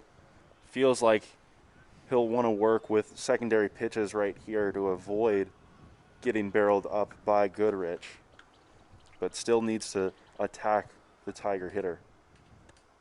And a big swing from Goodrich there, trying for home run number 3 on the day. Instead makes the count full at 3-2. And now with a full count, as much as Goodrich wants to hit his 3rd home run of the day, figure he might change his approach a little bit right here. His approach remained patient there and was able to lay off of a close pitch that is called ball 4. So he takes his base at first.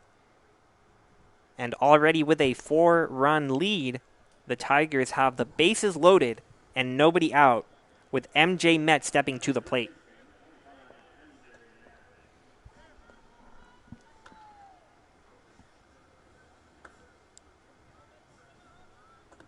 Metz already 1 for 1 today. Had a base hit and an RBI in Game 1. And before he steps to the plate, we'll have another visit to the mound. And we'll see if it's a quick hook for Gatewood, who has not been able to retire a single batter. And it is another pitching change for Centenary. We'll be right back as the Tigers have the bases loaded and nobody out.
The new man on the mound for the Gents is sophomore Jacob Liev. He's from Katy, Texas.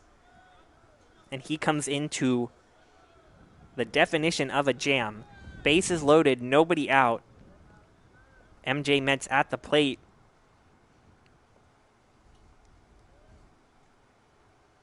The first pitch from Liev in there for a strike. And you might see behind home plate the man who makes this all happen, Josh Muchigamba.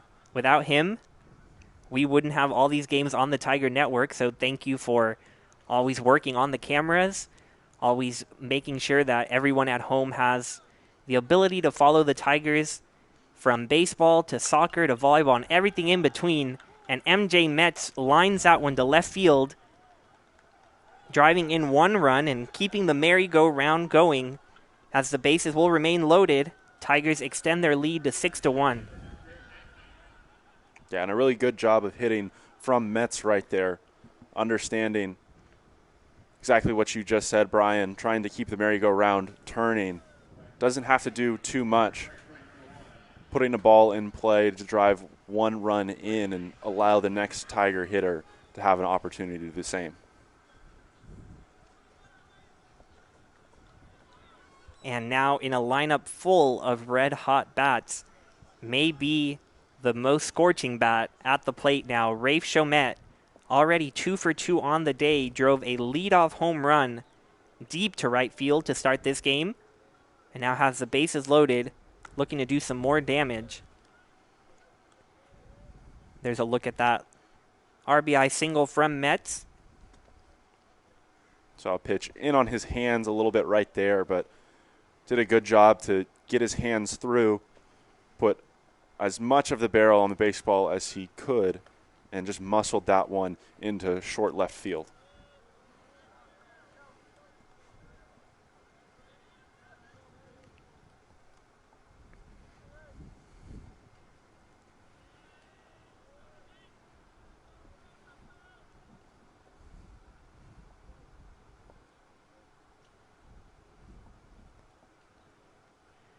A long hold here. Rafe standing in at the plate. Looks at that. That one was going to say outside. Called for a strike. Think Rafe thought it was a ball as well. But a 2-1 count for Chomet here as he looks to do some real damage with the bases loaded.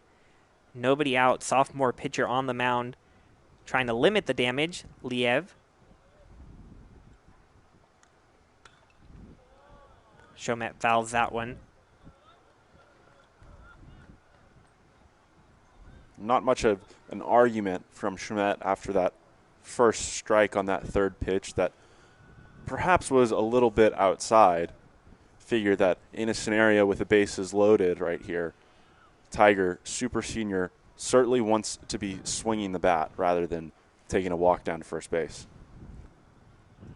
The pitch from Liev on its way and chopped to the first baseman. Ludwig gets it and gets the out at first. But a run does score. So add another to the board for the Tigers. 7-1 now. As Rafe drives in another run.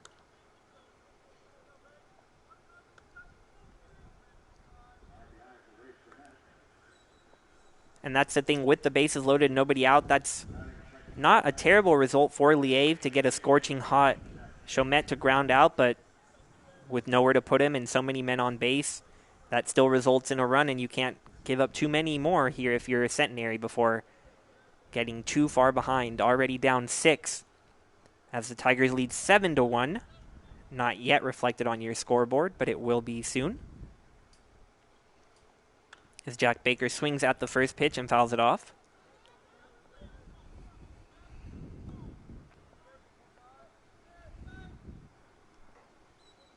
And 6 runs, certainly no means to panic. We saw the Tigers come back and recover from the same deficit in the first game of the doubleheader.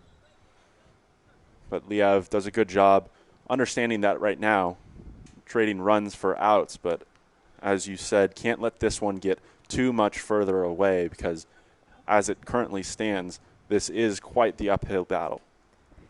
and that comeback from the Tigers, all the more incentive for the Tigers to take advantage of being on the other side and really step on the gas here, expand that lead, and not take anything for granted. And Baker looks at that one for a strike. But in this conference with lots of talent all across the SCAC, you can never take anything as a given. So Jack Baker here with 2 men on base looking to drive in some more runs and pad the Tigers' lead, and he'll look at that one for a called third strike. A little bit of a delayed call, but a nice pitch from Liev there. Catches the outside corner and gets one step closer to getting out of the inning. Yeah, and a good job from Liev right there to get the strikeout. The first out of the inning, he traded it for a run, but as we mentioned, needs to hold this score line right where it is to give his team a chance. For Baker at the plate, again, we see him strike out on a breaking ball, so something to keep an eye on moving forward to see how he approaches at-bats and how pitchers continue to attack him as well. Wisniewski at the plate now with 2 outs. He swings at the first pitch as well and fouls it straight back.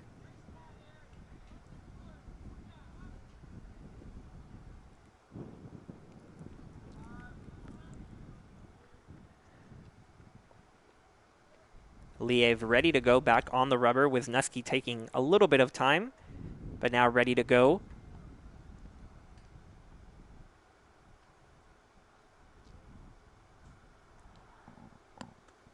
That ball's inside for a ball.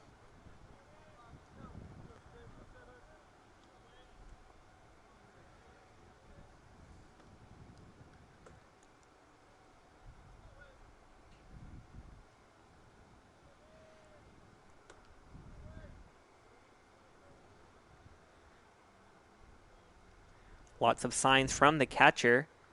Bridges with the runner on second base. Liev finally ready to deliver. That one's in the dirt. A nice stop by the catcher there. Runner on third could have scored if that gets past him. Like I mentioned, that's Bridges there at catcher. He played first base in game 1. Tyler Erickson was behind the plate, but he's now at second. So a little bit of shifting for the Gents on this long day of baseball.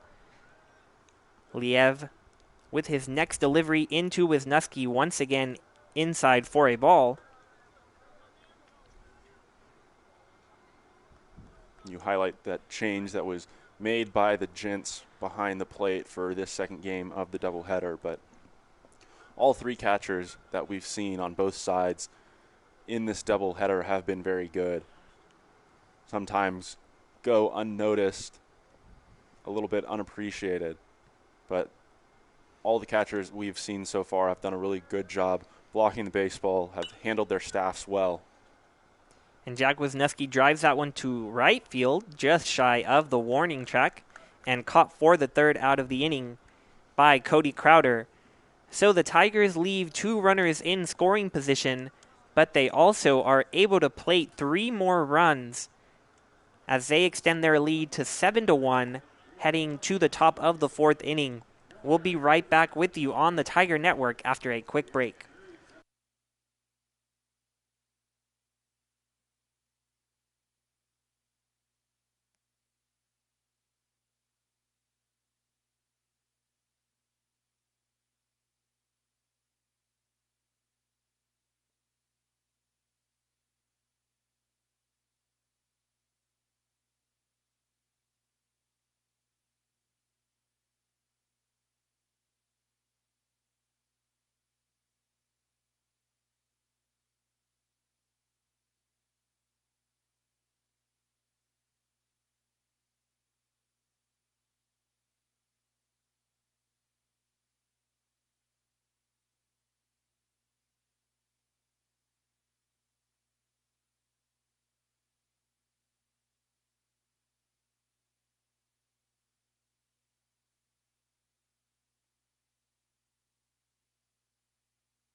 Mark Tyndall is ready to go here in the top of the fourth.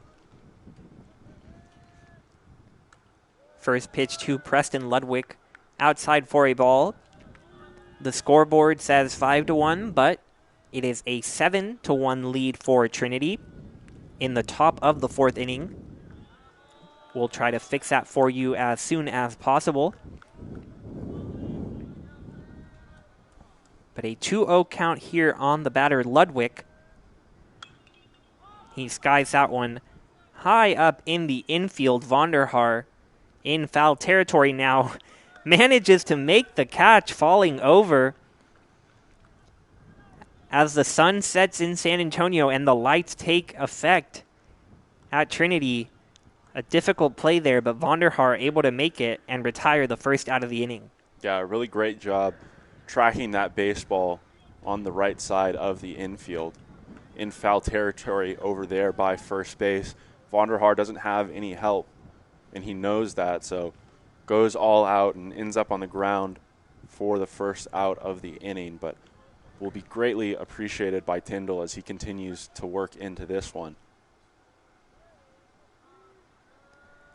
Now Tyndall faces the second baseman, Tyler Erickson. And you see Tyndall really rolling, not wasting any time getting back on the rubber, but the Gents batter is trying to break up his timing a little bit. That one's outside in the dirt. A big day of baseball in San Antonio and in the SCAC. Lots of doubleheaders going on everywhere. Let's take a look at some of the scores from across the conference. Texas Lutheran winning their first game against Schreiner 15-2. And in game 2, they're up 16-3. So the Bulldogs taking care of business there, as that ball is high to Erickson. St. Thomas pulling out the victory over Dallas 10-9 in game 1. But Dallas now trying to return the favor, up 16-11 in Houston. Southwestern winning against Austin College 12-2. And now leading 10-6 in the bottom of the 7th inning. That one a strike to Erickson. And of course we had Trinity defeat Centenary in game 1 of this doubleheader, now leading 7-1. So if the scores remain, the Tigers would stay in first place, as that one is grounded to short. Wisniewski with the throw over to Vonderhaar, and that's the second out of the inning. In the SCAC, we have Trinity now 11-1 in first place. Texas Lutheran right behind, coming in 10-2 on the day, but having 2 big victories today to stay right on pace. And Centenary right behind there, now at 12-4. Tyndall delivers the pitch to Welch, and that one's in the dirt. The Tigers play the Texas Lutheran Bulldogs here in San Antonio on Tuesday for what will actually be called a non-conference game, even though it's between conference opponents. That'll be a midweek game, as Welch grounds out to the right side. Vonderhaar flips it to Tyndall, and a quick 1-2-3 inning for the senior pitcher. You see the replay here, Welch bouncing it, Vonderhaar able to get it, and Tyndall doing his job to cover the bag. We'll be right back after a quick break. Tigers up 7-1, going to the bottom of the 4th.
Welcome back to San Antonio.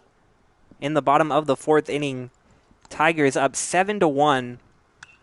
First pitch from Lieves, line to right field from Meredith, but it is caught out there for the first out of the inning. That's Crowder out there making a nice running catch as Meredith put a good swing on the ball. And you see this angle from home plate. If you joined us at the beginning of the game, when we had this view, it was nice and sunny, a bright sky, and now getting slowly darker as we head along into Game 2, midway past Game 2 of the doubleheader. Been a fun day of baseball here in San Antonio. And a fun day for Brian Schaub, who homered in his last at-bat. Sees that one for a called strike.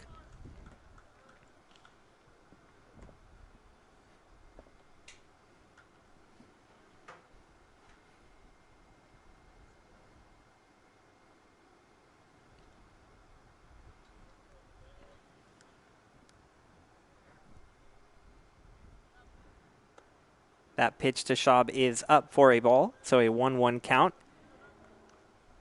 Looks like Schaub's intended major is finance, and we were just talking here in the broadcast studio that finance just definitely involves a lot of numbers, doesn't it, Luke? Absolutely.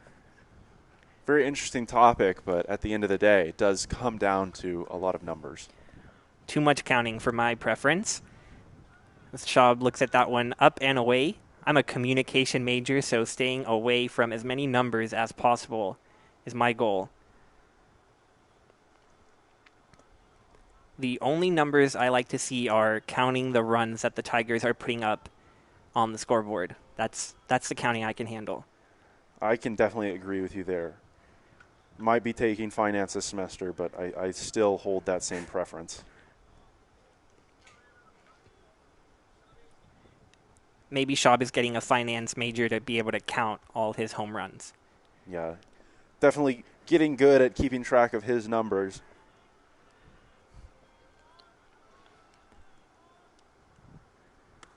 That pitch to Schaub is inside for a ball, so he'll take a walk.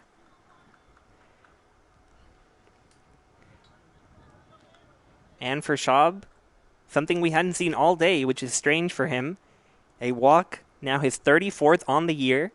And my absolute favorite stat of Tigers baseball this season is that he leads the entire nation in walks. So another one there for Schaub. Yeah, he's been very, very impressive finding his way on base however he needs to. Just consistently gets it done. More often than not, we've seen him draw walks, which is really interesting considering the fact that he plays left field for the Tigers defensively. We're used to catchers who are really good, disciplined, and aware of the strike zone at the plate. We mentioned Tyler Pettit and his ability in that regard earlier in this game, but Schaub also very, very impressive. Jack Vonderhaar at the plate now, and he sends that one to the left side. Will it stay in play? It will not. So Vonderhaar will get another crack at it. Vonderhaar, amazingly, also a finance major and a business analytics and technology degree to go along with that. Yeah, really interesting. Pretty typical to see athletes at any level opt to major in some business-related field. Vonderhaar sees that one high and tight, having to turn around to avoid being hit. You can also get a look and maybe hear the wind picking up again in San Antonio. It's been on and off all day, but when it's been on, it's really affected the ball that goes out into the outfield. Vonderhaar swinging at that one, sending it foul the other way.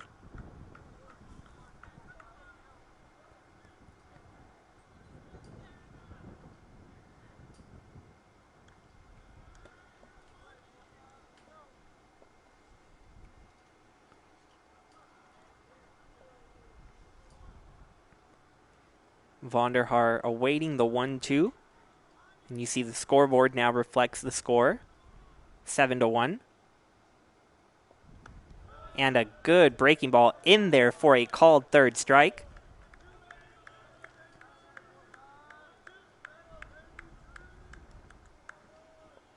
Liev with his second strikeout of the day in just an inning and 2/3. Yeah, and an interesting call right there. A little bit of a delayed reaction from the home plate umpire, ultimately deciding to ring Vonderhaar up.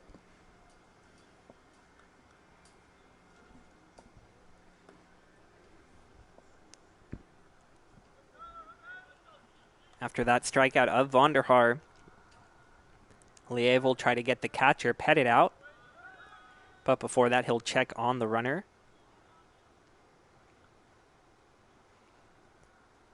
Luke, if I were to ask you what you think Tyler's major is, what do you think?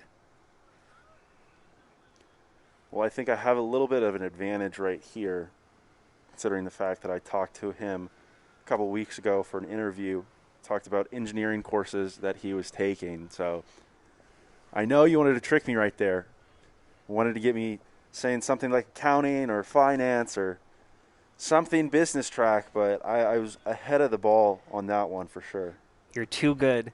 Trinity is too small of a world that you just happened to talk to Tyler about this. So unfortunate. But yes, Tyler Pettit is an engineering science major. So not taking any sort of easy route, catching doubleheaders, studying engineering. That one is in the dirt.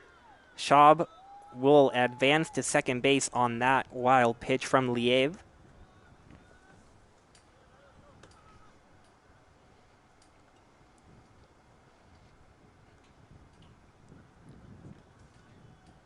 Pettit also doing all of that while transferring from Incarnate Word.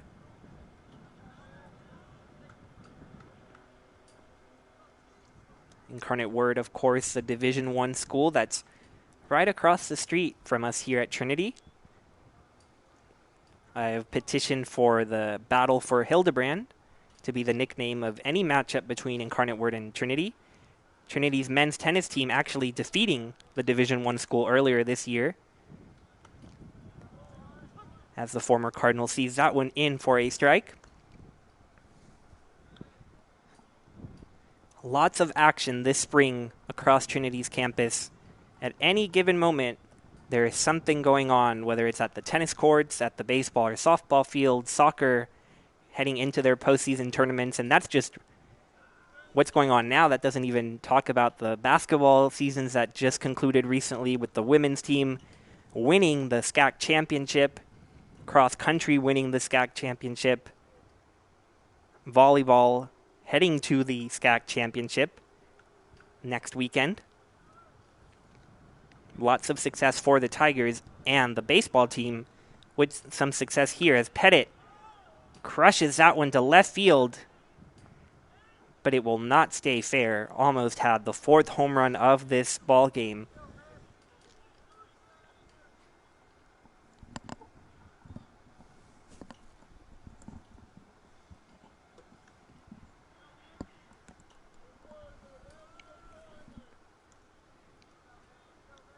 Brian Schaub out there at second base. He got on with a 2-out walk. Pettit faces a 2-2 count. He sends that one the other way, but foul.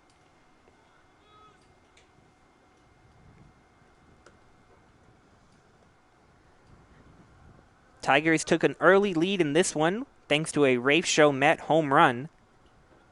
The Gents tied it up quickly in the second inning, but then Michael Goodrich blasted a 3-run home run in the bottom of the second. Tigers then added 3 more in the bottom of the third, including a Brian Schaub solo home run. And that's how we've gotten to this 7-1 Tiger lead in the bottom of the fourth. Liev's 2-2 to Pettit. Lifted again towards foul territory and out of play again. Liev with his best effort running all the way to the dugout from the mound. Got to commend that effort. Yeah, outs have been a little hard to come by here in the second game of our doubleheader today. So Liev trying to take advantage of a ball that perhaps is going to just barely stay in the field of play. Unfortunate for him that one drifts just foul.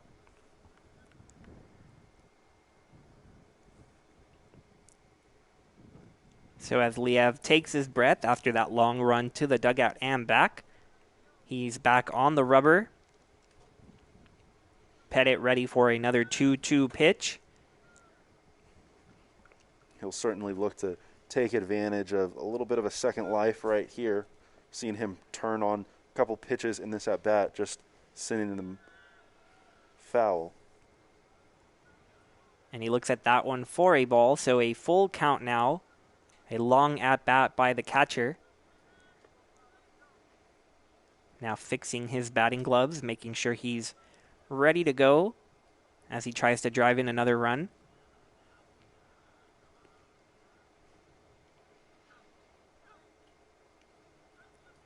Catcher giving the sign. And Liev is ready for the 3-2. Looks back at Schaub and now delivers. And that's ball 4 outside. So the long battle for Pettit results in a base on balls. That's runners on first and second for the Tigers. Michael Goodrich up once again with 2 men on.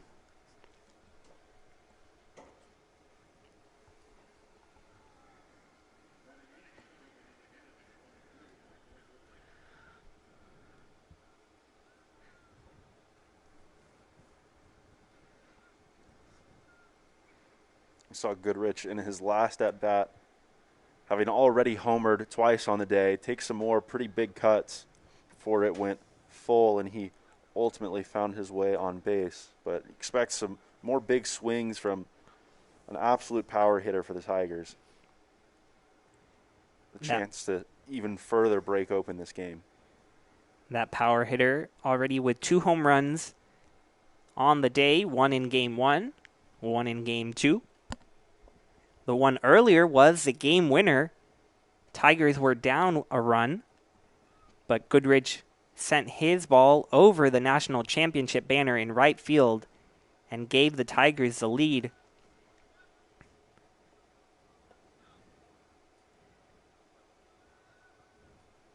Goodrich now awaits the 0-1 from Liev. He fouls it back towards the bricks.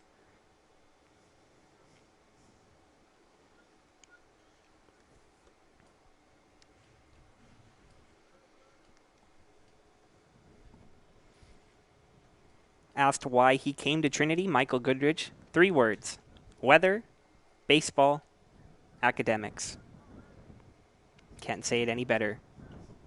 A beautiful Saturday for baseball, some good baseball, and great academics always at Trinity.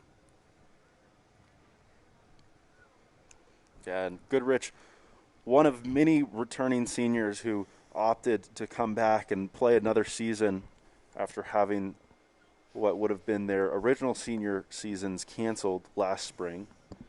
Also taking advantage of that in the classroom, getting his minor in sport management. Had a conversation with him about that. He was originally going to finish just 1 class short of that distinction, but taking full advantage of all the opportunities that have been gifted to him in the classroom and, of course, on the baseball field. It's a really awesome way to take advantage of what was a difficult situation for everyone as the season got cut short last year, but turning it into a positive with that new minor. And goes to show that these student athletes really do care about the classroom and the field equally. Goodrich swings and misses at that 2-2 pitch. That's the 3rd out of the inning. Liev able to get out of that situation with no more runs allowed. We head to the top of the 5th inning here in San Antonio. Tigers lead 7-1, and we'll be right back after this quick break.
Mark Tyndall back on the mound, throws that first pitch of the inning outside for a ball. We're in the top of the 5th inning. Scoreboard changing right there to reflect that. Haggard swinging and fouling that one off. This is Chris Haggard from Lake Charles, Louisiana. One of the first towns you run into when crossing over from Texas to Louisiana on I-10. That ball is swung on and missed. Strike 2.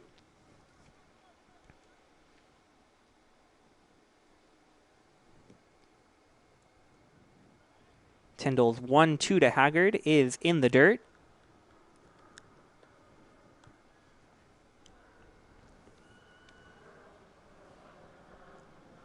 And a good thought right there by Tyndall, trying to get Haggard to chase out a pitch out of the zone after getting well ahead in this at-bat. And Haggard taking that 2-strike pitch into right field, but Rafe Chomet charging in with a big smile on his face, getting the first out of the inning, keeping the speedy Haggard off base.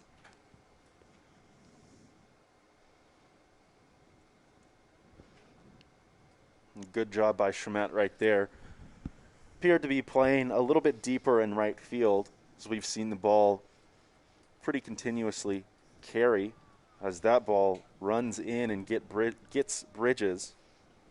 He looks to be okay and will head down to first base. But with that first out of the inning, Tyndall has now worked 4 1/3 innings in this one, matching his longest outing of the year. A game that came at Concordia University.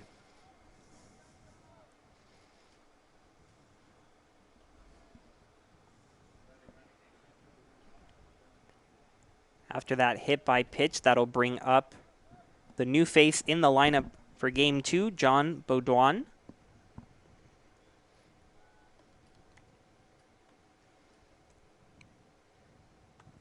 Tyndall throws that first pitch for a strike.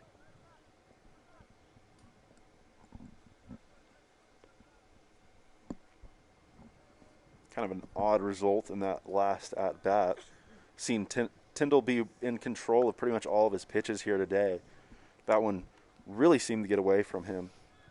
A lot of run in on the right-handed hitter and caught him pretty square in that upper body. Tyndall gets Baudouin to swing through that one. 1-2 count. And this is a big inning for both sides, as you mentioned that the Tigers were down 6 in game 1, and it was the 5th inning when things started to turn around. So this halfway mark, as that one's up for a ball, this halfway mark of the game can be a real turning point. So Tyndall trying to keep things right where they are. Already hit a batter, but has a 2-2 count on Baudouin, and has that one just low and outside, bringing the count full. But trying to get this bottom of the order retired and get the Tigers back to the plate. And considering the fact that this does match his longest outing of the year, we expect that Tyndall needs to capitalize right here and get this out to ensure that he continues to work. Doesn't want to put himself in too much hot water. Definitely would say that runners on first and second with one out would probably prompt a visit to the mound by pitching coach Dave Smith. And that 3-2 gets away from Tyndall. Baudouin takes the base at first, and as you predicted, out comes a visit from the dugout. And it looks like that might be the end of the day for Tyndall, but we'll see for sure here.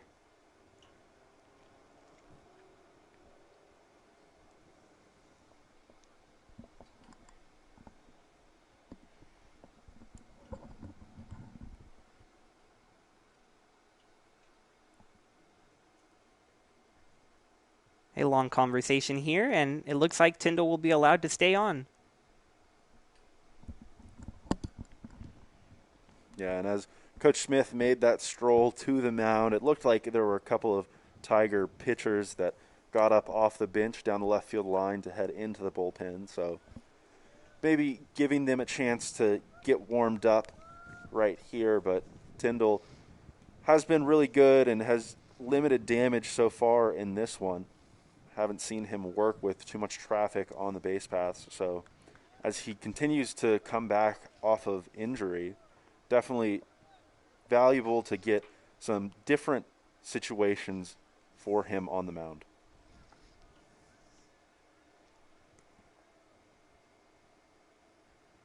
First pitch to Brady Robinson is a strike.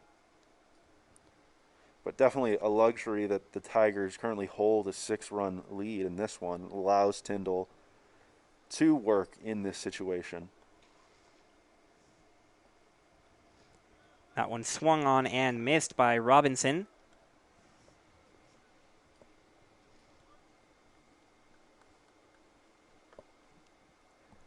Been a little bit of a tough evening for Robinson defensively, having an error in both game 1 and 2. Trying to make up for it here with some runners on and an 0-2 count, and he lines that one up the middle. That'll get into center field for a base hit. But that ball was hit so hard that the runner was not able to score. And instead, the Gents have the bases loaded with one out in the top of the 5th. Yeah, and somewhat similar to what we saw out of the Tigers in the 5th inning of game 1. Just little by little trying to get back into this one. Now with the bases loaded, Hewitt, leadoff hitter, stepping up to the plate, will look just to drive in one run at a time. Try to pass the bat to the next Gent hitter. And now this visit is for a pitching change. So Mark Tyndall exits with the bases loaded in the top of the 5th. We'll be right back after this pitching change as the Gents look to battle back in this one.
Joseph Chavana, the pitcher, in from the bullpen for the Tigers. He's in a tough spot here. That first pitch in the dirt to Gary Hewitt, the top of the order for the Gents. Hewitt has the bases loaded and 1 out. So we mentioned it at the start of this inning, and now it has become a reality, an important turning point here in the 5th inning. Hewitt fouls that one the other way. Much like Centenary earlier in this game, the approach for the Tigers right here really should be getting outs any way you can. Certainly a situation up 6 runs where you'd be very willing to trade an out for a run right here. Just trying to get back into the dugout and limit damage. And another one in the dirt, Pettit able to stop it. But a 2-1 count to Hewitt. And obviously, in order to do that, trade a run for an out, you have to find the strike zone right here. And Hewitt, a tough one to double up, so we'll see if they can do it here. But that one gets past the shortstop Wisniewski, and it'll drive in a run. So the Gents getting back into this slowly right there. Bases loaded and will stay loaded after this single brings in just 1 run. It's pretty much all you can ask for from Chavana on the mound right there. Looked like a breaking ball that induced some softer contact from Hewitt. Just perfectly placed and snuck out of the infield to drive a run in and keep things going here in the top of the 5th. And now Cody Crowder swings at the first pitch, and it's just behind second base. Wisniewski comes up with that call. And the umpire is also signaling infield fly rule on that one. So a big out for Chavana, who gets the all-time record holder in several different categories in Crowder, to swing at the first pitch and record an out. Yeah, a really good response by Chavana right there.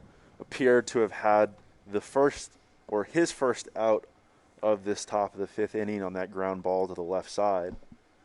Important for him to limit damage after that one found its way through, and he did exactly that by getting Crowder to pop up. And now Preston Ludwig is at the plate. He saw the first pitch in for a strike from Chavana. Ludwig leads the SCAC in runs batted in, 7th in the nation. So a big spot for him, and he lines that one up the middle into center field for a base hit, and it gets past Meredith in center field, and the runners are going to be going for a long time now. 3 runs have scored, and Ludwig has made his way for a stand-up triple. And just like that, Centenary right back in this game. You see Meredith trying to get that and throw into home to possibly record the out, but instead it gets past him, and an unfortunate mistake for him and the Tigers is now Ludwig is all the way at third, and the Gents down just 2.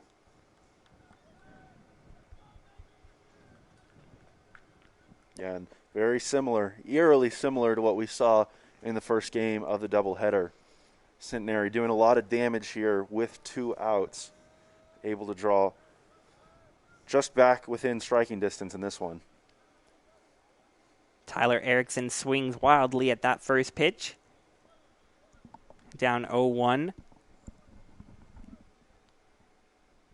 Erickson has a runner on third. Ludwig there. 2 outs in the inning. And he swings at that one, fouling it the other way.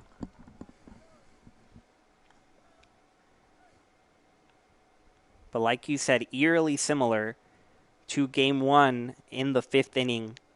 The Tigers were down by 6, and they scored 5 runs.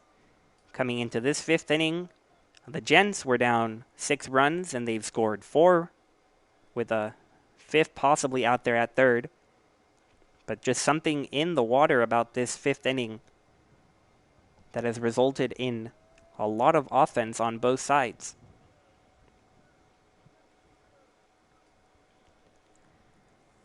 Chavana's 0-2 Bounce to third. MJ Metz gathers it, but they're going to call that a foul ball off of his foot. So we'll do it over.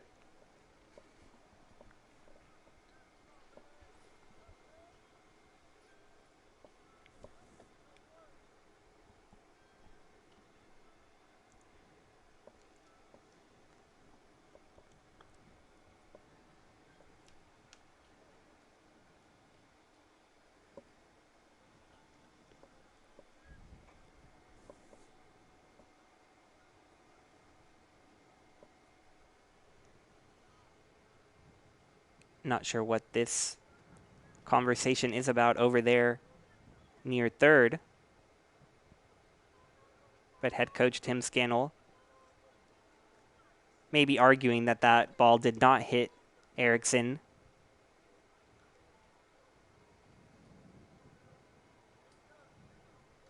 Certainly seems very animated as well. And he has now been thrown out of the ball game. Head coach Tim Scannell letting the umpire hear it here.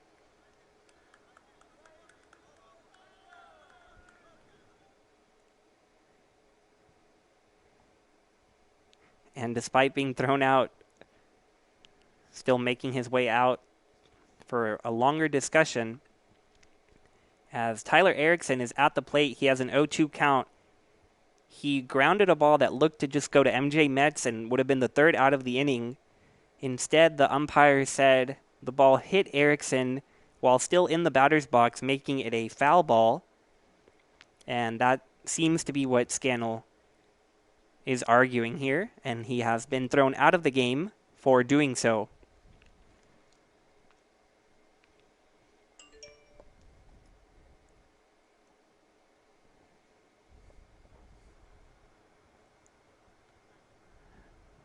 So after that delay, Chavana back on the mound, and he's not quite ready.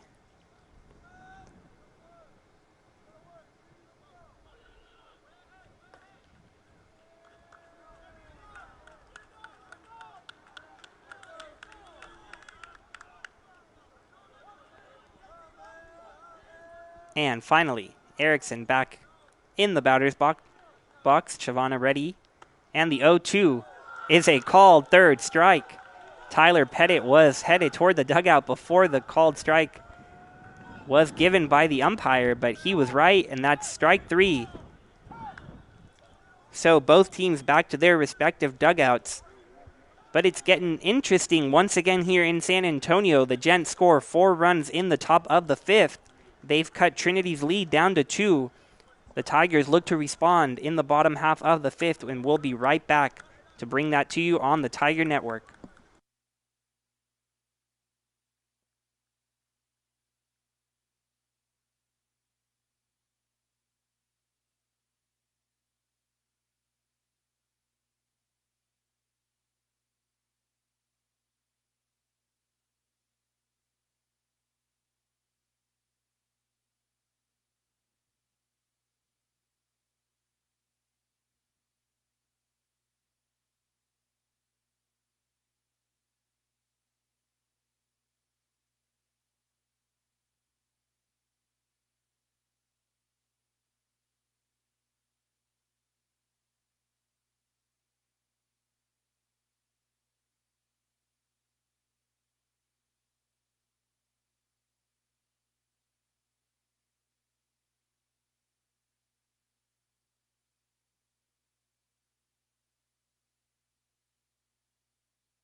Welcome back to San Antonio. We're in the bottom half of the 5th inning in a now close baseball game. The Tigers up 7-5, but the Gents scored 4 runs in the top half of this inning to pull to within 2, and now MJ Metz at the plate facing a new pitcher for Centenary, whose first pitch is high for a ball. That is senior Brock Yates out of Bel Air, Texas.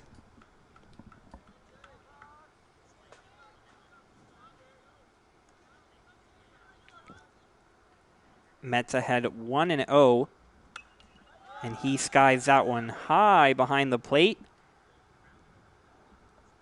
Caught by the catcher, Bridges. So a quick first out there for Metz, and a nice catch on what looks like a simple play, but I'm sure you know as a catcher, not an easy one to catch there. Yeah, that one looked like it was popped up real high back there behind the plate. We saw something similar on the right side of the infield earlier tonight. Ball that Jack Vonderhaar had to go to the ground to come up with. Similar position there for the catcher without much support from the rest of the infielders. Rafe swings at the first pitch there and sends it to the second baseman, Erickson. The shift was on Rafe.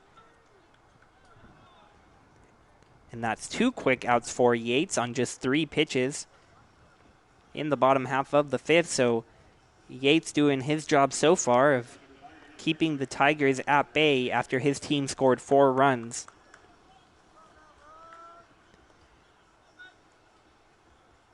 You see Yates just 4 innings pitched on the year, but put into a big opportunity here. Baker swings at the first pitch as well and skies that one behind second. Erickson able to come up with that one, and a quick 1-2-3 inning, 4 pitches quick for Yates.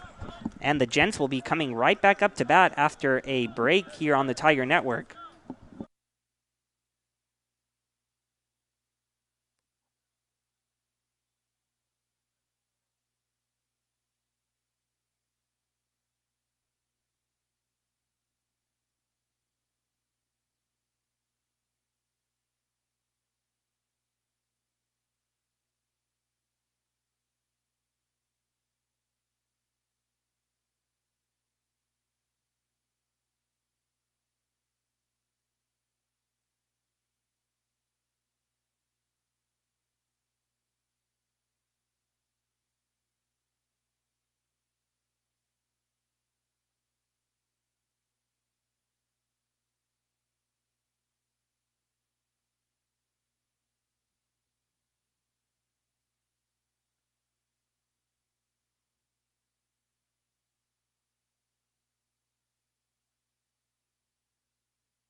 After an extremely quick bottom half of the 5th, the Gents are back at the plate, and Welch not wasting any time, sending that one to right center, where Mason Meredith charges in for the out. So some aggressive at-bats here on both sides, as Welch swings at the first pitch and gets Chavana a quick out. Chavana looking for a calmer inning now that he has no men on. He came on with bases loaded in the 5th inning. The Gents were able to score 4 runs. That ball outside to Chris Haggard.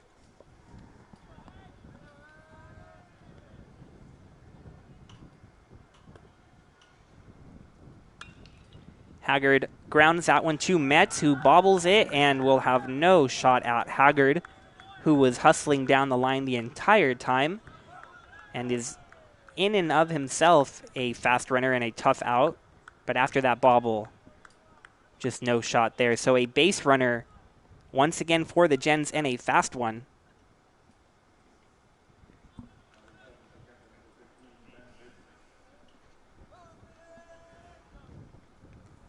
That'll bring up the catcher, Ben Bridges.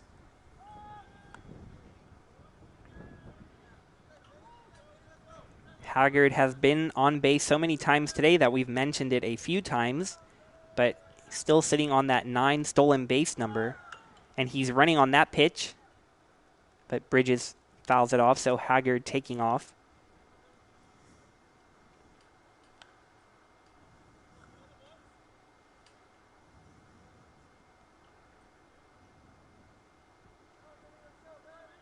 The Gents had 2 stolen bases in Game 1, courtesy of Gary Hewitt and Cody Crowder. They have none thus far in Game 2.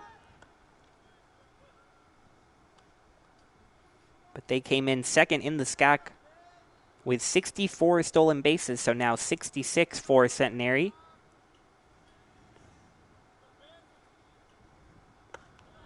Bridges looks at that one high.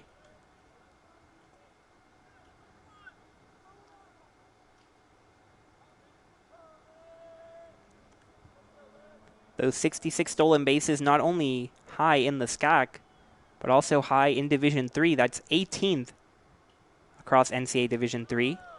Pettit able to stop that one in the dirt.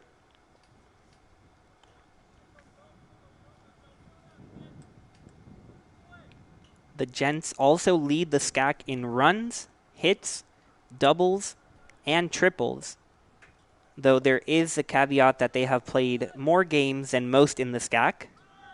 And the runner is going there, and that ball's through the third base and shortstop hole into left field.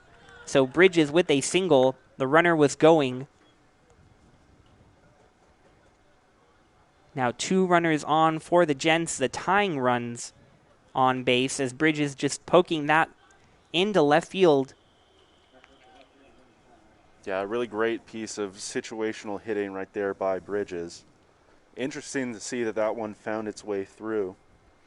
Appeared to be a hit and run right there, and with a righty at the plate, that means that the second baseman will be covering the bag with the runner going, allowing the shortstop to stay home.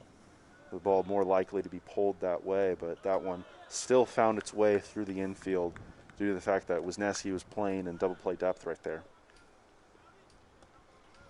Double play still a possibility here as John Baudouin steps to the plate. There is 1 out, so likely won't see anything like a sacrifice. But Baudouin certainly wanting to move him over or move him in. And the runners are off, and Baudouin fouls it off, so the runners will head back. But a double steal on for the Gents. So as we were talking about their success stealing bases on the year, they're trying to pull off a double steal here and get those tying runs into scoring position. Yeah, and interesting to see how the Gents' approach to this game has changed after their last half inning where they put up 4 runs. Significantly more aggressive all around right now, trying to take advantage of the situation. And Baudouin swings and lines that one to right field. Rafe Chomet there comes up with the throw and hits the cutoff man, allowing no runners to advance. So a big second out of the inning and a nice play from Rafe Chomet there in right to keep the runners there. A really good play by Chomet right there. Tracked that one down and most importantly got it back into the infield quickly. Obviously hit Wisniewski, his cutoff man, which is important, but making sure that the ball ends up in the infield quickly is the key on that play. And that'll bring up the number 9 hitter, Brady Robinson, with 2 outs and 2 men on. He swings at the first pitch and sends it to the right side once again. Vonderhaar calls it off and able to come up with the acrobatic catch in foul territory. So 2 big outs right there on pop-ups for Chavana, and he leaves 2 men on base Tigers will come to bat in the bottom of the 6th, up 7-5, and they'll look to pad that lead heading to the late stages of this game.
Bottom half of the 6th inning here in San Antonio. Trinity up 7-5 over Centenary. Jack Wisniewski leading off. On the mound for Centenary is still Brock Yates, who got 3 outs in just 4 pitches last inning. Doesn't get much more efficient than that. But Wisniewski looking to make him work a little bit. Sees a called strike there to even up the count at 1-1. Wisniewski not too pleased with that call on a pitch on the outer half of the plate. Be important here for the Tiger hitters to see more pitches, try and get as many bats to the plate as possible. Obviously, the goal is to score some runs right here, but certainly want to force Yates to work a little bit harder than he did last inning. He'll do so no matter what, given the fact that Wisniewski's forcing him to throw his 4th pitch of the half inning, matching his total for the last half already.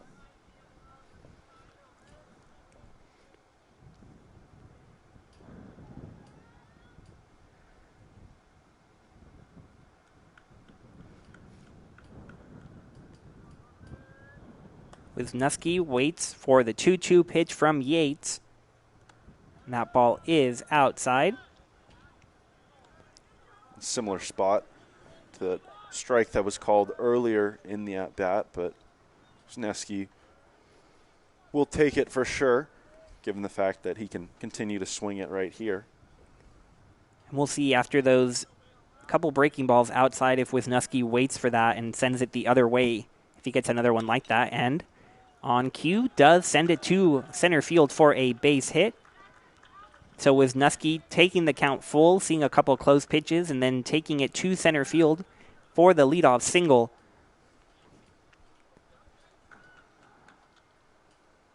Mason Meredith, the cleanup hitter, now coming to the plate.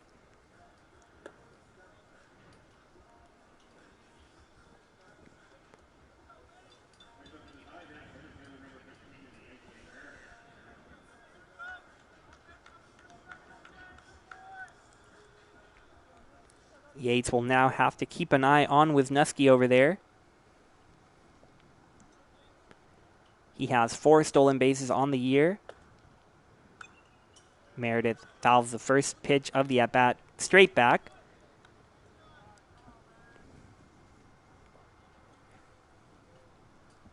Tigers scored 1 in the first, 3 in the second, and 3 in the third, but have been quiet ever since, looking to get some insurance runs. Those never hurt, as we've seen already today.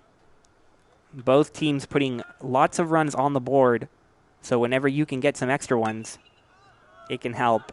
Meredith sends that one to the right side foul, and it is out of play. So Meredith gets another opportunity. And in his last at-bat, Meredith lined out to the right fielder. Another instance of some really hard luck for the Tigers center fielder this year. I don't think there's any name in this lineup that's had as many hard hit balls that have turned into outs as Meredith has had on this year. That ball's in the dirt. Wisniewski recognizing that right away, and he'll take that extra base. Meredith also helping by directing traffic there. And so a runner in scoring position now for the Tigers. And the heart of the order up for Trinity. Meredith at the plate, Schaub on deck. Yates already with a more difficult inning than last, but he'll look to get out of it unscathed. But Meredith sends that the other way, just foul. So you can see the approach here from Meredith, trying to go the other way. At the very least, move the runner over to third now that he's on second. And the second consecutive Tiger hitter to show that approach of just taking what's given to them and going the other way. Wisniewski singling to center, left center. And now Meredith trying to move him over or bring him in. Yates with the 1-2. Wisniewski dancing off of second. That pitch is high, but swung and missed by Meredith, so a good location from Yates is able to get Meredith swinging. Yeah, and a really good pitch by Yates right there. Changes the eye level after having thrown a couple pitches down in the zone that Meredith was able to fight off.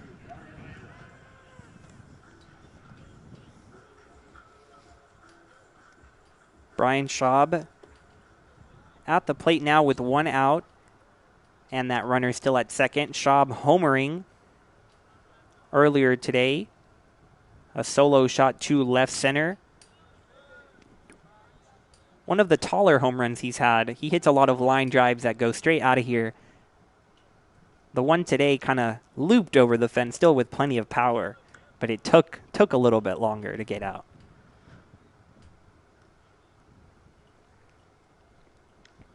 He'll look to do some similar damage here, awaiting the 1-0 from Yates.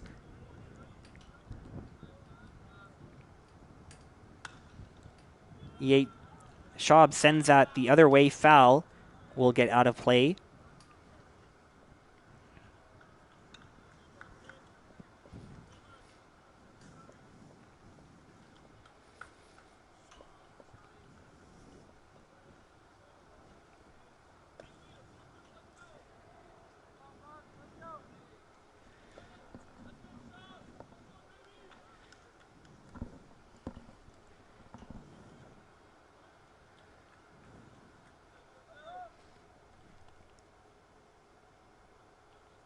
Yates gets the sign from the catcher, but has to take a break as Schaub calls time.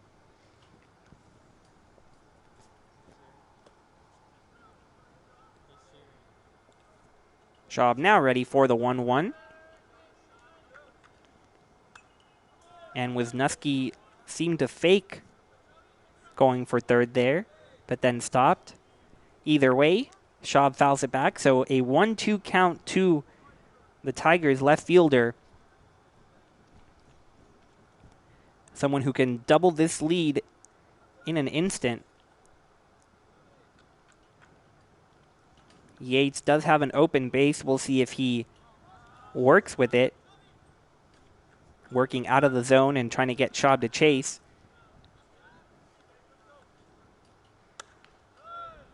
That ball is, in fact, out of the zone, so the count now even at 2-2.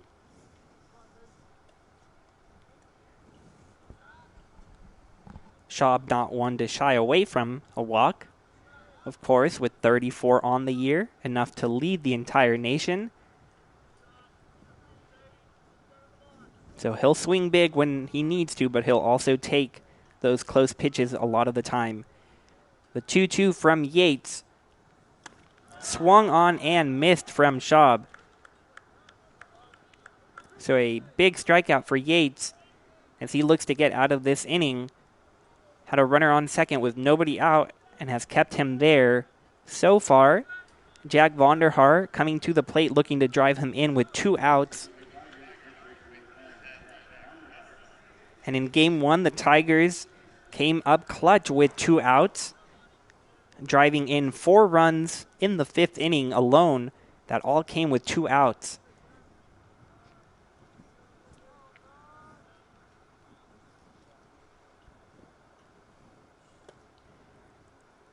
The first pitch to Vonderhaar inside, nearly hit him. It'll be interesting to see how this half inning does or perhaps fails to swing the momentum towards either team. Tigers done a much better job forcing Yates to throw significantly higher pitch count this inning, up to 17 now after having only thrown 4 in the bottom of the 5th. But for the Gents, they're able to get out of this inning unscathed after the Tigers got a runner to second base with no outs. And that ball is called a strike on the outside corner.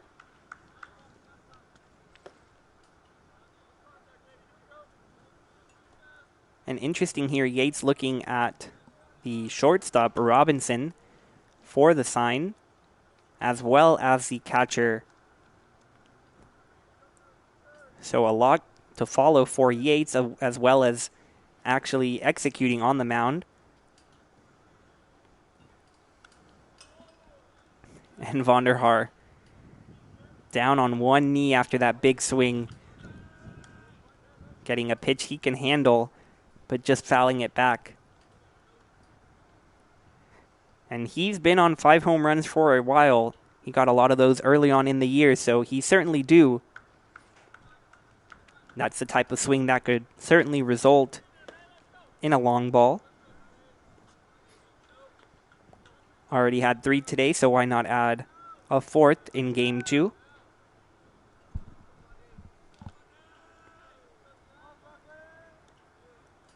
The 1-2 from Yates to Vonderhaar on its way and in the dirt. And as you mentioned, Brian, it's been a little bit of a home run drought for Vonderhaar, still being able to keep his spot as second highest total for home runs in this Tigers lineup, but his last came in the Tigers' opening weekend of SCAC action at the University of St. Thomas.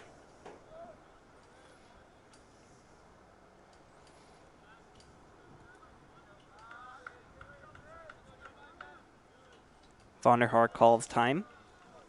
We've talked a little bit about his approach today and the fact that he kind of neglects the outer half of the plate, choosing only to swing at pitches on the inner half more often than not, in hopes that he can pull something over that fence in right field.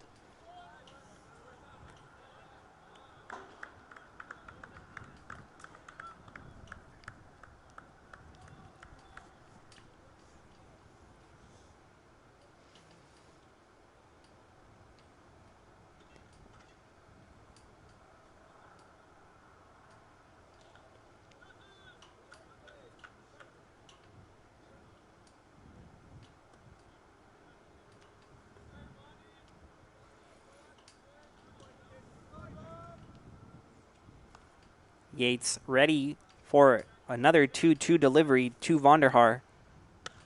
Vonderhaar swings and misses at that one high and tight. That's the location Yates was aiming for, and he got Vonderhaar to swing through it. So Trinity unable to expand their lead, and they go to the top half of the 7th inning, leading Centenary 7-5. We'll be right back on the Tiger Network after a quick break.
Top of the order up for the Gents, and Hewitt showing bunt as he has done a couple of times during this doubleheader.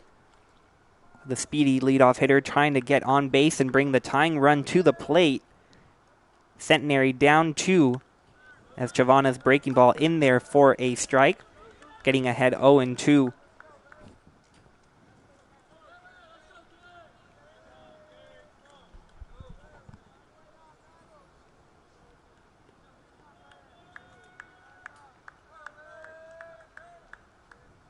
Chavana stepping off as he tries to get the 0-2 pitch just right. Now he has it and delivers. That ball's grounded past third, but foul. Luckily for the Tigers, if not, Hewitt would be running still. Instead, he'll run back to the plate and have an 0-2 count waiting for him. Hewitt 1 for 3 in this game, went 1 for 4 in game 1. A massive threat on the base path, someone the Tigers desperately want to keep off. Pettit stops that one in the dirt. So a 1-2 count now to Hewitt.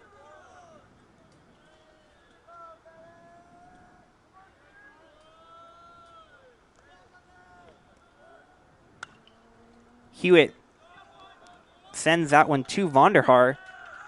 So a little inside-out swing that ended up right in the glove of the first baseman. So a big first out in this 7th inning.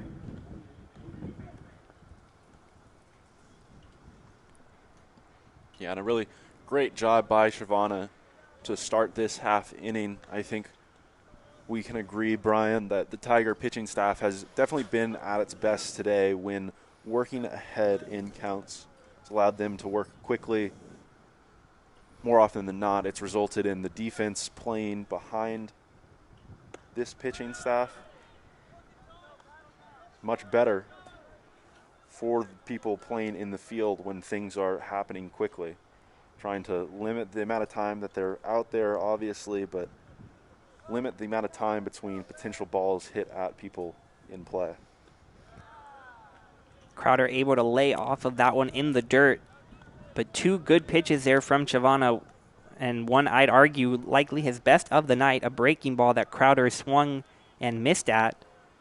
So Chavana really getting into a groove here. The 1-2 to Crowder in the dirt.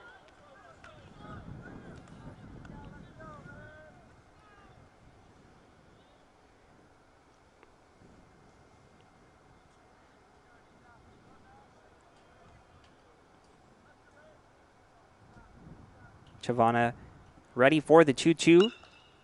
And that one's fouled past first base by Crowder.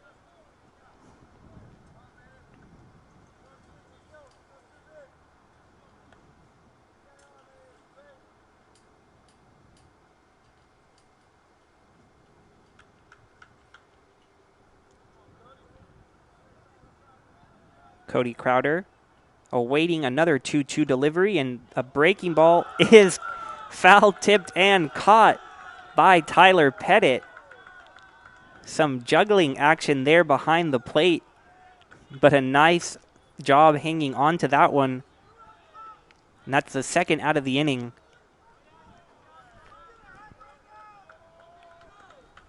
Yeah, just great awareness, great reflexes as well by Pettit right there to understand, quickly realizing that if he catches that one, that it will record an out. Ludwig swings at the first pitch and sends it to center field. Meredith with the diving attempt, unable to come up with it. Ludwig past second, heading to third, and he'll be in there standing up. A 2-out triple from Preston Ludwig.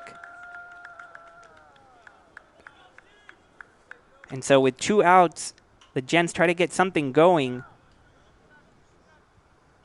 Meredith trying to come up with another diving catch.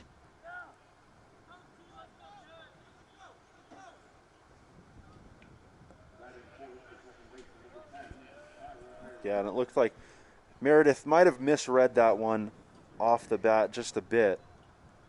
Either way, it appeared as if it was going to be a pretty difficult play out there in center field. Applaud his effort to dive for that one, especially here with 2 outs in the inning. Chavana can still come back without giving up a run here. It'd be important for the Tigers to keep this lead right where it's at. That first pitch to Erickson, a called strike. The second consecutive at-bat that Ludwig ends up at third. This is the first that's actually a clean triple, but in his last at-bat, singled to center and ended up at third after the ball got past Meredith. So that was technically a 2-base error that allowed to get Ludwig to third. So now a 1-1 count to Erickson. Runner on third and 2 outs. Chavana trying to hold on to this lead for Trinity. Erickson swings at that and sends it to second base, but Jack Baker is there to catch it in the air and get the third out of the inning. So a 2-out triple lets the Gents threaten to score, but Chavana able to get out of it. It is time to stretch for the second time today here in San Antonio. Please take advantage of that and join us after this quick break, as we've got a good finish here between Trinity and Centenary.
Brock Yates getting another shot on the mound as he's kept things right there for the Gents, but Tyler Pettit, with a rude awakening to start this inning, lines a single to center field.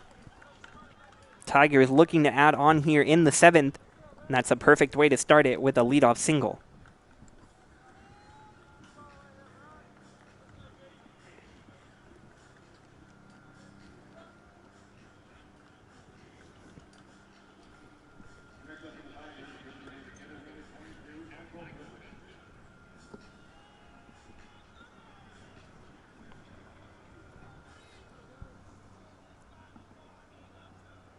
Brock Yates now having to deal with Michael Goodrich. Goodrich checking his swing there for ball 1. Goodrich looking down to third, see if anything is going on with the leadoff man on.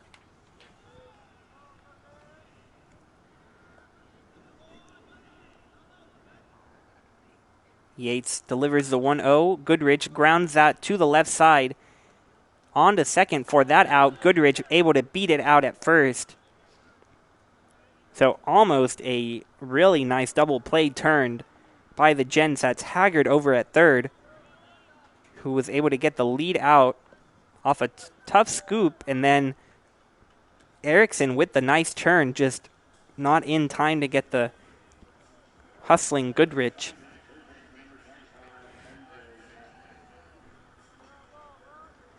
And really quite amazing that those two base runners are technically catchers. Goodrich often catching. Pettit has caught both games of these doubleheaders, but they're two really good base runners.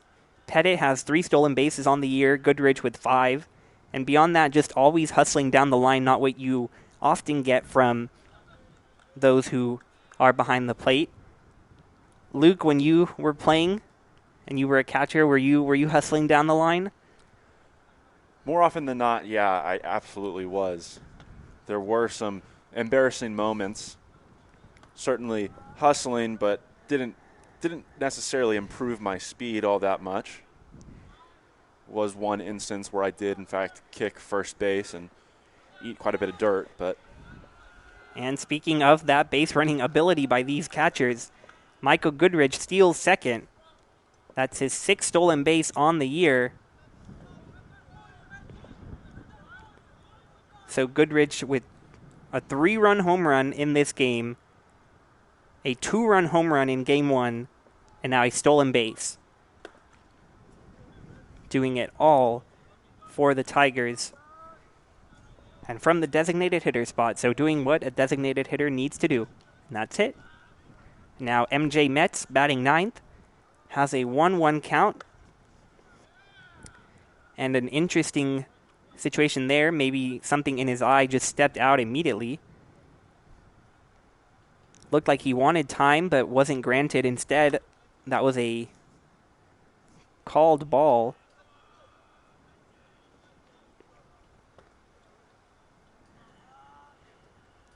But now Metz back in the box. Yates ready to deliver.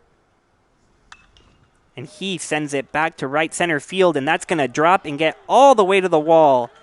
Goodrich will score easily from second, and MJ Metz coasts into second base with a double.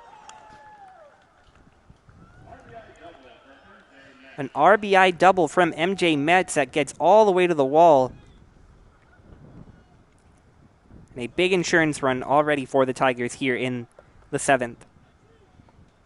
Yeah, and we mentioned it earlier in the broadcast. Metz standing in the box at 6'5", biggest hitter in the Tigers lineup, and with that, a lot of moving parts with his swing.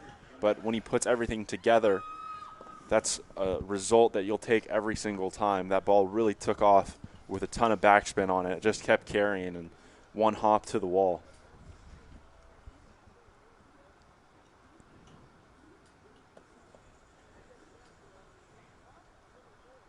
And beyond driving in a run, that double from Metz might drive Yates out of the game. But right now looks to be just a conversation. And there's the call for the bullpen. So we'll take a quick break as the Gents make another pitching change. Tigers up 8-5 in the bottom of the 7th. We'll be right back.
The Gents are bringing in a left-handed pitcher to face the left-handed hitting Chomet.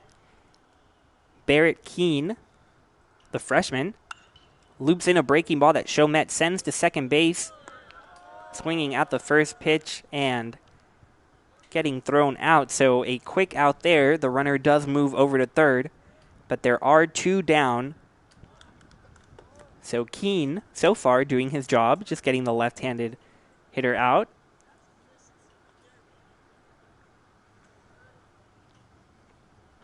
And will that be all he does?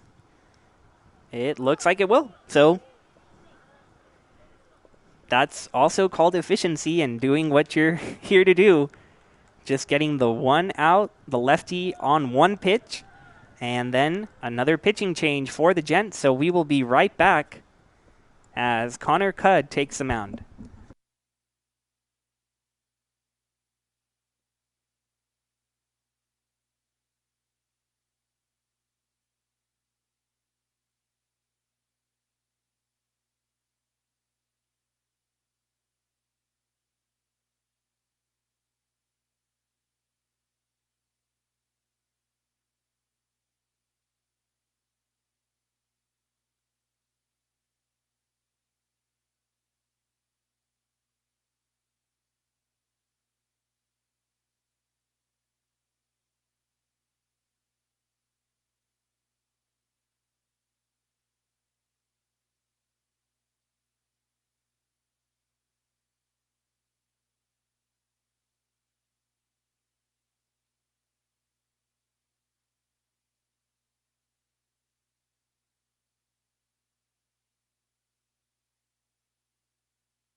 So after the 1 pitch and 1 out from the left-handed pitcher, Connor Cudd now, the right-hander, on the mound, the senior from Lake Charles, and he faces a pinch hitter, Nathan Brolick, swinging at the first pitch. This is his first at-bat of the doubleheader. Brolick, another local from San Antonio, went to the same high school as Jack Wisniewski, who is in the on-deck circle. Brolick hitting for second baseman Jack Baker.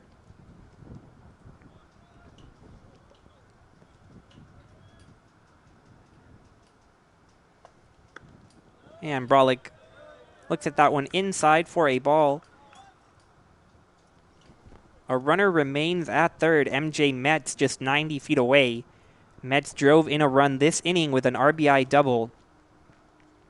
Brolick looking for another 2-out hit for the Tigers.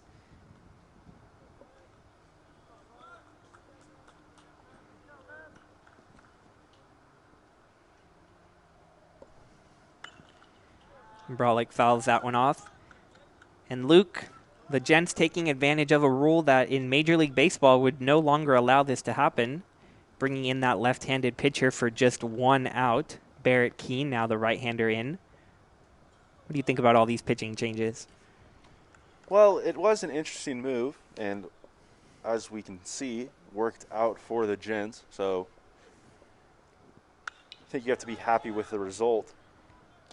And a sliding attempt there by Crowder in right, nearly coming up with it, but it falls just out of his glove, and Brolick with the RBI single.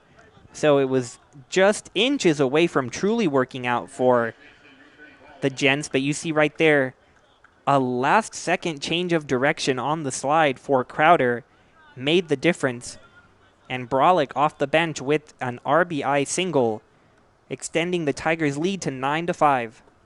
Yeah, and a great job by Brolick right there. Almost robbed in right field.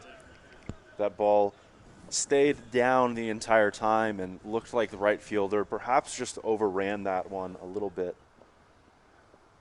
Perhaps slipping at the end made it a much more difficult play for him.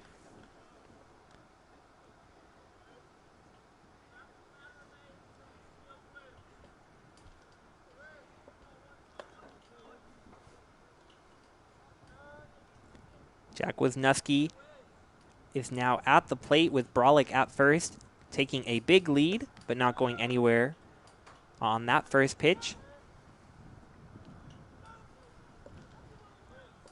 This is just Brolick's 6th appearance on the year, but he's made it count. 3 hits and 12 at-bats, has scored 4 runs, and has 5 runs batted in. That pitch is called a strike on Wisniewski.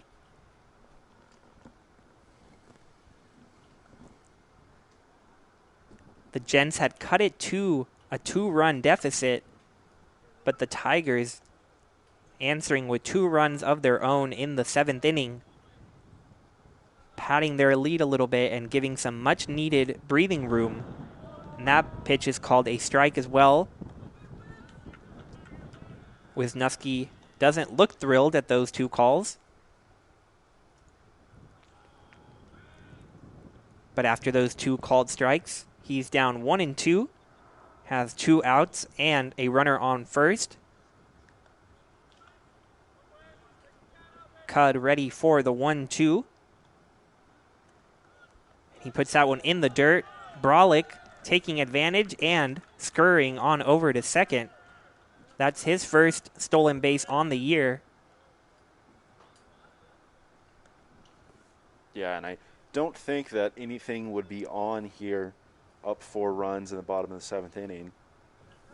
Didn't appear like Brolick previously in that at-bat was threatening to take second base, but just a great job by the redshirt sophomore coming into this game and reading a ball in the dirt, taking advantage of that. Yeah, Wisniewski fouls that one. It was hard to tell if he actually took off before the pitch was in the dirt or if it was just as soon as it did. But either way, he got a great jump and is at second base now. So whether it's a stolen base or just advancing on The ball in the dirt. He's now in scoring position. Wisniewski has a 2-2 count, trying to drive him in and put the Tigers at double digits.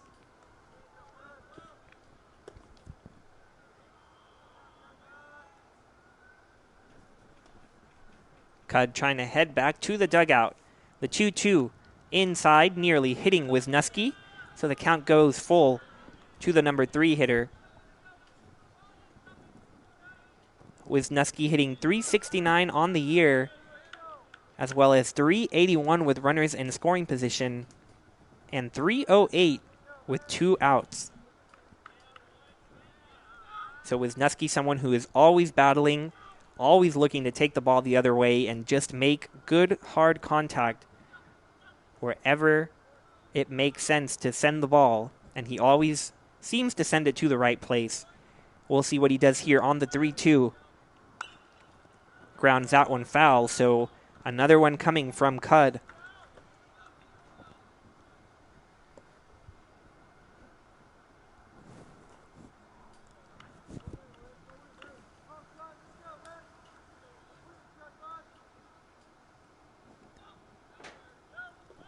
Cud is the 6th pitcher that the Gents have used in Game 2. That goes along with 3 pitchers used in Game 1. As a reminder, we'll be right back here at Trinity for Game 3 of the series, scheduled for 1 p.m. tomorrow, 1 p.m. Sunday, to close out this big conference matchup.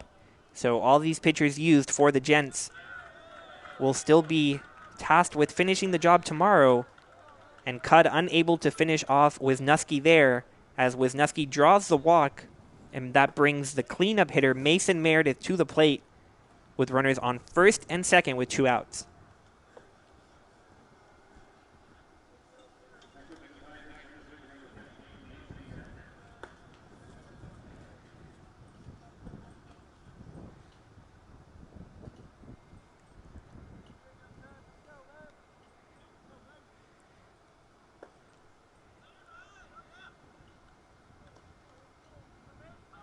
First pitch to Meredith. A strike on the outside corner. Meredith 0 for 4 in Game 2 after that big 2 RBI double in Game 1.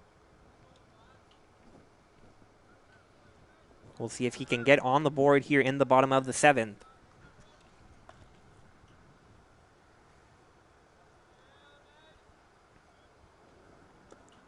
That pitch from Cud in the dirt. Bridges able to come up with the stop. We've seen Meredith's approach at the plate vary a little bit in the 2 games that we've watched today.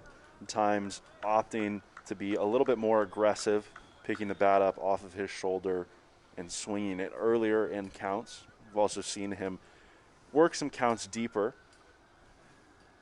And as we've talked about already, a couple at-bats where he was unlucky. And this time he sends it to right field. Another job putting good contact in play, but right to the glove of Crowder in right. So the 3rd out of the inning is recorded, but the Tigers do add 2 runs here in the bottom of the 7th. They now lead 9-5 over SCAC rival Centenary. We'll be right back with the top of the 8th inning.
Joseph Chavana back on the mound, this time with a little bit of a bigger lead. 9-5 is the score in favor of the Trinity Tigers. That pitch to Welch, a called strike. Tigers ranked second in Division III, just behind Washington University in St. Louis. Welch fouls that behind home plate.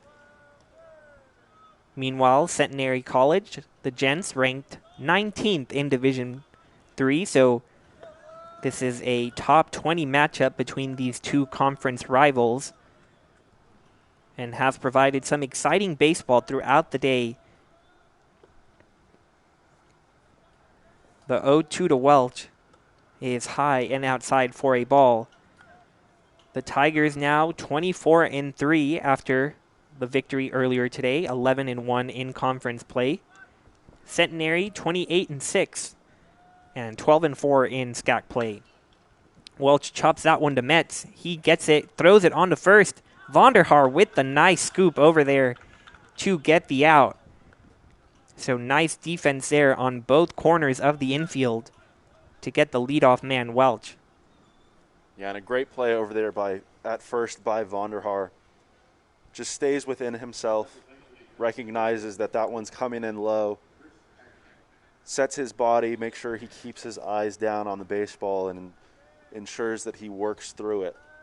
Really good job over there at first to make sure that they retire the leadoff hitter here to start the 8th inning.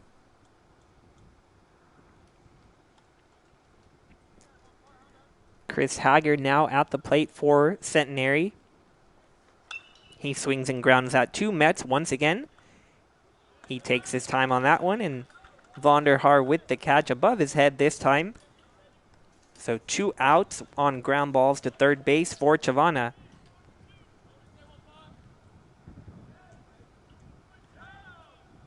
Chavana really settling in after coming in with the bases loaded and allowing some inherited runners to score.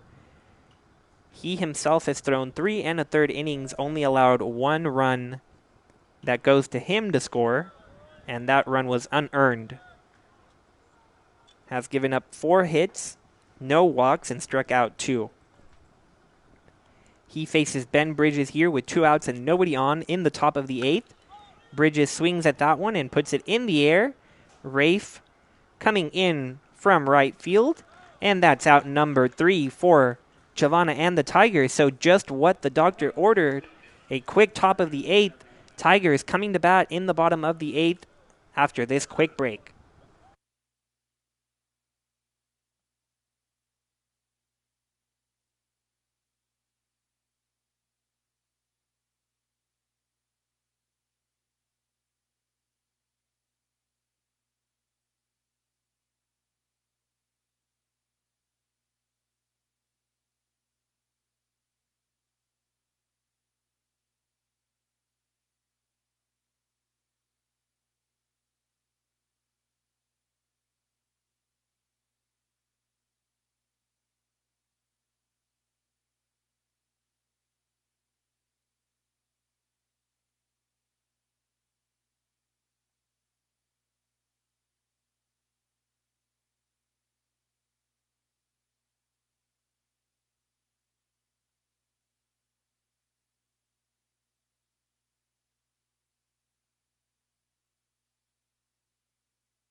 Connor Cudd tying his shoes before taking the mound once again in the bottom of the 8th.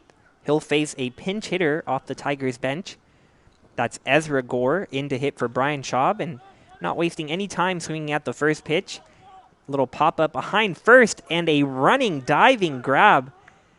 A really nice play there by Tyler Erickson.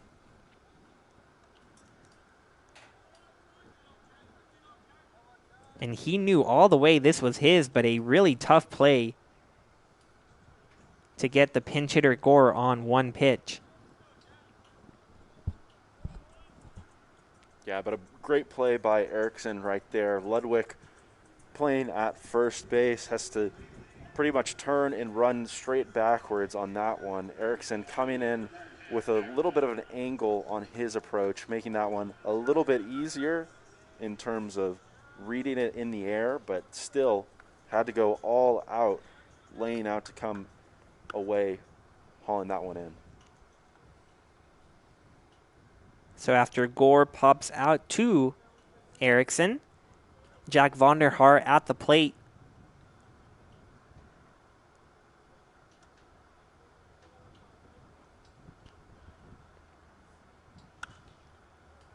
Vonderhaar trying to load up and wait on that slow delivery from Cudd. But just like last at-bat, sending it back foul. You can tell he's close on these swings to sending it a long way. He's just got to get the timing right.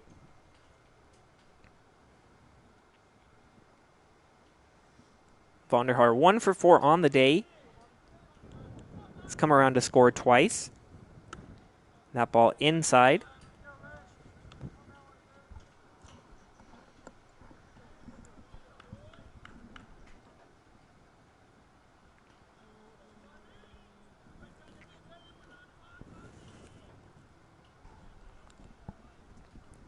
The 2-1 from Cudd is lifted in the air to center field. That's not Hewitt. The left fielder, Baudouin, takes over and gets the second out of the inning. So 2 outs in the air for Cudd in the bottom of the 8th. That brings Tyler Pettit once again to the plate.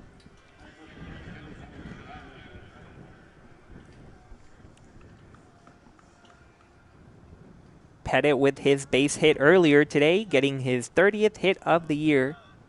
He's hitting .370. Also has driven in 29 runs. And trying to get another run batted in there, sending it deep but foul. Pettit does have 3 home runs on the year.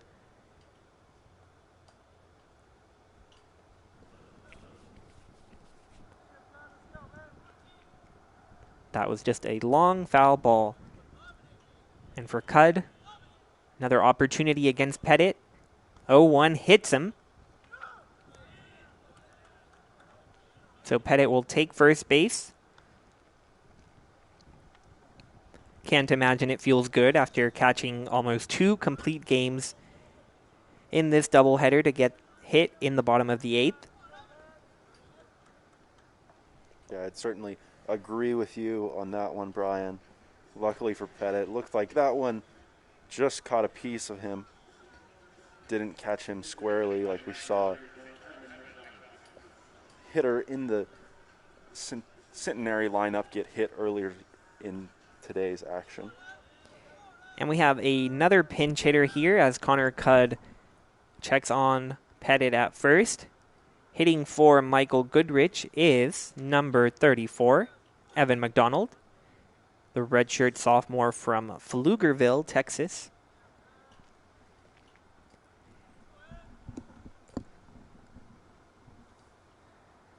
McDonald looks at that one outside.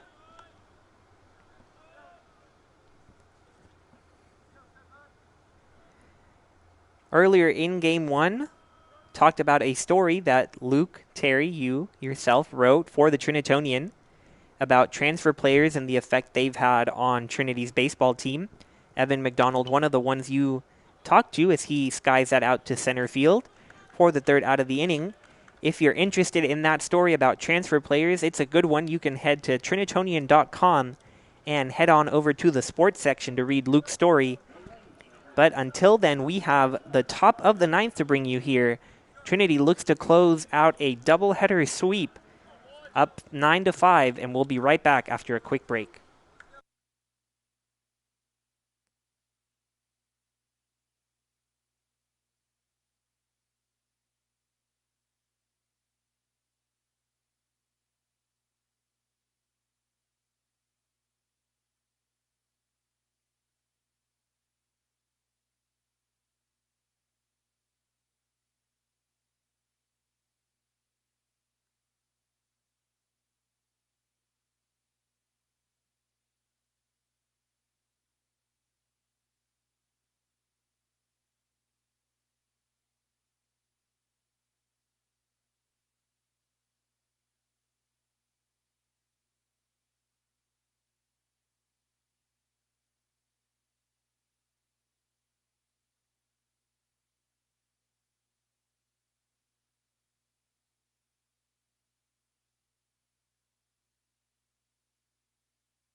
Last chance for the Gents here in the top of the ninth.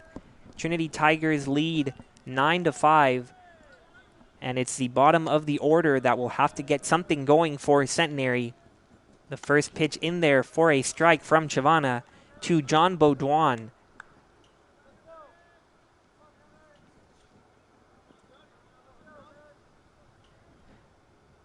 Baudouin lays off of that one. He is 0 for 2 in this game. Did not appear in game one of our doubleheader. Has gotten on base with a walk and came around to score. And he sends that one to right center field. Meredith over there, but unable to get it. So that's a lead-off single for Baudouin.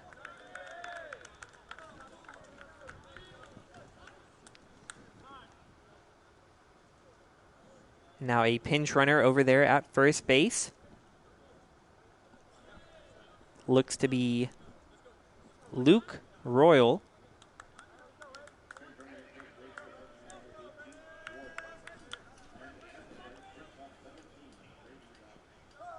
So a leadoff man on for the Gents as they try to come back down 4 in the top of the ninth.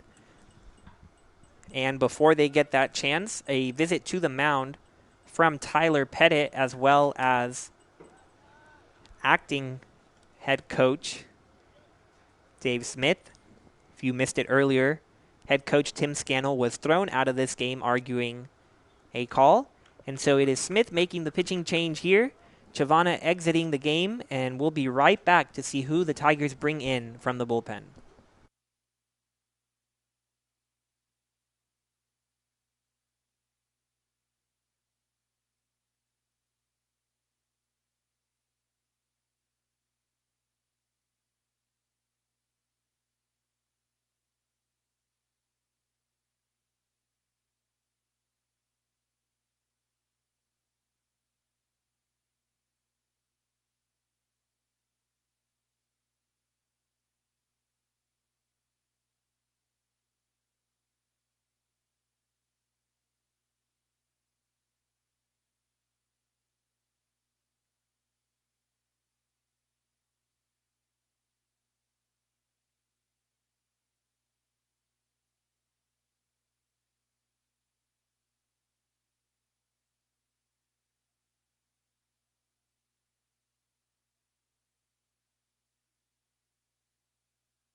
This call to the bullpen for the Tigers results in Ethan Clark coming out onto the mound. He'll try to finish things off for the Tigers, but the Gents trying to stay alive. They're down 4, but have the leadoff man on. Bo Dwan got on with a leadoff single, and the first pitch is sent by Robinson into left field. That's a base hit for the number 9 hitter. And so 2 men on for Centenary with nobody out and the top of their order coming to bat. And Ethan Clark, no stranger to stressful situations. Just this Tuesday in Seguin, he came in with a couple men on and just up 1 run. He got a strikeout and a line drive double play to pull out the save for the Tigers as they pulled off that victory against the Bulldogs of Texas Lutheran. Clark now trying to get out of this situation in a similar fashion. He throws a first pitch ball to Gary Hewitt. Hewitt 1 for 4 in Game 2, has driven in a run.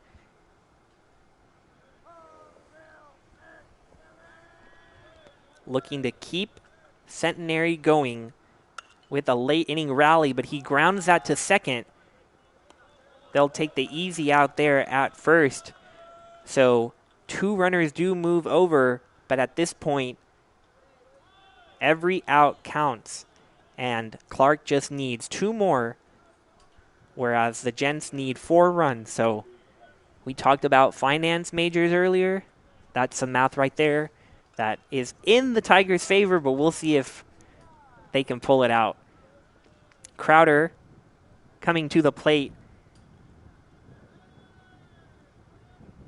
He swings at the first pitch, lines it foul. So some aggressive hitting from the Gents hitters with Clark coming in from the bullpen.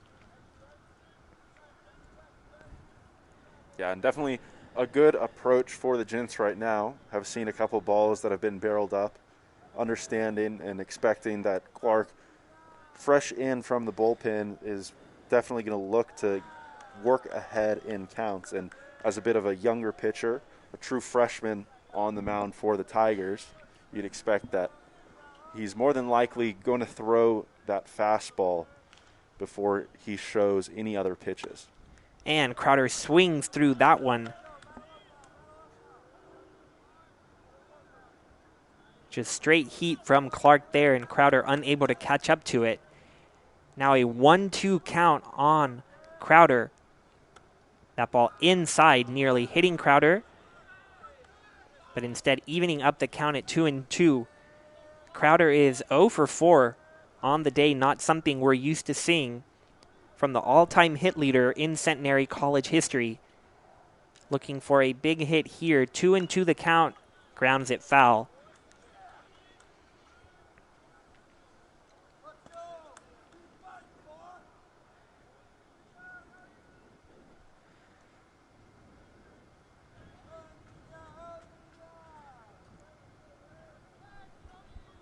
Clark has 2 saves on the year, looking for a big one here. And Crowder sends that one to right field. Rafe Chomet right there for the out. He throws the ball into the infield and not in time to get the runner at third. So a run does come across to score, and the runner moves over to third, but a big second out. And the Gents are down to their last life here in the form of Preston Ludwig. You see a nice swing and good contact, but thankfully for Clark, right at Rafe Chomet. Yeah, and from that last shot, you could briefly see that the flags out in center field are now blowing in. And Ludwig lines that one to second base.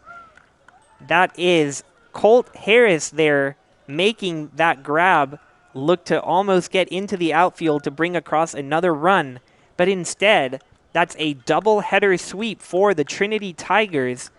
They pull off 2 impressive victories over the Centenary College Gents.